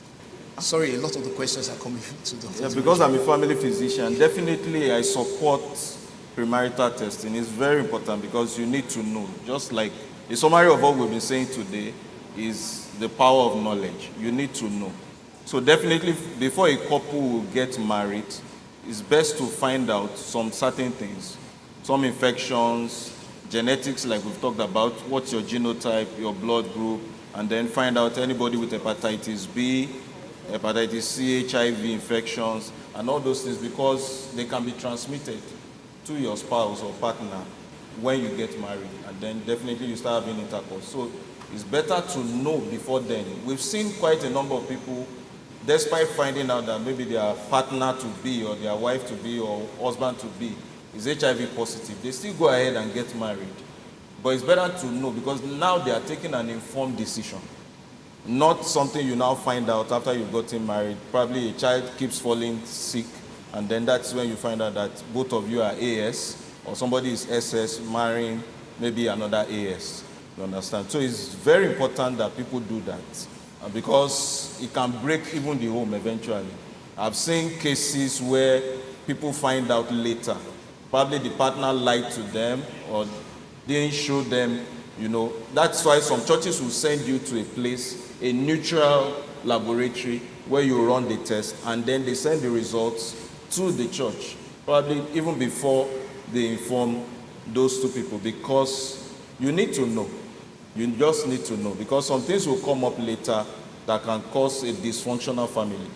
When the child keeps falling ill, the partners may start blaming each other, and then that might even break the marriage. So it's good to know. You just need to know. They say love is blind, but when you are into it, also keep one eye open at least. All right, thank you so much, Dr. Dojari. So we've come to the end of the panel discussion today. Let's put our hands together for our panelists. Thank you so much. We need to step back. Thank you so much, sirs. Thank you, man. Let's put our hands together for them. Thank you so much.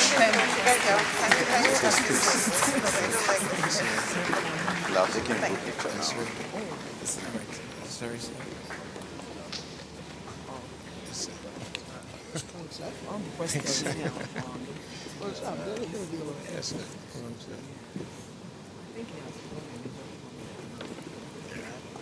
All right. Thank you so much. Thank you. Love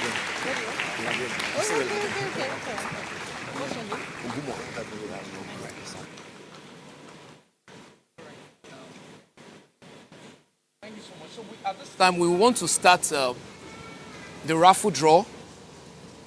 Dr. Ngozi, please, I need you upstage. So at this time, we want to start the raffle draw for today. Media, please, we need you to. So, when we were coming in for this program, we told everybody to register. How many of us have our serial numbers? If you don't have your serial number, there's going to be a lot of problem today because the first winner for today, let's just wait for our guests to leave. Let's put our hands together for our guests as they take their leave. Those that want to leave.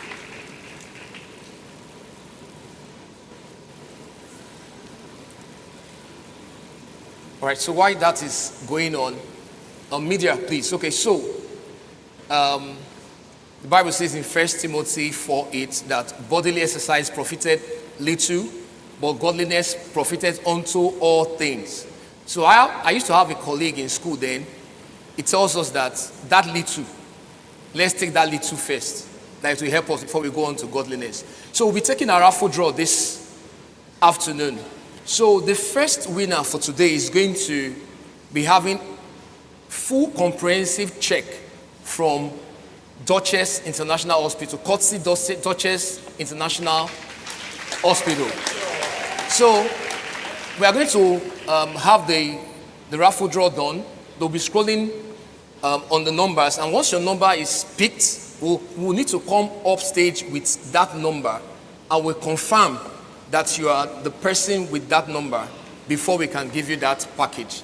So the media team,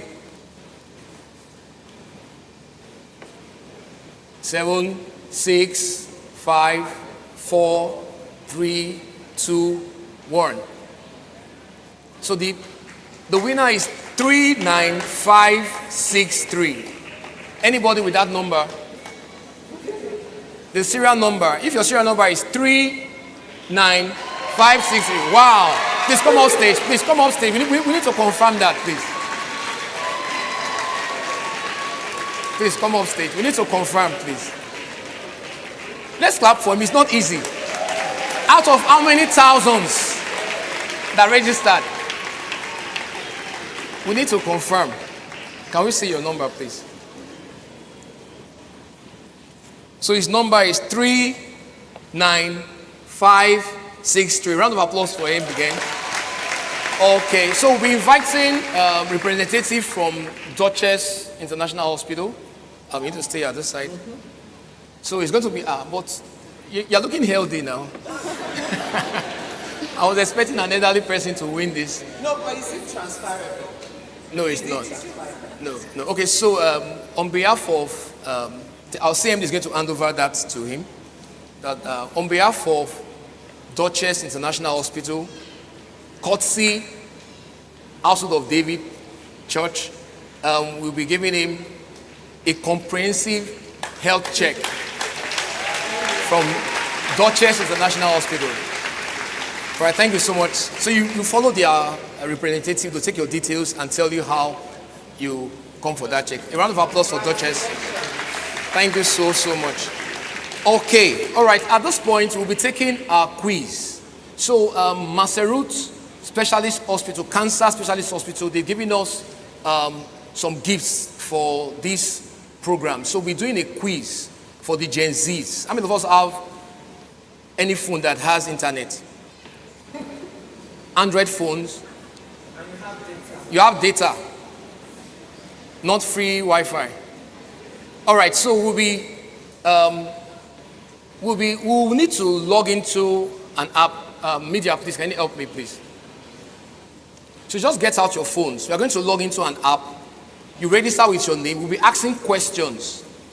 So think about 10 questions. The first 10 fastest fingers, they'll be going on with fantastic gifts from Maserut Cancer Center. Let's put our hands together for them again. All right, so if you have your phones with you, you can just type joinmyquiz.com on your phones, please. Then if you can scan the barcode, you can scan the barcode also. Type joinmyquiz.com. We all have Android phones. So just type joinmyquiz.com. Are we there? If you are there, please wave your hands. I want a lot of us to be there. Or you can scan the barcode, joinmyquiz.com. Now, once you have gotten to that page, just impute this number, 264703. Are you there? Is anybody still trying to log in? Okay, I'll just give us a minute to do that. So the site is joinmyquiz.com. Once you log into that site, it will ask you for the code. So the code is 264703. And the page is going to appear. Is anybody still trying to log in? Anybody still trying to log in? If you are there, can I see your hands? You are there already? Okay, so we'll be asking questions. And the fastest fingers, the first 10 fastest fingers will win gifts, courtesy, Maserut Cancer Center. So we would, media, can we start please? So the questions will pop up, straightforward, true or false, and you start to answer. So we have 230 participants already. 234 is going up and is going up. 239, 243 participants is still going up. All right, media. Can we start, please? All right, so the questions will pop up, and you have to answer yes or no.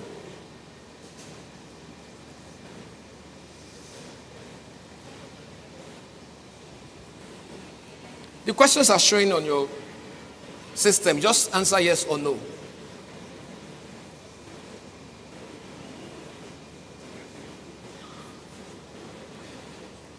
The questions are not hard. Are they hard?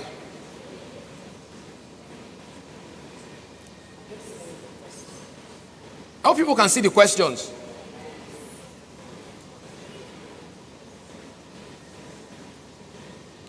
The questions are very simple, basic questions. Fastest fingers. So once we are done, we have 300 participants for this quiz based on what we've been taught today.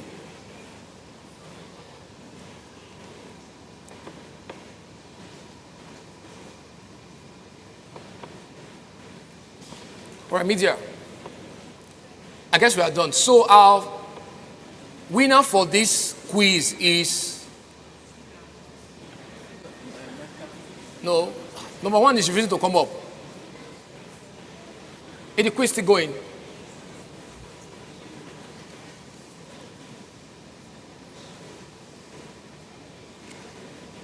You answer the questions, right?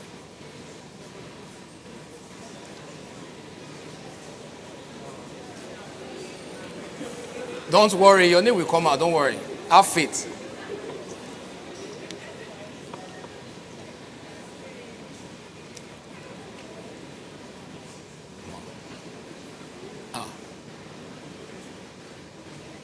It's the fastest fingers. The questions are coming. Instead of you to be pressing your phone, they are looking at the screen.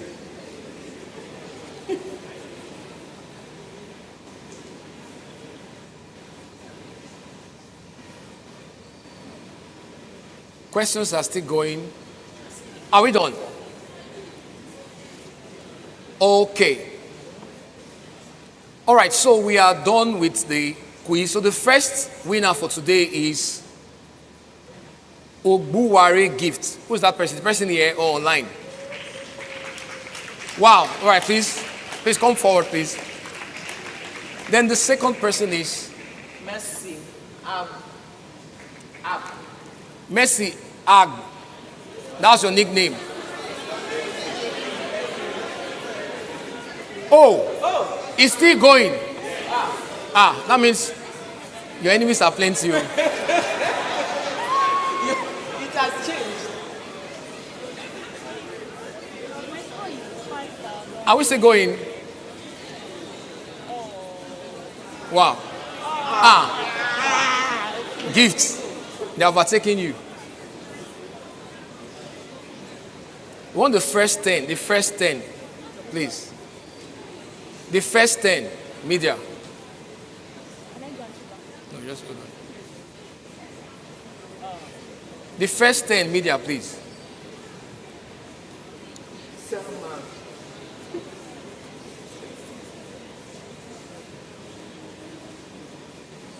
Media, are we good?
All right. 5 males. 1, 2, 3, 4.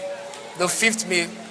Then females. 1, 2, 3, 4, 5. So the rest of you can please go back to your seats. Now I need a mic. Just 5 males. Yeah, I need 6, please. So the first question is for the male. All right. I need a mic. All right. So, first question. True or false?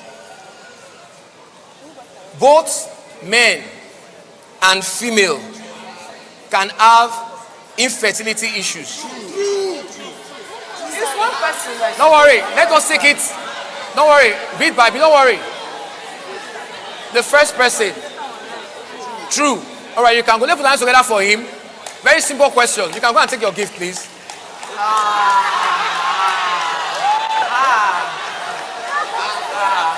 Don't worry. Don't worry. They will miss it. Don't worry. Don't worry. All right. For the sisters, true or false? Who is going first? All right, our sister. All right. Lifestyle factors like smoking and excessive alcohol consumption do not affect fertility. True or false? Said true. She missed it. She said true. So you can go back to your seat. And that sister can come and join, please. Come forward, please. The third question. All right, third question. Breastfeeding can help boost a baby's immunity. True. You can go, please. You can go, please. You can go, please. The fourth question for a sister, please. Oral rehydration is for you, please. Salt. Oral rehydration salts are crucial for recovery from cholera. True or false? True. All right, so you can go, please. Let's clap for her, please. Let us encourage her now. You might win someday. The fifth question for you. All right. Which of the following are common health challenges faced by the elderly? Constipation, loss of appetite, hypertension, low back pain. True or false? All of them true.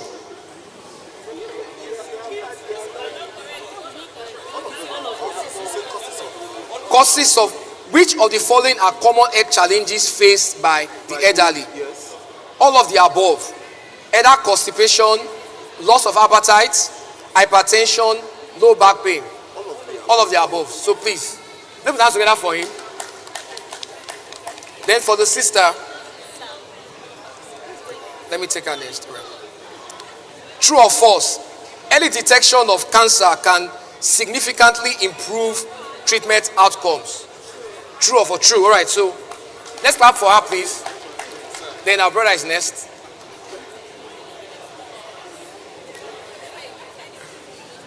Okay. All tumors are cancerous. All tumors are cancerous. False. All right, so you can let's put the hands together for him.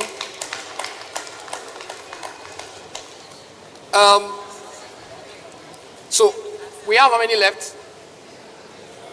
4 left. Okay. Okay, no, it's okay. I'm going to ask. Can lifestyle modification affect Can lifestyle modification affect the development of cancers? True or false? It's for the ladies.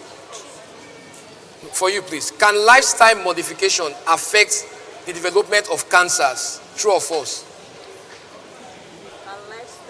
Can lifestyle modification like drinking, smoking, can it affect? Can it make you have cancer? Can it affect? She said false, so it's wrong. It's wrong. All right, sorry. It's only one. No, sorry.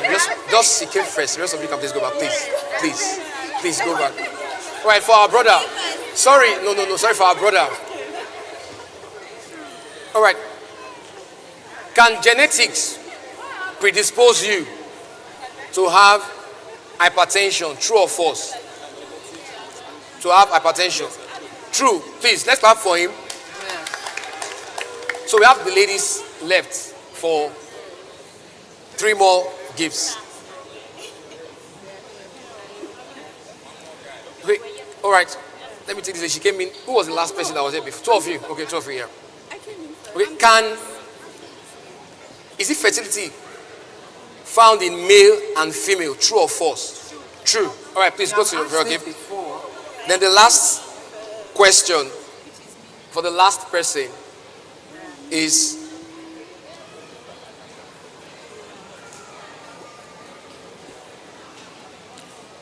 who wants to take this question? All right, you came in. I've taken the last. Okay, 2 of you are together. Okay, fine. All right. So, are there known causes for autism? No. Correct. Let's put the hands together for her. Thank you very much. Thank you very much. The 4 of you can follow. They'll give you something. All right. So, Dr. Yewande, we've come to the end of the conference. We need to call our CMD. Let's put hands together for Dr. Yewande as she comes to our Chief Medical Director of Household of David Church.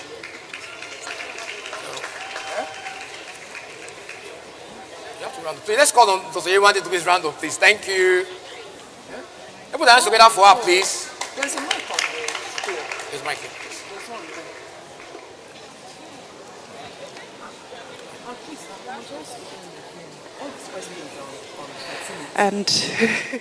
And just like that, we've come to the end of this program. I would like to thank everybody for taking our time to be here for this program. I hope that we had a good time. I hope we've been thoroughly touched, we've been educated, we've had our blood pressures checked, we've had our teeth checked and had our eyes checked as well. For those that haven't done so, for a few minutes, we'll still have opportunities for us to check our blood pressures before we go home. So let's make sure that we maximize that opportunity. Thank you so much once again for making our time to be here. And we hope that we've taken our learnings to be much more, to focus on our health and to take care of ourselves more. Please do enjoy the rest of your day. Thank you.